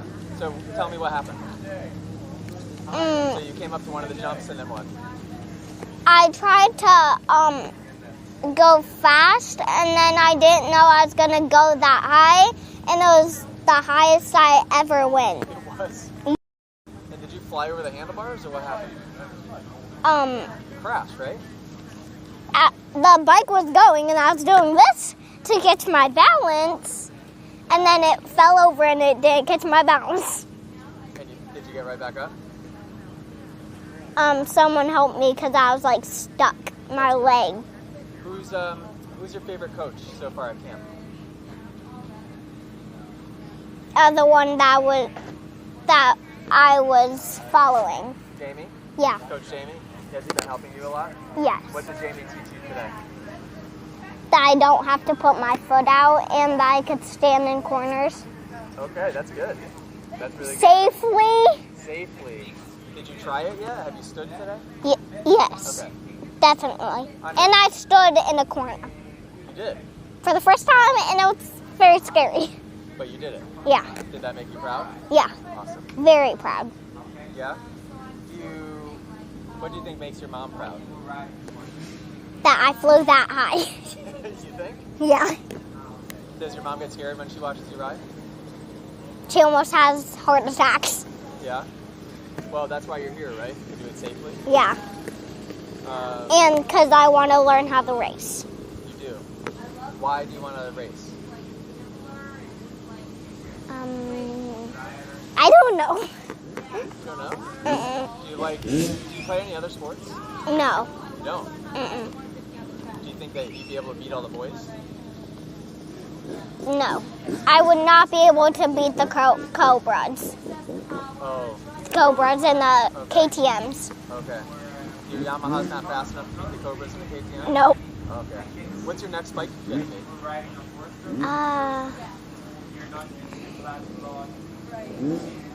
We're staying in Yammies, and then we're gonna go to Triumph. You're gonna go straight to Triumph? Yeah, after we're done with the Yammies. Yeah? To what, like a 250? Maybe. Wow. Someone told me that they loved my 350. What? They thought that thing was a 350. No way. What's your favorite color? I have a bunch of them. I'll just say like 2 or 3. Okay, what are they? Gold, Yeah? black, and silver. Okay. Who is your favorite princess? Ariel. Say my favorite princess is... My favorite princess is Ariel. Who's your second favorite princess? Well, that's my second one, but the one that I'm saying right now is like, I don't love it anymore. Oh, who did you used to love? Elsa. You used to love Elsa? Yes. Do you used to love Moana, or do you still love Moana? I love both. I love all of them. Yeah, okay, cool. Have you been to Disney? Disneyland? Yeah. No. You haven't? Mm-mm. You can meet them there, you know. What? You can meet them at Disney. What? Yeah. Did you know that? Mm-mm. My daughter met Ariel. Oh, yeah, I did. Oh, you did know that. I did. Let's see, what else do you want to talk about? I met Ariel. What? I met Ariel. Where? At my birthday party. You did? Yeah. No way. Does Ariel ride dirt bikes? No. Why? She's supposed to be in the water. Yeah, but she likes the land. She's curious about the land. Don't you think she'd want to ride dirt bikes? Maybe. I bet you she would. Next time she comes, I'm going to ask her. Do you think Ariel will be proud with the way that you rode today? Yeah. Just swallowed sand. Do you think Ariel would be proud with how Yes. you rode today? Did you tell Ariel that you put your bike into Moana speed? How did that go? Tell us about Moana speed. When I got stuck in the mud, I went full Moana speed. That's awesome. And it still didn't get out. No? Full Even speed. full Moana speed? Yeah. Your bike still didn't get out? Yeah. Because it was so stuck. So when that happens, you gotta click it into the next gear and you can go into I don't Elsa. have gears. Well, you can. There's a mode down bottom where you can go from Moana speed to Elsa speed if you want. And maybe Elsa can do a little better getting you out of the mud. You can try it tomorrow. We'll work on that tomorrow. Okay. Okay. Are you having fun so far? Yeah. Okay. Let's see. Mitchell, do you have any questions for Lexi? Any questions? What's your plan for tomorrow? Yeah, what is your plan for tomorrow? On that big jump to stand up and not go so fast on it because I flew Did she tell you that story? Oh yeah. She just said it. like It's pretty crazy. higher than that. You were like up here. Wow. And Right. did Coach Mitchell see it? Yeah, Right there? I looked back, she was flying through the air. Oh. Right here? Yeah. Yep. Probably. Jeez. You were up there. My front tire was that high. Yep. Jeez. Crazy. What do you want to be when you grow up?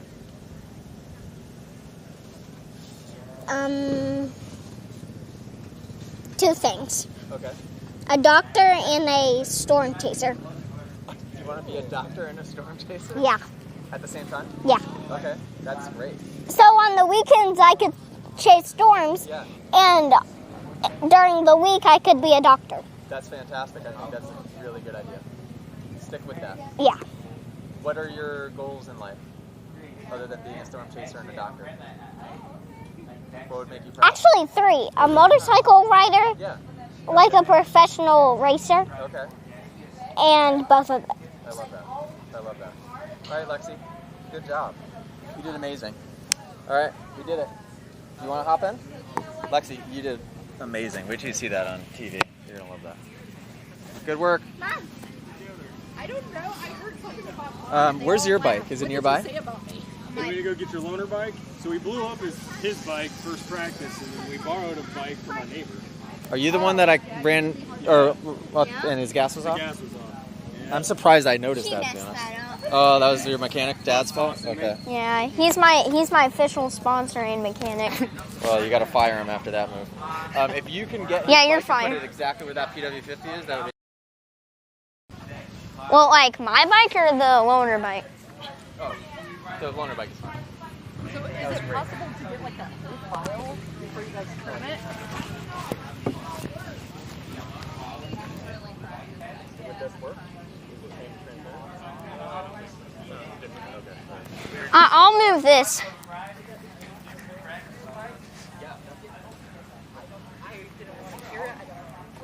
That's why I kept trying to stay out of the sight.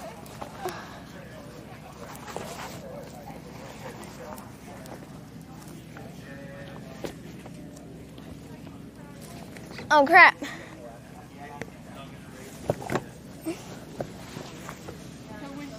It fell over. Dang it. There, no. Watch. Dang it. Just put that down and pull it back. As a center stand. What the heck?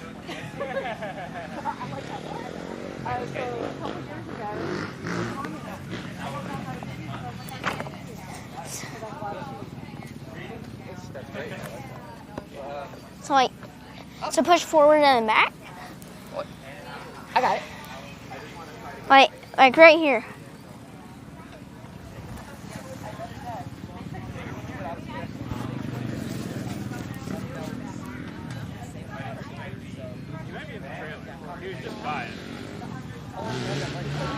All right, cool. Hill, you're mic'd up, so sit there. Wait, to your right. I see him up the trailer.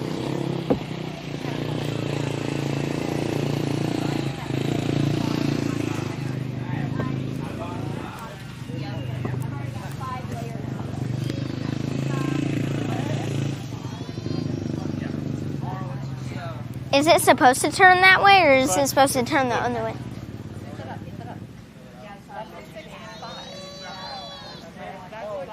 This isn't mine, though. No. This is blowing up under the tent. Yeah, I blew mine up. He lost a wrist pin clip and it wiped out the whole cylinder. Yeah. Oh, shoot. But, you know, the motor community does what it does best, and they all come together, and here we are.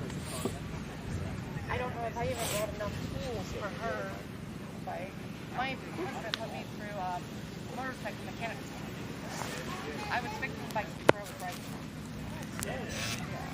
But their bikes are very different. You steered the hill, and I probably could have walked under you. I swear, at least your Thank you. Testing, testing, talking. Okay. Okay, so when I ask a question, if you could repeat the question kind of back in your answer a little bit. So if I say, hey, how old are you? I'm X years old. Got it? Mm-hmm. Okay. You don't have to be nervous at all, obviously. This is just a conversation. Forget the camera's there. If we have to redo something, we'll just redo it. It's not like this is live, so we could do it a bajillion times if you want. All right, so what's your name and how old are you? My name is Cooper, and I'm 10 years old. I just turned 10 in March. Great. All right, one more time. Dang it, My name is Cooper, and I'm 10 years old. So remember, just a conversation with me, right? How old are you? What's your middle name? James. How do you spell it? James. What's your last name? Herman. How do you spell it? Herman. I heard him say it a bunch of times. So. What's your name? How old are you? My name. That's okay. You should see how many tries it takes me to get stuff sometimes. What's your name? How old are you? My name is Cooper, and I'm 10 years old. Very cool. When's your birthday? March 30th, 2016. 2016? Yeah. Jeez Louise. What got you into dirt bike riding? I thought my dad was really cool, and he rode dirt bikes. You think your dad is really cool, or you thought your dad was really cool? Both. Go ahead, sorry. So he's a mid-pack B-class rider. Okay. He's a mid-pack B-class rider. Shout out mid-pack C-class. Continue. And... Does he still race? No. Okay. No. I keep interrupting. So you saw your dad. Were you inspired by that to start riding? Yes, because I just wanted to copy everything he did. That's cool. That's cool. And how old were you when you started riding? 6 years old on a PW50. Repeat the question back. I was 6 years old on a PW50. When what? When I got on the PW50. I was 6 years old when I got on my PW50 dirt bike. Say I started riding on a... Oh, I started riding on a PW50 when I was at the age of 6 years old. Awesome. Do it one more time. I started riding at the age of 6 years old on a PW50. Very cool. After the PW50, what did you get? I got kicked out of school for a while, and then I got 65 when I was big enough. Why'd you get kicked out of school? Violence. I used to be violent. I'm not anymore. When you were how old? When I got kicked out? Yeah. 6.5. Okay. Probably for the better. Are you homeschooled now? No. Okay. Were you homeschooled for a little bit? I was never homeschooled. Oh, you weren't? Okay, so you just went to a different school? Yeah, because we moved by our family and my grandma and my aunt and uncle. Cool. So that we could be by them, because every Sunday we have a lunch that we do. We have a clearing in our woods, so we can have a dirt bike track at our house. Yeah. Do you have that now? Yes. Oh, cool. I do have so that do you now. have like a corner? Tell me about it. So we have, I'm pretty sure it's a 10, 15 foot jump Yeah. with a landing pad. And then you come out of that and you come out of the woods. When you come out of that and you go into a straightaway, it's really bumpy. Usually I go through there at 3rd or 4th. Uh-huh. It depends on which day. So you can practice the jumps, the bumps. What did you have, like? And so then you turn and you kind of do an S. And then after you do the S, you go straight, hit a berm, and then you kind of do like a backwards C. Sounds like. And then you hit a jump again, going into the woods, and then you go through a corner with a large berm, and then you hit the jump. Cool. Why do you love dirt bikes? Like, tell me, what is it that you like about it? It's thrilling, and it's just really thrilling to me and fun. Thrilling. So, describe that. What do you mean when you say thrilling? So I get an adrenaline rush. Yeah. So like my heart gets beeping fast. Basically, my dad says I'm addicted to it. Dad says he's addicted to it. I guess it runs in the family at this point. Are there any feelings of accomplishment, or do you feel proud when you ride a dirt bike and you can kind of get on the other side of things that are scary? And like if there's a giant jump, if I hit it, I feel proud if I don't crash. But if I crash or roll it, I won't really be proud. I'll just be like, dang, I actually got up there. Are there any other life lessons like that the dirt bike teaches you that you can think of? Patience. Yeah. Why? Tell me why. Because I gotta wait for my skill level to get better, but here for some reason it just instantly gets better. I don't know why. At camp it does? Yeah. Oh, good. At the Moto Academy. Okay, good. What's been your favorite part about the Moto Academy so far? I get to see all the people I saw in the videos, and I think it's really cool to see you in person, and just like being at the camp. You guys do really fun drills, you go to fun tracks. I could go on and on. Amazing. What are your goals for this week? For this week? God's sakes. What size is that SD card? Who the heck uses a 64 freaking SD card? You want to call those guys quick? Ethan would use a 64 SD card. Brokey. You're doing great. Yeah. You forgot, it seems, that the camera was there. That's what it's all about, just having conversation. Yeah, basically, I just started looking at the track a little bit. Yeah. You know how to talk, right? Yeah. Yeah. It's like talking to my dad over there. Too much. I get done with my schoolwork super fast since I'm like the smartest in the school potentially. So. Huh? I love that. I'm the smartest person in school. I am. I can do 9th grade math. What grade are you in? 4th. What? 4th coming up on wow. 5th. Wow. I can do 9th grade dividing with decimals. Are you in public school? Yeah. Okay. Sorry, we're having technical difficulties, but It's okay. I don't mind. That just means I can talk more. It's part of it. Brian, can you bring me that brown bag? Where the SD card filled up because it's a 64 gig freaking.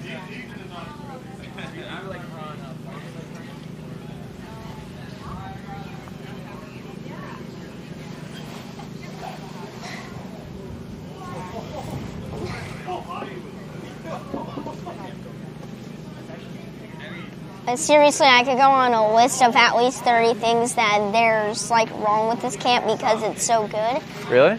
Okay, we'll save it for when the camera goes on. Like I mean wrong because it's too right to be humanly possible. I don't know.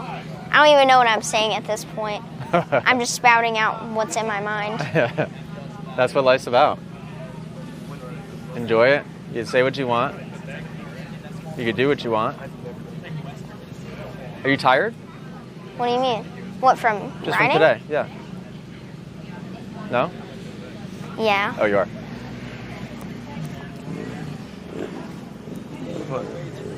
I know not to be a smart aleck. Yeah, you did. Yeah, I did. I did. So remember not to be a smart aleck.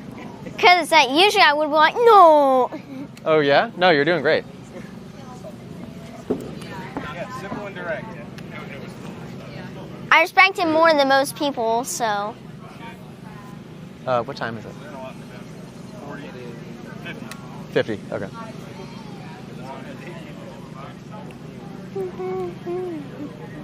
Are we gonna have any more free riding today and all? Oh, not today.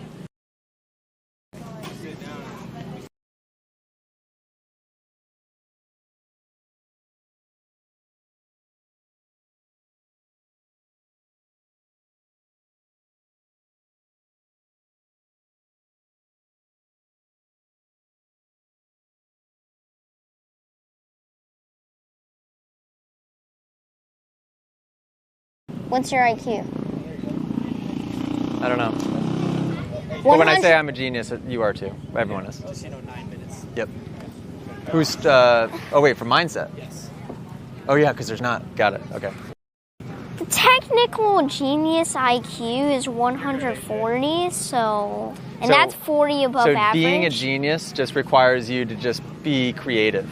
That's it, right? So everyone has access to be able to be creative. Being creative is way more than being better than being book smart. Right. I'm not really that creative at all. I'm more book Yes, you smart are. than anything. No, you're creative. You're very creative. Think about the stuff that's coming out of your mouth right now. You're making it up. What, That's me creative. talking? Yeah. That's you creating. Right?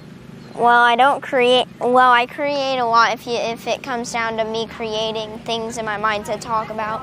Right. I talk too much. That's what creation is. You think about it, then you say it, then it becomes a thing. Yeah. That's you creating. The only reason we say I talk too much is because at school I get everything done, being the first one done, Yeah. and then I just start talking to everyone around me. And you distract them? Yeah. So tell me about the Moto Academy. Why are you here? Because I want to be as fast or faster than him. Okay.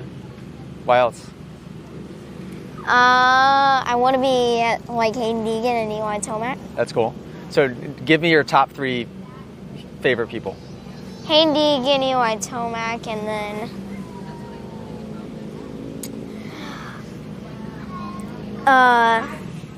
probably Tom Vial. Yeah?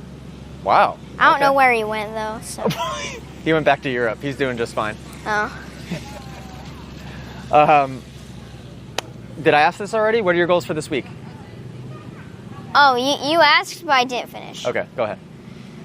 So, my goals for this week is get faster than my dad. Okay. Become really fast at least, and that's it. That's it. Just become fast. Okay. And get the right mindset to actually do the sport. That's a good goal. Because, how are you going to accomplish that? Like if We're about to do mindset right now at 4 p.m. in a couple minutes. So what are your goals for that? Just have a strong mind. Honestly, just have a strong enough mind that, if I crash 5 times, then I just get up, and then I do it all over again. I guess, I don't know. Beautiful. What do you want to be when you get older? Professional motocross rider. Okay. Nothing else stands a chance. Okay. So professional No plan B. Nope. Great. You shouldn't have a plan B. I like that. Let's see. That's pretty good, probably. Anything else you want to say? No. Not really. Who's your favorite coach here? You. Oh, besides me. Dang it, I forgot everyone's name. The guy that did the squirrel, the Coach Mitchell? Yeah. Okay. I don't know where he is right now. Cool. Dude, nice job. Are you sure there's nothing else you want to say? No. You got the whole world watching right now. You said it's not live. Good job. Good job. What time is it now? 5. Okay. Good work. Good work. Do you need this on me for this, or? Yeah, we can just leave it on. Okay. Julia, would you be okay to do the interview right after the mindset? Is that okay? I better let him know there's only 15 minutes left. Blue or red? After this, I'm going to Best Buy. Cam told me to go get another SD card. Bro.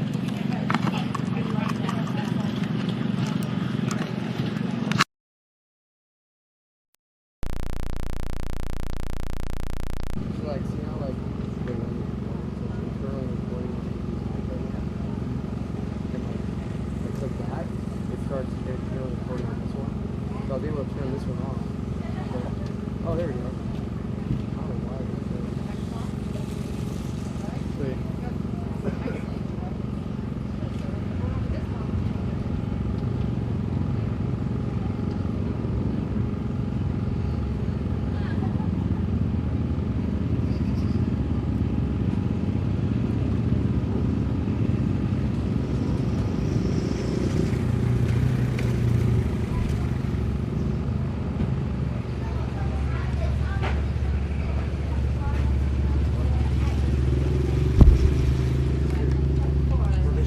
Your plastic. Oh, I'm so sorry. You are completely fine. Don't worry.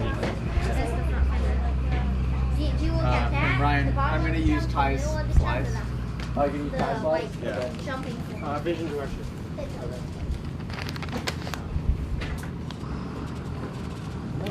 How are we feeling, guys? All right. Good. Tired? Anybody's back hurt still?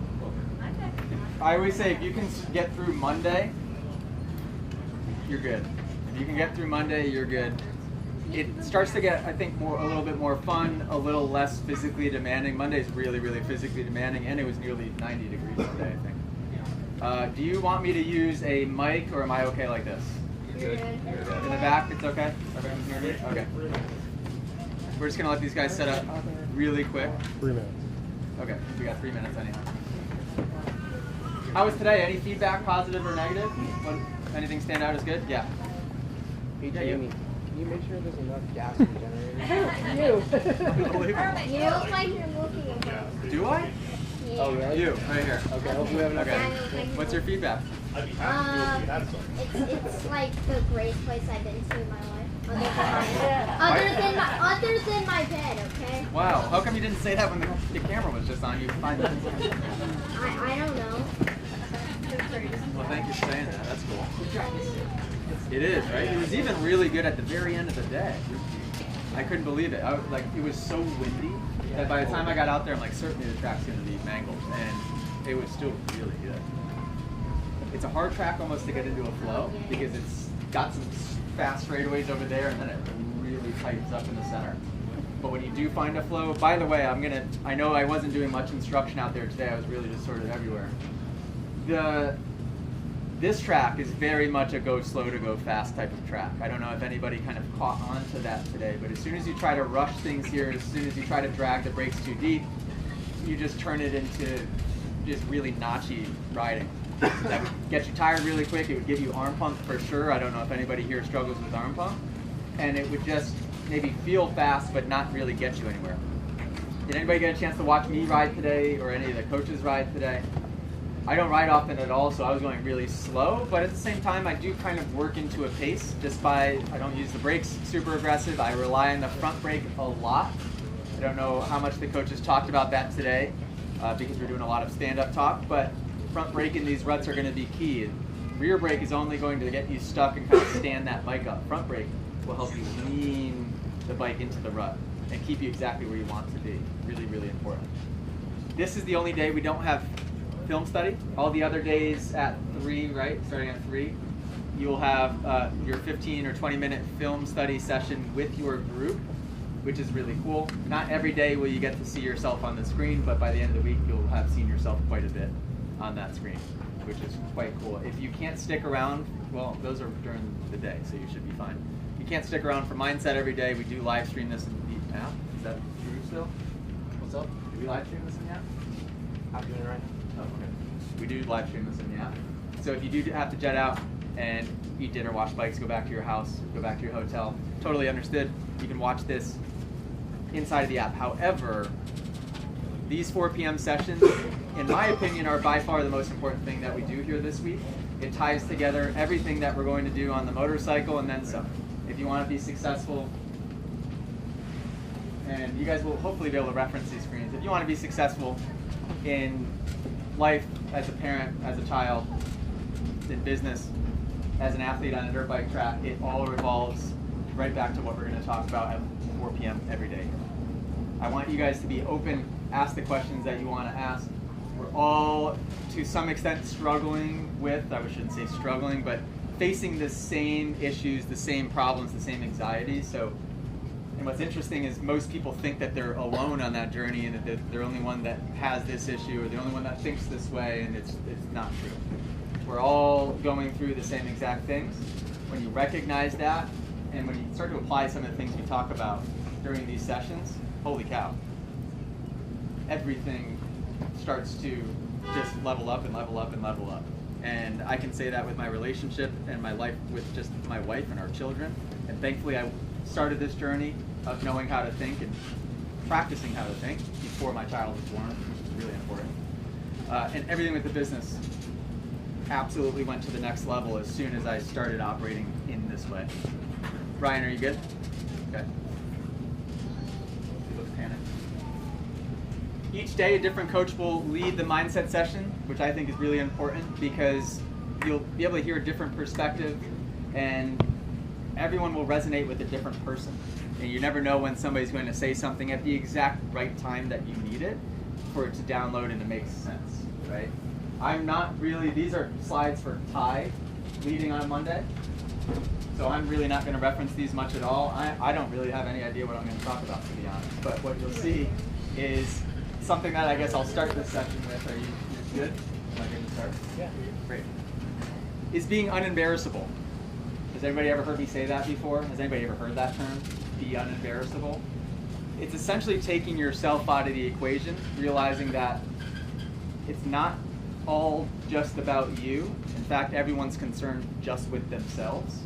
And it gives you sort of a liberation and a freedom to explore, to be creative, to be able to just do what you want, try things, fail, right? And instead of trying to live in this box. Do you have a question? Oh, okay. Just very much like what we're going to talk about today is vision and direction. I guess you could just do the slides and play around with them as I'm talking. I'm going to totally just go for it. Try to stand like. Oh, sorry. Okay. We're going to talk about vision and direction. Most people, and this applies to anyone from 6 years old to 96 years old, don't have a plan for what they're doing in 5 years, 10 years, 20 years down the road. If you don't have a long-term vision of what you want your life to look like, it's very, very difficult to be able to make the right decisions right here, right now to shape what that life looks like. And in fact, what ends up happening is that you end up just living a series of habitual behaviors and you end up being a person that you never really wanted to be in the first place. And a lot of people don't even take the time to take a deep breath and self-reflect to realize that they've ended up in that situation. And in my opinion, that is quite a sad way to live. So let's start with this and talk about being unembarrassable. Notice how we have our journals here as well. So we're going to use these journals, and what you can do probably is get it up to the journal page. Would be helpful too. We'll use these journals each night at 4 p.m. and write whatever the heck you want in them, but we'll help guide you with some journal prompts so you can self-reflect in the right way. And tomorrow we're going to talk about fear, which is a really relevant topic when it comes to dirt bikes as well. So let's get into the mindset here. Can everybody close their eyes for me? And you're going to keep them closed until I tell you to open them. What we're going to do is we'll just do a series of deep breaths. We're going to go 4 seconds in through your nose, and I want you to count in your head. 4 seconds in, and you're going to go 6 seconds out. I want you to do this 10 times. 4 seconds in, and 6 seconds out.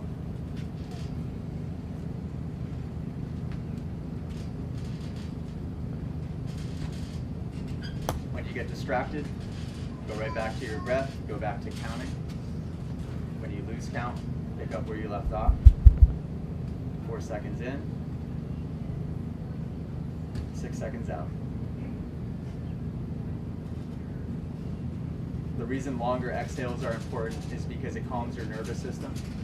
If you take really shallow breaths, it signals to your body, and your body signals back that this isn't a good situation.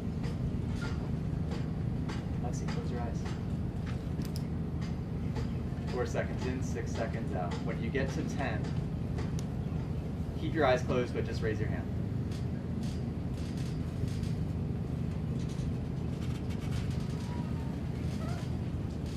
And hold your hand up when you finish, with your eyes closed.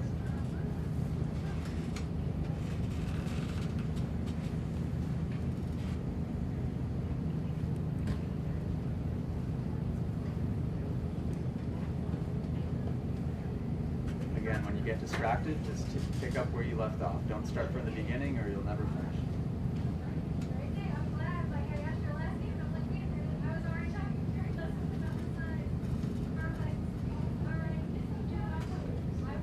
All right, open your eyes. How'd that feel? Good. Who meditates here? Anybody?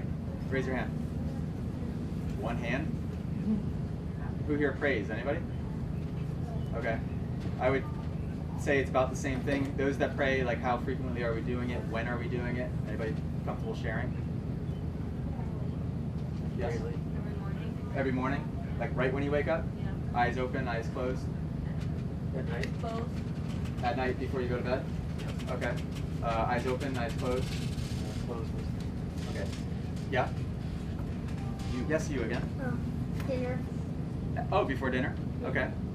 Dinner, anytime I feel stressed or anxious, and morning and night. Okay. Anytime you feel stressed or anxious in the morning and at night. The reason I asked that is really the reason we just did this is to pull us down and get us out of beta brain state and closer to maybe alpha or theta, which is a meditative mindset, right? It kind of pulls you away from being that cartoon character that you get stuck living in all throughout the day. That is just essentially just caught up in the whirlwind of your day. It's very easy to wake up, roll over, get on your phone, and all of a sudden you're reacting. And like I said at the beginning of this conversation, that can turn into your day flies by like that, your week flies by like that, a year, 10 years, and then all of a sudden your entire life has come and gone, and we've never even self-reflected on who are we? What are we here to do? What are my goals? What are the things I want to do, and why? Why? If you take a few deep breaths a few times a day, that is your moment to step outside of the program, so to speak, right? You can't self-reflect unless you, for a second, stop being that version of you. And those deep breaths really can help you do that. So that's why we did that. I really recommend you practice doing some type of breathing exercise in the morning when you wake up, and some type of meditation and visualization in the morning when you wake up, and then again before you go to sleep. Because when you wake up, you pass through those brain states naturally. When you go to sleep, you pass through those brain states naturally. Has anybody here heard of being hypnotized before? Sure, everybody's heard of that, right? You can be hypnotized when you're in theta brain state. And the reason is because your brain essentially dissolves any analytical mind that you might have, and you become highly suggestible to information or auto-suggestion, so things that you tell yourself, right? So you can tell yourself, I am this, whatever you want to say that empowers you. When you get down into that brain state, is that much more powerful, and it's very, very important. But let me keep this on the rails. So long-term vision. Who here has a 20-year goal? Anybody? Raise your hand. Alessandro? Anybody? Who here has a 40-year goal? Yeah, what is it? Still riding dirt bikes. Still riding dirt bikes, Yeah. okay, that's great.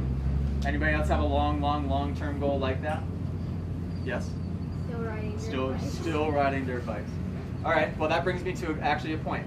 One of my goals, this is not the overarching goal by any means, one of my goals is to ride a dirt bike until I'm 100 years old, right?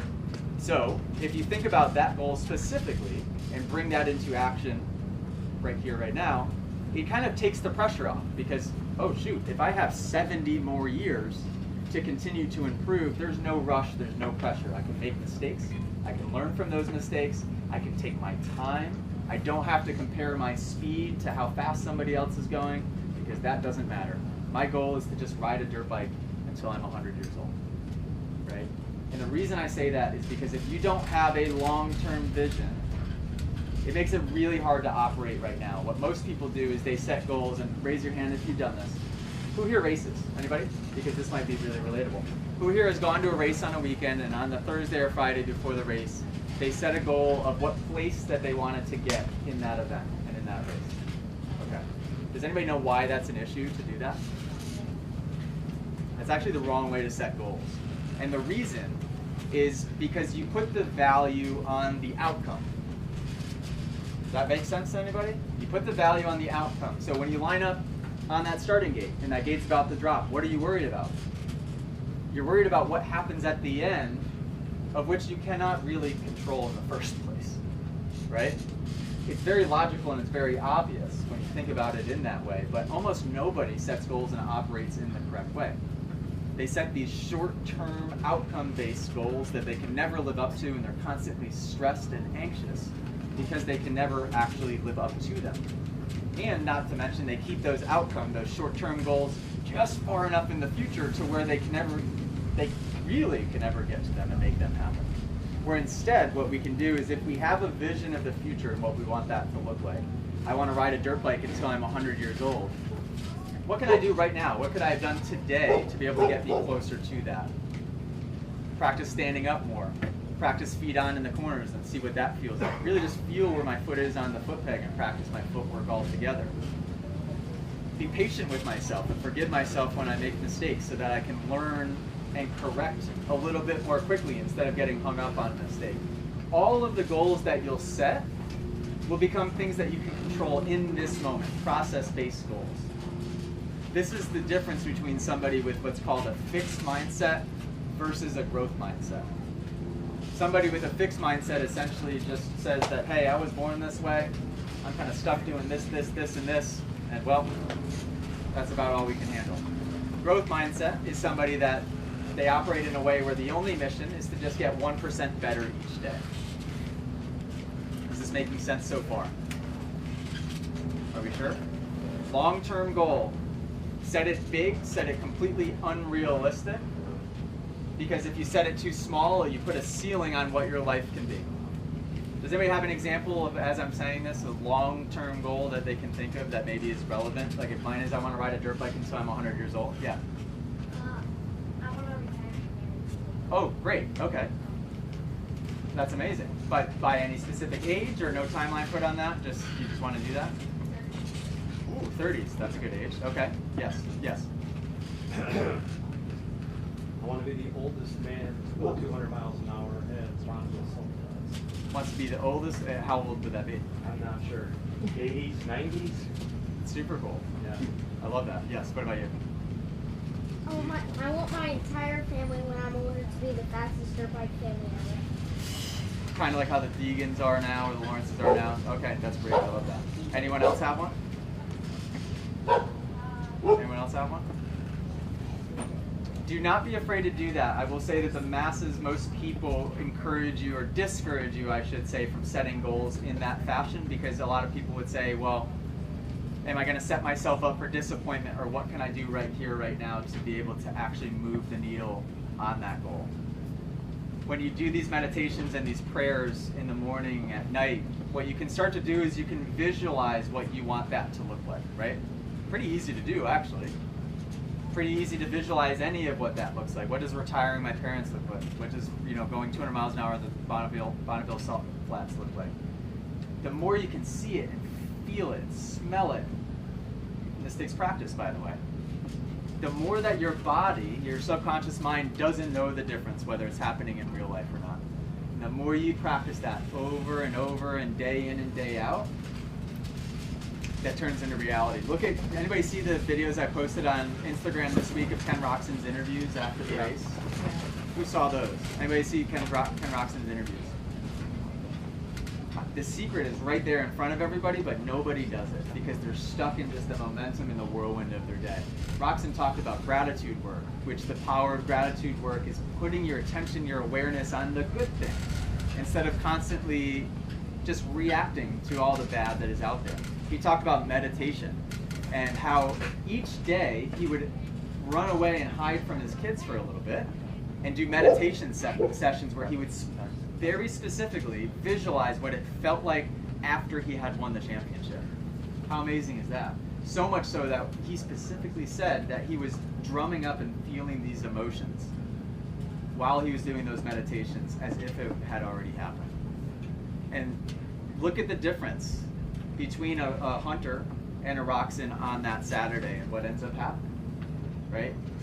He had already convinced himself that it was done long before that final race had happened.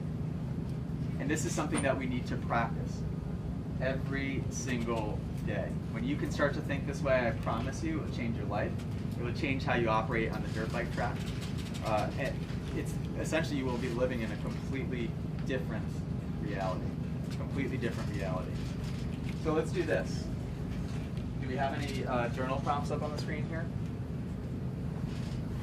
Right here. They go back a little bit. Yes. Where? Yeah, where's the back? Mine's flip. I always end mine with this. Okay. Oh, no, you were on the right one.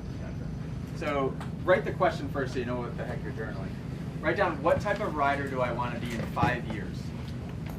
We'll bring this back to dirt bikes. What type of rider do I want to be in 5 years? And when you're answering that question in your journal, I want you to think about things that you can control. Feelings.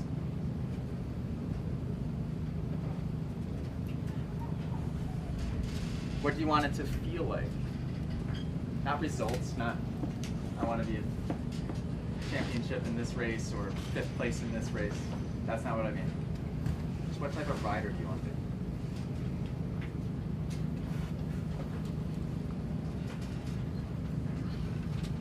I should have started with that one. Is that one first or second? Yes. That one's first. Doing someone else's slides is impossible. I know. This is second. When you're done answering that, or while you're answering that, anybody want to share anything that they wrote down? Yeah. A confident rider. A confident rider? Okay, so what does that mean? Pulling up the track, like confidence, you know, like with a good attitude. Yeah. When you pull up to the track now, what are some thoughts that go through your head, or? Don't crash. Oh, okay. Did you guys hear that? I said, when you pull up to the track now, what are you thinking? And he said, don't crash. So you're focused on what could go wrong as opposed to, you know, I got this, right? Anybody else want to share anything that they wrote down? What type of rider do I want to be in 5 years? Yeah. I want to be confident in everything that I do. And what does confident mean to you? Just like know that I'm going to be able to do it. Just think, oh, I can do this, and then just do it. Great, so just knowing. Yeah, that's a good way to describe confidence. Yeah. So write down another question, and that would be, why do I ride motocross? This is a really important one. And this is one that you can ask yourself and reference back to anytime you're having a rough go. Why do I ride motocross? When you're having a bad day, when you're struggling, when you're making mistakes, if you're having a bad race, feel like you're having a bad season, why do I ride motocross in the first place? Right? Again, this is a feeling, not a result, not a position in a race. It all boils back to a feeling of why we do it in the first place. Anybody want to share why I ride motocross? Anybody think of I was going to say a good answer. Yeah, Lexi? Because I think it's cool. Because you think it's cool. And you love it. And in the interview you said it makes you proud, right? You feel proud when you ride motocross. That's great. Anyone else have one? Yeah. Exhilaration? Yeah. Just like adrenaline kind of, and yeah. It's very hard to replicate that feeling off the dirt bike. By the way, before I forget, the left-hand rut that you took behind me, did you guys see that? Was she taking that corner like that all day long? The long left-hand sweeper on the inside rut when you were following me was ridiculously good. And you messed up the 2 corners after when it was a little tighter because you rode up and out of it, but the sweeper was insanely good. Yeah. To have fun. To have fun. To have fun. Yeah. Why do I ride motocross in the first place? To have fun. That's a very good answer. So when we're stressed out, when we're being hard on ourselves, we're here to have fun. And I know that seems silly, and it seems almost like hard to grasp that concept, but if you just simplify it right back to, oh, well, I'm just here to have fun. I'm here to learn, here to get a little bit better, like that would be my answer probably. Here to learn things about myself. When I'm on the dirt bike, it really challenges me in a way it's hard to replicate anywhere else. There's a lot of fear that you have to be able to get on the other side of in very short amounts of time. You have to be able to, recognize what am I afraid of? What game plan can I create to get on the other side of it? And you have to do it very quickly, at least to be a good rider, right? Any other answers to why do I ride motocross? You might feel like sharing? Yes. The community. Just like making friends and yeah, that's amazing. That's great. That's relevant to the Moto Academy for sure. Any other journal prompts on their side? That's one my house. And anybody here journal on a regular basis? Really? Man, okay, we all need these mindset sessions. The reason journaling is important is because it takes you outside of your mind a little bit to be able to self-reflect on our day, our week, our month, our year, on what type of person have I been being and operating as, what actions did I take today where I maybe fell out of grace or was a little hard on myself or treated this person incorrectly and why did I do that? And you can take corrective action regularly and you ultimately will very quickly become a different person. And I know I was talking about this growth mindset versus fixed mindset before. A lot of it does boil down to identity and understanding that you can be whatever type of person that you want. Most people live their lives trying to sort of rewire and figure out things that were traumatizing when they were age 1 to 8, and they never really get to the bottom of it. When in all reality, all you have to do is just become a different person each day and let the old person go. You're not who you were an hour ago or a day ago, a week ago, a month ago. Every second of the day is a new opportunity to be somebody completely different. And when I talk about being unembarrassable before, that's what it's all about. You won't be hard on yourself. You'll try things that other people would laugh at you for and say is impossible. And it's a really nice way to operate and to live. When I first started creating the Moto Academy, I was racing Supercross and many people looked down on it because it was just like, who are you to be teaching somebody else? You're not winning this race, you haven't won this championship. When I created a podcast, it was the same exact conversation. Who are you to be talking about this topic and saying these things, right? None of those voices have any relevance at all. When you realize that none of us have any idea what we're doing here, the only goal and mission is to just evolve and just learn and get a little bit better each day, and that's it. I apologize that I feel like I'm all over the place right now. I went straight from an interview to working off of somebody else's slides that aren't helpful to me at all. But ultimately the mission here this week is to be open-minded, ask these questions, try to embrace just trying new things that feel weird and difficult and annoying maybe, and uncomfortable, even like that meditation, closing your eyes and going through that breathing. It probably made some of you nervous that you thought other people were maybe looking at you and thinking that you looked silly. And in those moments, just remember, nobody is thinking about you, they're thinking about themselves. And I don't mean that in a morbid way or a negative way, but people are concerned about themselves. So be unembarrassable can be the takeaway of today. If you write down something in your journal, write that down. Be unembarrassable. Anybody here read? Yeah? Good. Anybody here think that they don't like reading? Oh, okay. I thought that I didn't like reading for the majority of my life until I was probably about 25 or 26 years old. Because when I was in school, I was being kind of forced to read just things I was not interested in. Reading is extremely, extremely, extremely important. You can learn from the smartest people that have ever walked this earth, and I'm going to give you just a couple of book recommendations throughout this week. Well, I'm only here Monday, Tuesday. I'll give you a couple book recommendations today, and I'll give you a couple tomorrow. One tip on this.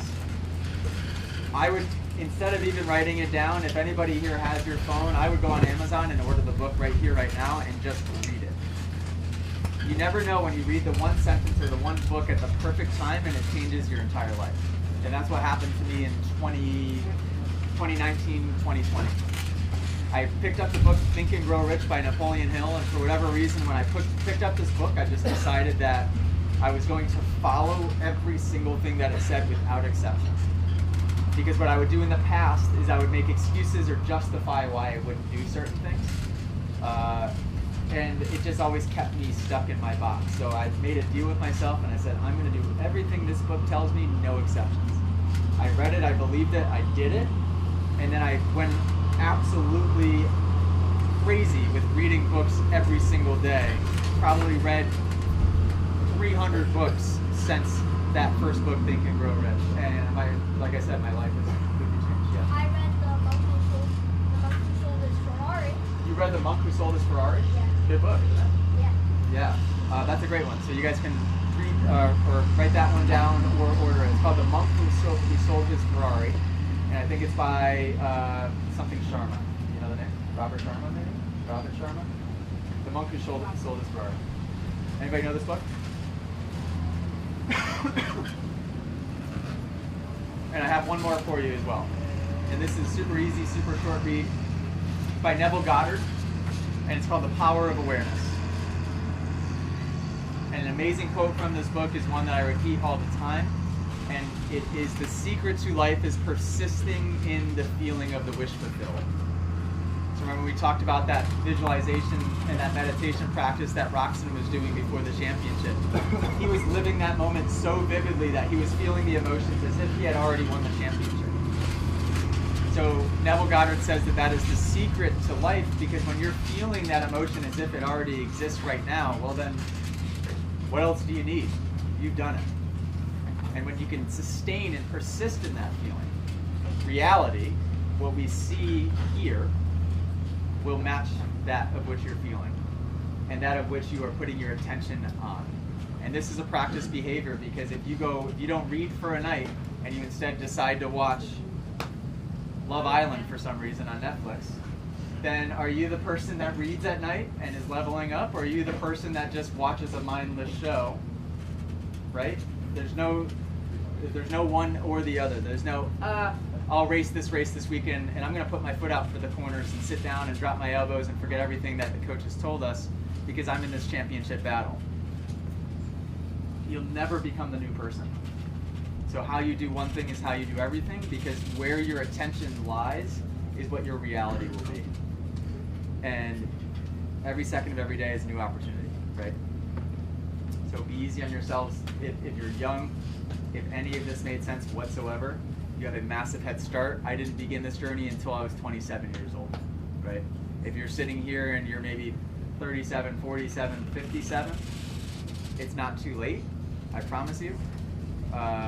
Start with reading some of these books because it will start as sort of like analytical understanding, and then when you live it, embody it, and practice it, it will just become who you are, and it will become your reality, and you will fully assimilate that information. Do you guys have any questions at all? I'm here Mondays, or just on Monday and Tuesday, so I want you to have that time to really be able to ask me the questions that you want to ask. Does anybody have any questions, mindset related, leftover questions from today's section work, questions about the body position talk we had this morning, questions about tomorrow, which is corner day, questions about Thursday, which is jump day, questions about fitness and nutrition? Not a single question under this time? Yeah. Are we going to be working the finish line section on Thursday? You want to hit those tabletops in the finish line section? Okay. Who likes the tabletops in the finish line section? Okay. That's my least favorite part of the track. Seriously? Sorry. No! Right? They're all way too small. I know. They're all. It's like if you could jump both of them. They are. I know. For me, they're perfect. Perfect. For a lot of people here, they're perfect jumpers. Build that confidence a little further. Yeah.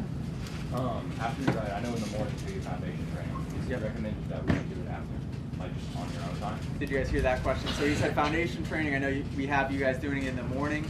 Is it beneficial to do it after or 100%? 100%. Depends how you do that. Different movements? Yeah, I mean, movements are the same, but depends how you do it. You can do all the movements depending on what you have to do. Warming up, you start slow and you finish fast. If you're doing it after you do the motos, take it easy, with not a lot of tension, focus just on breathing more than tension on your body. Depends. Really useful because you can do that, warm up, you train, cool yourself down.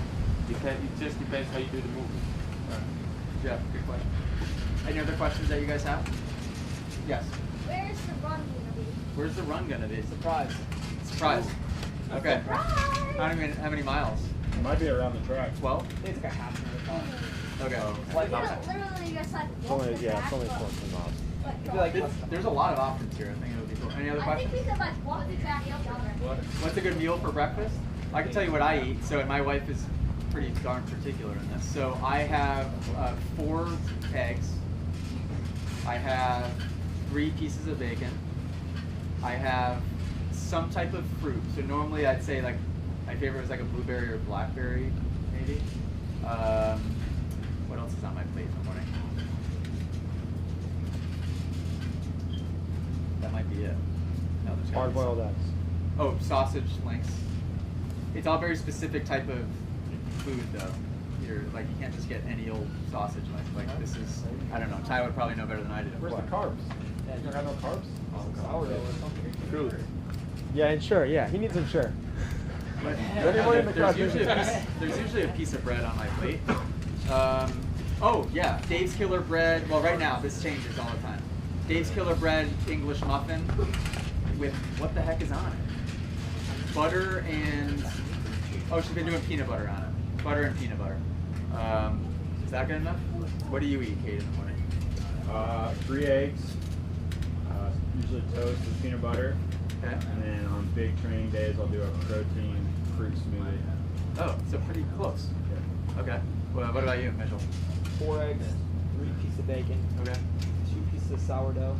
Okay. Butter and honey on the sourdough bread. Okay. And then a latte, of course. Okay. What do you have for breakfast? Usually, like 3-4 eggs, avocado, and sourdough. That's my go-to. That's my favorite. Tacos, no. What do you have? Pasta. Bolognese? Yeah, pasta. What do you have? I have like an egg sandwich on a brioche bun. Really good. Nice. That sounds yummy.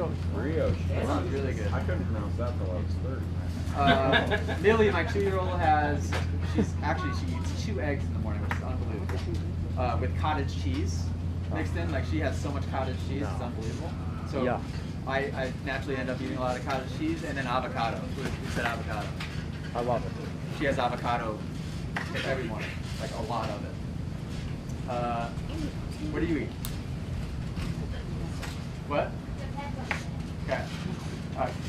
And just for reference, like I never used to eat like that. When I was growing up, I used to eat Frosted Flakes and Fruit Loops, Captain Crunch, even though it absolutely destroyed my mouth. What else? You name it. I mean, like I had the worst diet of all time growing up because we just didn't know better. But as you start to eat more healthy, what happens is you crave sugar less. So all of the foods that you used to like feel like you had to eat, you don't have those cravings. Like we don't snack. If you went in our pantry to look for a snack, you would be. It's pitiful. Right, it would be pitiful. like Ty's done it. It's bad. You would be very disappointed. I mean, there's nothing to snack on in my house other than maybe like all I can think of is cashews. They are pretty good. They are pretty good. I was avoiding the cashews and I tried them the other day. I'm like, these are actually quite good. Any other questions? Yeah, we're starting. Good question. And by the way, when you're little, you can get away with it, but it's habit forming is what's important. Because as you start to get older, most people say, oh, well, you don't want to get fat. And like for me, it was never a concern of like, I didn't think I was going to gain weight. But what started to happen is when I turned 30, I started to just notice my energy difference, big time. So if I eat something that's not good for me, my energy just does that. And I feel horrible. I kind of almost feel like I'm hungover. Like I have a headache. It's just, I feel kind of like that empty feeling in my head. Do you think the kids understand that feeling? Yeah. And by the way, the Cat Zero household, no alcohol at all, period, zero. Because again, it's like how you do one thing is how you do everything. And when you start to live that way, you'll notice there's a lot of people that maybe just have a glass of wine with dinner or just one beer. You'll notice how bad you feel even after just those little things. Not to go on a tangent, but we go to bed we're in bed by 7:30. We're out of bed in the morning at 7:30. So not that we're sleeping for that entire time, but I'm in my bed for 12 hours each night. This is the time of our life where it's appropriate. I have a 2-year-old daughter. She sleeps with us. We have a baby on the way next month, so it's just like that is the time of our life right now, but we get a lot of sleep in the Cat Zero household. I think that's important. Yeah. It's bed at 7:30? 7:30. We have a 2-year-old. So maybe when she's your age, we can go to bed at like 8:30. But for now, 7:30.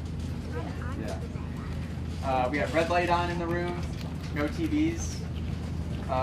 All of this is fairly new stuff, but new stuff for us. All right, so I will stop rambling. Thank you guys very much for being patient. What time is it right now? 4:37. Oh, great. Okay. This applies for any day, by the way.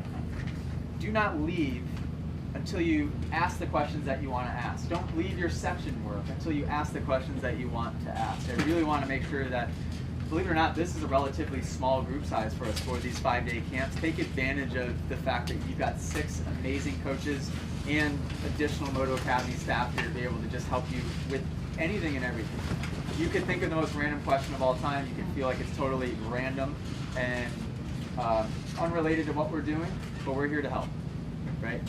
Tomorrow morning, we are going to do a run / foundation training at 8. So be here ready in the morning. Tonight, hydrate, get some electrolytes, find a good dinner somewhere, somehow around here. I mean, even... Not the Chipotle. The Chipotle, mobile orders only, it's a travesty. Yeah, don't go to Chipotle. We tried it last night. It wasn't the move. Yeah. Even we went to Walmart to grocery shop. The Walmart had good, healthy options. There's a Kroger. Aldi, if no one's on the Aldi program, you gotta get on that. It's like 1/3 of the price. It's organic stuff. It's pretty good. Any questions? You got one question left. What? No.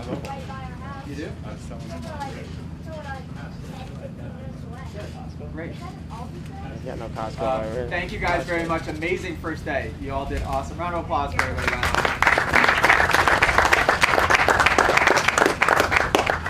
Very good job. If anybody needs us, come find us. Otherwise, yeah, 8 a.m. in the morning. Get some rest. Get some rest. Julia, can I snag you for an interview?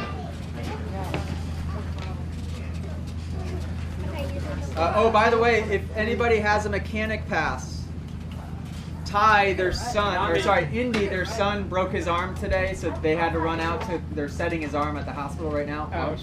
They wanted us to let Mechanic Pass people know that the mechanics will be to drop their bikes off in front of the tent, and they'll be back tonight to take care of all the mechanic work tonight.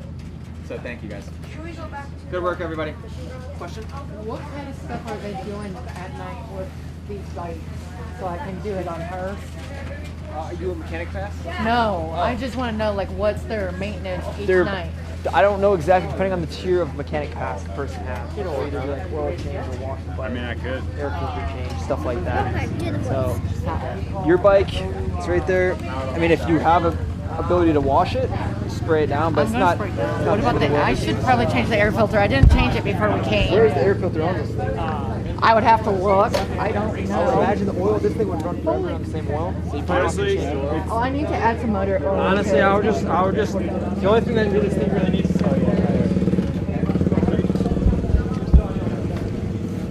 I might need your little mic. Right? You know what I want to Change it. I have tools back there and I was all ready.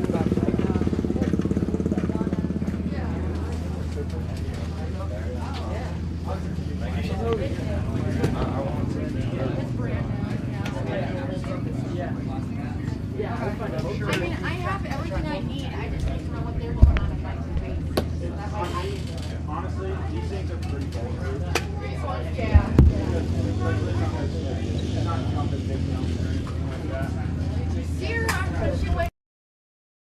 It's up here. They said they had set up twice.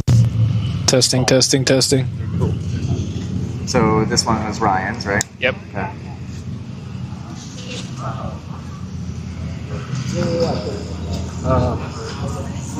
Thank you, Ryan. And then just a heads up, you have 15 minutes to work with FSD. Okay. That's good to know. Yeah.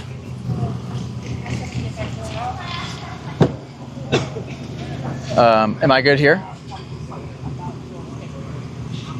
Yep. Okay. It was just Renee that was in it, so yeah. Is our lighting's okay? Everything's kind of fine? Yeah, looks good. Okay. Can I have your phone with the questions again? Yeah.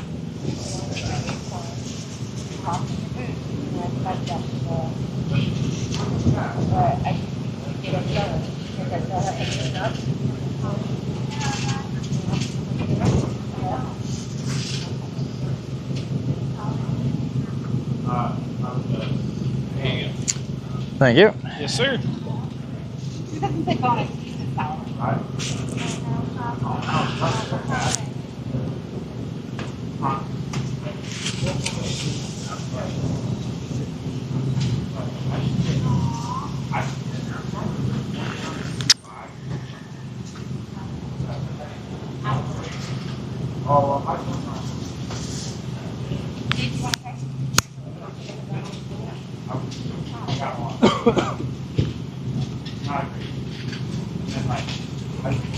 Aww.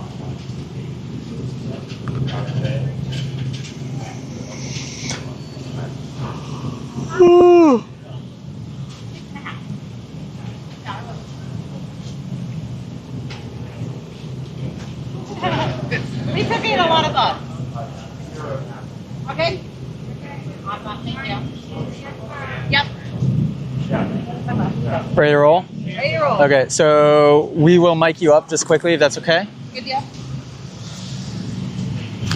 Have you worn one of these before? Yeah. Do you guys do content for your business? Some, not as much as I'd like. Sunglasses Yeah. okay? You want me to take them off? Is it distracting as far take as them off for camera? a second? Can you take them off? I don't care. Okay. I'm not really going to probably reference this at all. So a couple of things to keep in mind. Camera's not there.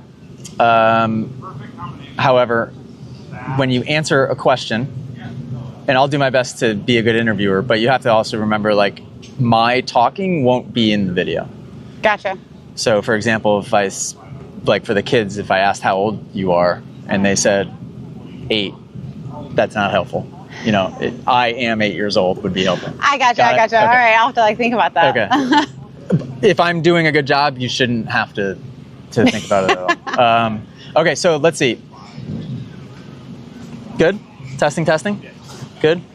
Can talk quick? Testing. Good? Okay. Great. Okay. Tell me your story. What got you guys into riding? Any kids of yours ride? Why dirt bikes? Sure. Fill me in. Okay.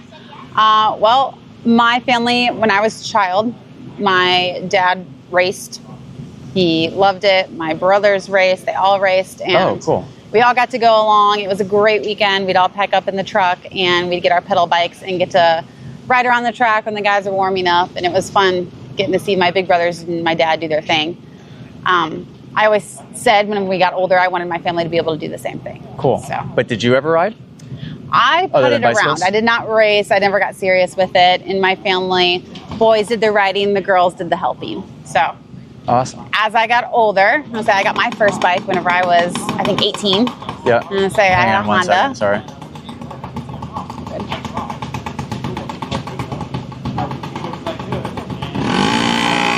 She's adorable. Oh my God. The interview I did with her was hilarious. Hilarious. All right, We you're did good. hop on the live and watch a little bit. Oh She my was adorable. gosh, so funny. Go ahead, sorry. So I got my first bike at 18. So my husband bought it for me and I fell in love with it. I was like, I've been missing a bunch. I can't believe I wasn't riding this whole time. So I made a promise to my husband, that we made a promise to each other that as our kids got older, we would make sure that they were riding too. Amazing. So tell me about your kids. Yeah, I have a 16, 14, and 13-year-old. And we just recently put a track in at home. Nice. And so they've got their own track, they've got their pit bikes, and my son really took to the sport. So he's the only one that's been really serious with it. And with that, I wanted to find a safe place to him to learn. The way I learned and the way he learned are very different. I learned that if you weren't going as fast as possible, then you weren't cool. And that's not what I want for my son. So Oh, great. I was really excited when we found Moto Academy. How my did you find son Moto Academy? actually found you guys. He was on social media and he kept sending me the links. He's like, Mom, I need to do this. I need to do this.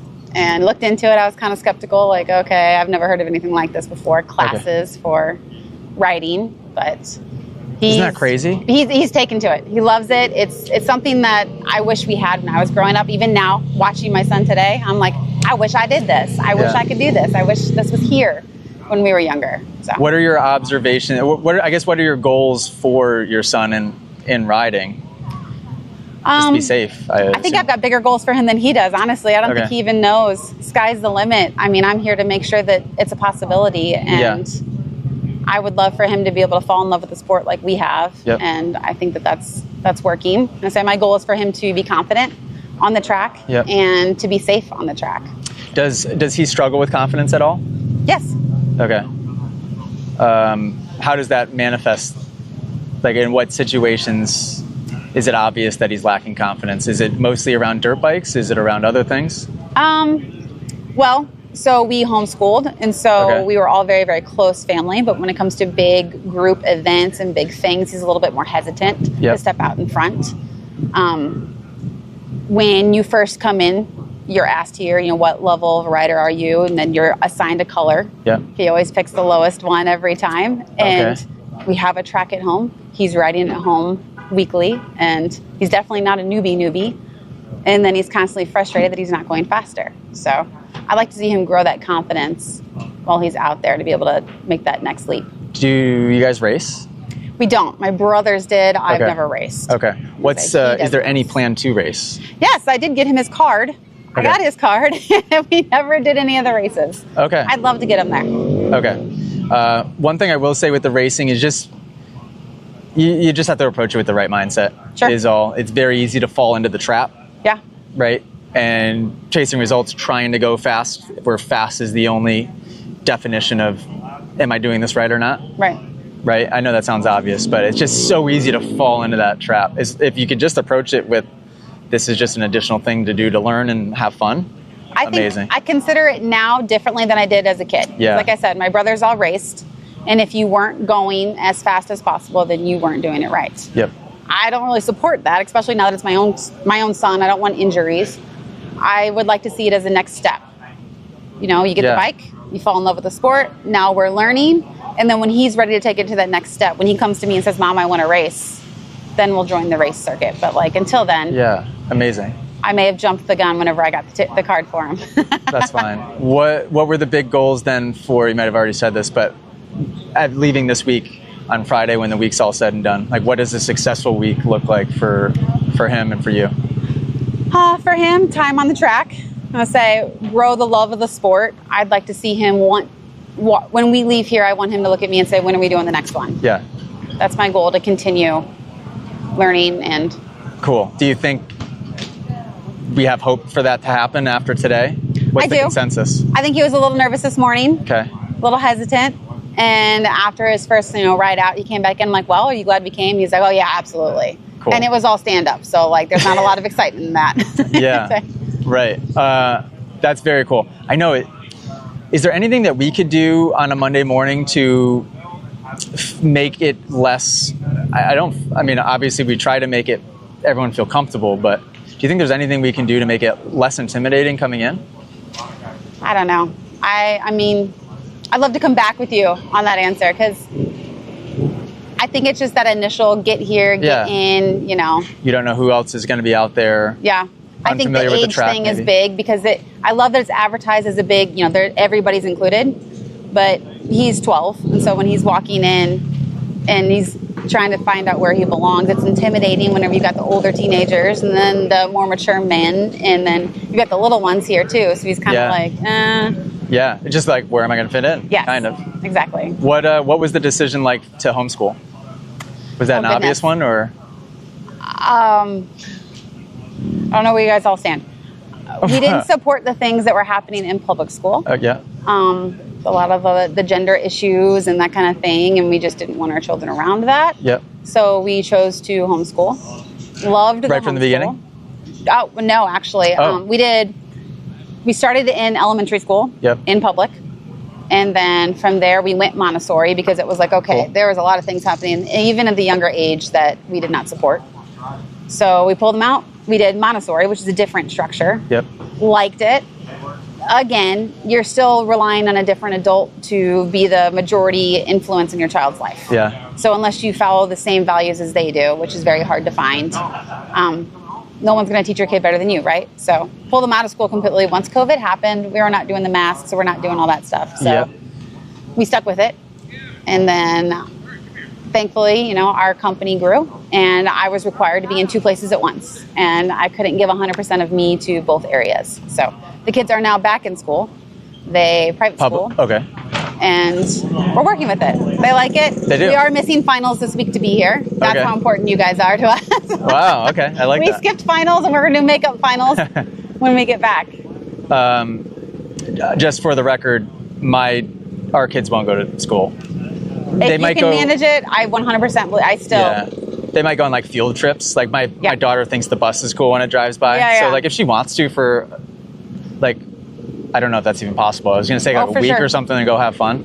Yep. But no, I don't think there's much. I will say my 14-year-old's very mad at me still. She said. That she's back in? Yes. She kept telling me, you promised I'd never have to go back, which is not true. We never said she didn't have to go back, but she's very self-motivated. She has straight A's. She's a good kid. She has all of her homework at like 11 o'clock at night. So going back into school and having to have a set structured time frame was not great for her. Yeah. She's extremely athletic. She doesn't really fit in. Super cool. You guys sound extremely similar to us. I think so too. I'm going to say listening to the mindset. We run our company through the same. Yeah. The same. I could tell in just our conversation before. How long do we have on that SD card? Okay. That's more than enough. I'm sure we can get amazing stuff out of that. Thank you very much. Be really good. You're a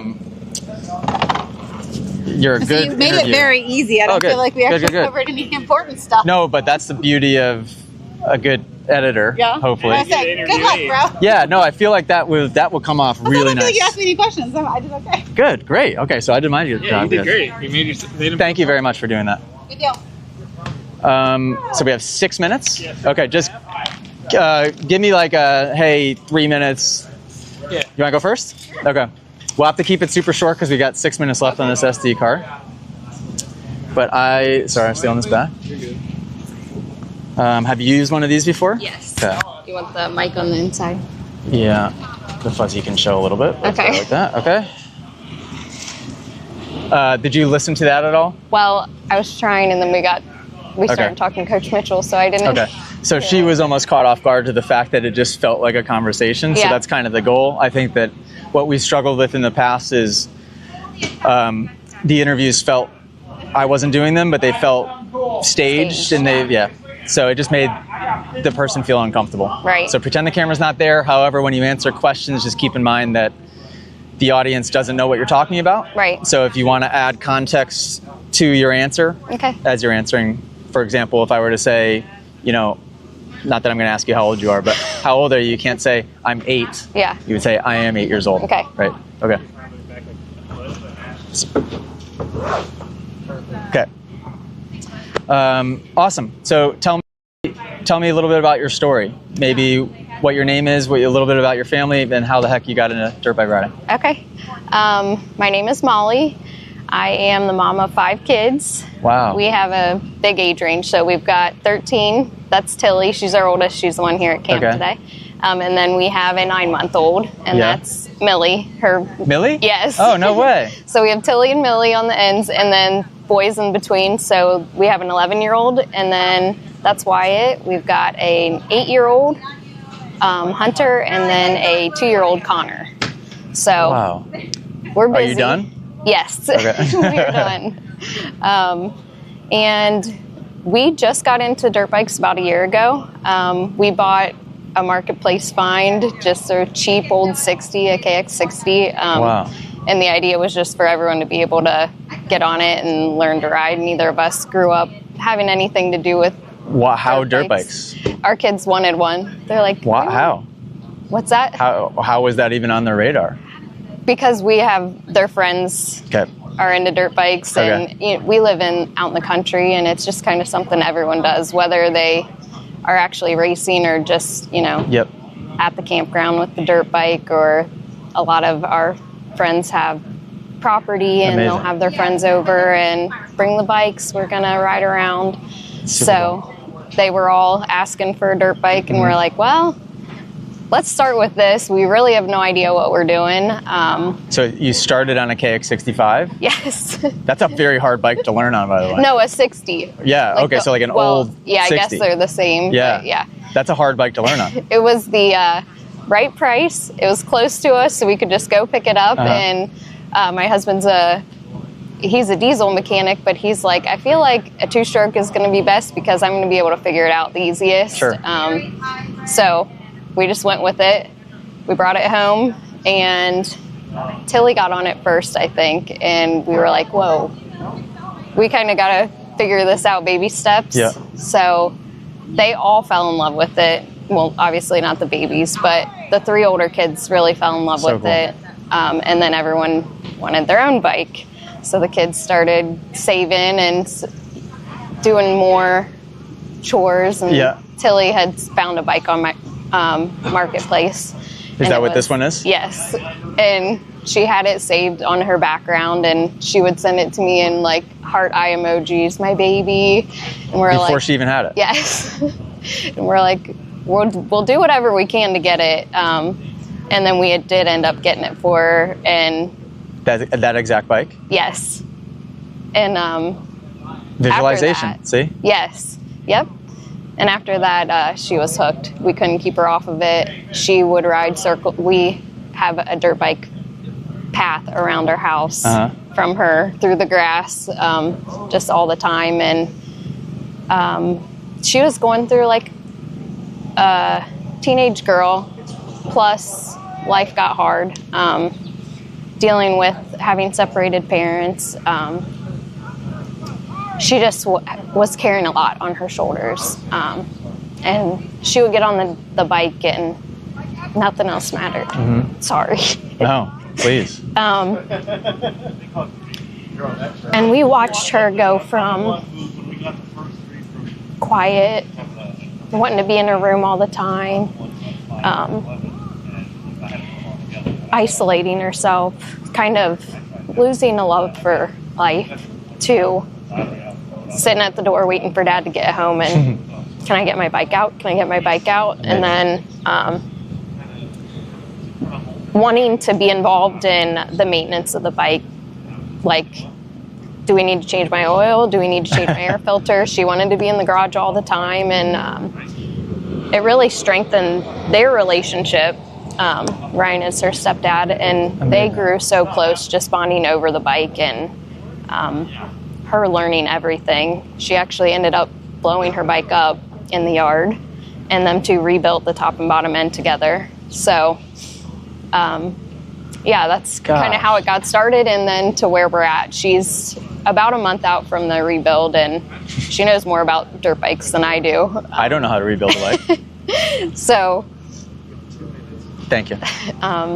Yeah, that's amazing. How did Moto Academy get on your radar? so obviously once you start the marketplace, dirt bikes, The algorithm starts popping up dirt bike yes. stuff. We started seeing advertisements for it, and without knowing anything about dirt bikes and how to teach her anything, we knew how to get her on, and he could teach her the clutch and how to shift and those kinds of things, but how to be safe on the bike, we really had we had no idea where to start. Yep. And just hearing the kind of things that were in your videos, it's not about just going fast, it's about setting a foundation for safe riding where you can also be successful. And that's, as a parent, putting your child in a sport that could kill them and not knowing how to guide them in the right direction, that meant a lot to us. And, we downloaded the app, and then in the winter, we brought the bike stand in and put the bikes in the living room. It was like 2 degrees outside, and they were on their bikes in the living room watching videos. And we dreamed of going to a camp, but 5 kids, and I'm a stay-at-home mom. He's a diesel mechanic. We didn't really think it was something that we could pull off, even though we knew how much it would mean to her and mean to us ultimately as parents to be able to give her that foundation. But we just kept watching the videos, and she's sitting on her bike doing all the steps and really applying everything. We're like, man, we really got to figure this out. If we can get our boys to baseball camps and wrestling camps, and this is just as important. So we figured it, and then the scholarship popped up somehow. Yes. Yeah? Did you see an ad for it? We did, yeah. And I sent it to him immediately. I said, have you seen this? He was like, yeah, we need to apply. Right that day I told Tilly, I was like, hey, I need you to... Okay. Is there anything earlier that you could clear? Or was it just interview stuff? Not on this one. This one was just interview stuff. Okay. That one, there's probably one thing I can do you want to just ask Ryan if he has like another card that we could use? He has a different card that one. Oh. Yeah. I asked him that earlier. Do you have a plug-in USB-C for that to go into an iPhone? The transmitter for the mic? I don't know if I have one. Ryan, I'm sorry. Sorry, You're I doing talked too fantastic, by the way. You're doing great. I wish we had more. Do we have a way to, because we're filled up on that SD card? I mean, I'm thinking he could film from his iPhone. But do we have or could we film on that? I mean, I've been recording on this, but there's no audio on this camera. It's all only audio is coming from the Okay. mic, which is attached to it. Could we make that a camera and put the mic on it quick to just wrap up? Yeah. Okay. Is that doable? Yeah. Okay. So this one's done? Yeah, it just ran out of SD.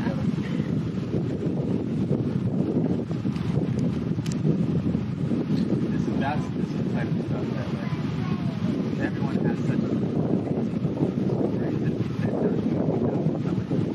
at all. This is good. I stepped up. Okay, cool. Can we put that here? And that one's toast, right? Yeah. Are you still live? It's still live, yeah. Hey, Jeff, put your gear bag in Ty's truck. Since this one's live, I can do that. Okay. Thank you. Yep, I think. Well, we're... Okay. He's going to wait for you. Cool. We've got like 5 more minutes. Thank you. Yeah, that's fine. Good? Yeah. Cool. So it's only going to be one angle, right? That's fine. Okay. 2. I mean, that was just a bonus. Yeah, so you had 2 for most of the time, so. Sweet. Okay, so let's back up like 20 seconds maybe.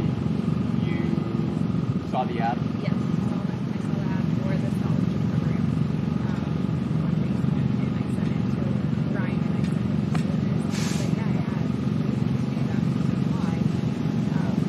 So then when Tilly got home from school, I said, Tilly, I need you to write an essay. And she was like, about what? And I was like, what does motocross do? She was like, I can write that. So she wrote it that night, brought it down. I read it, rolled my eyes out. Because we saw it, but to know that that's what was really happening.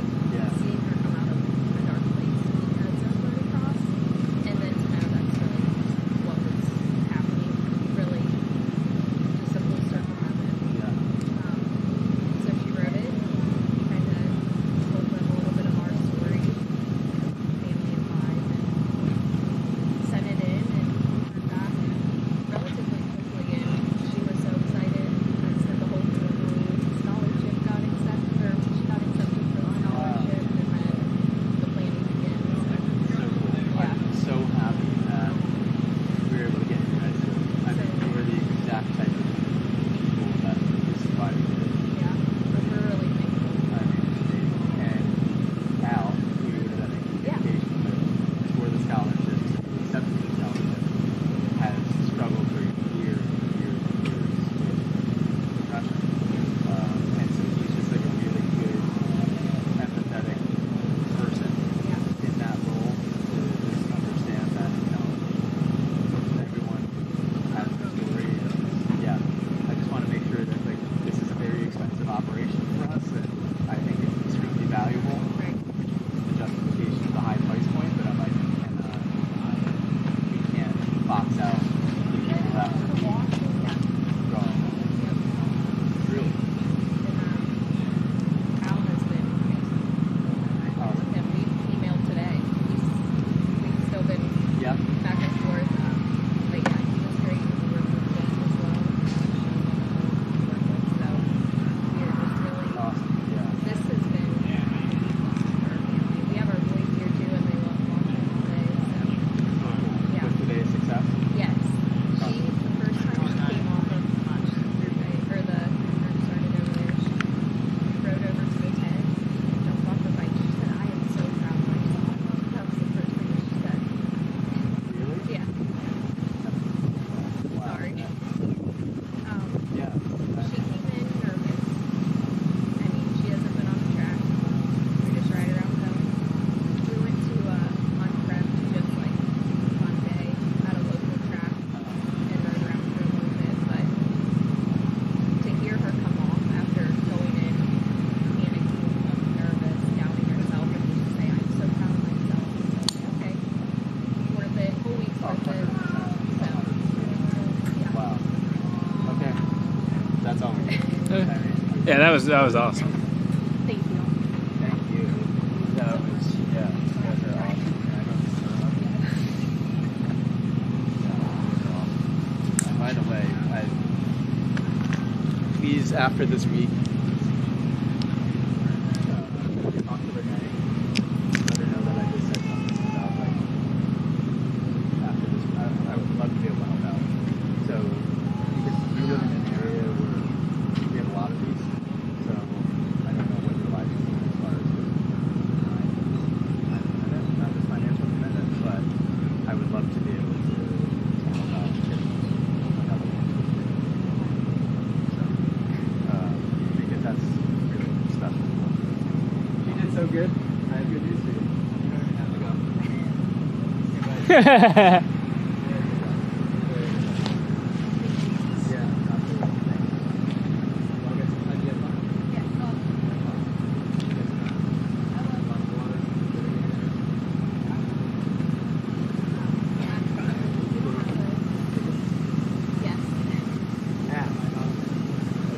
Are we done? Yeah.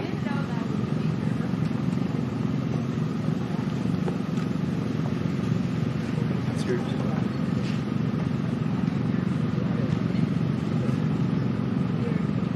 Sorry, whoever has to edit this. Ethan, probably. Yeah. Look. Sorry, Ethan.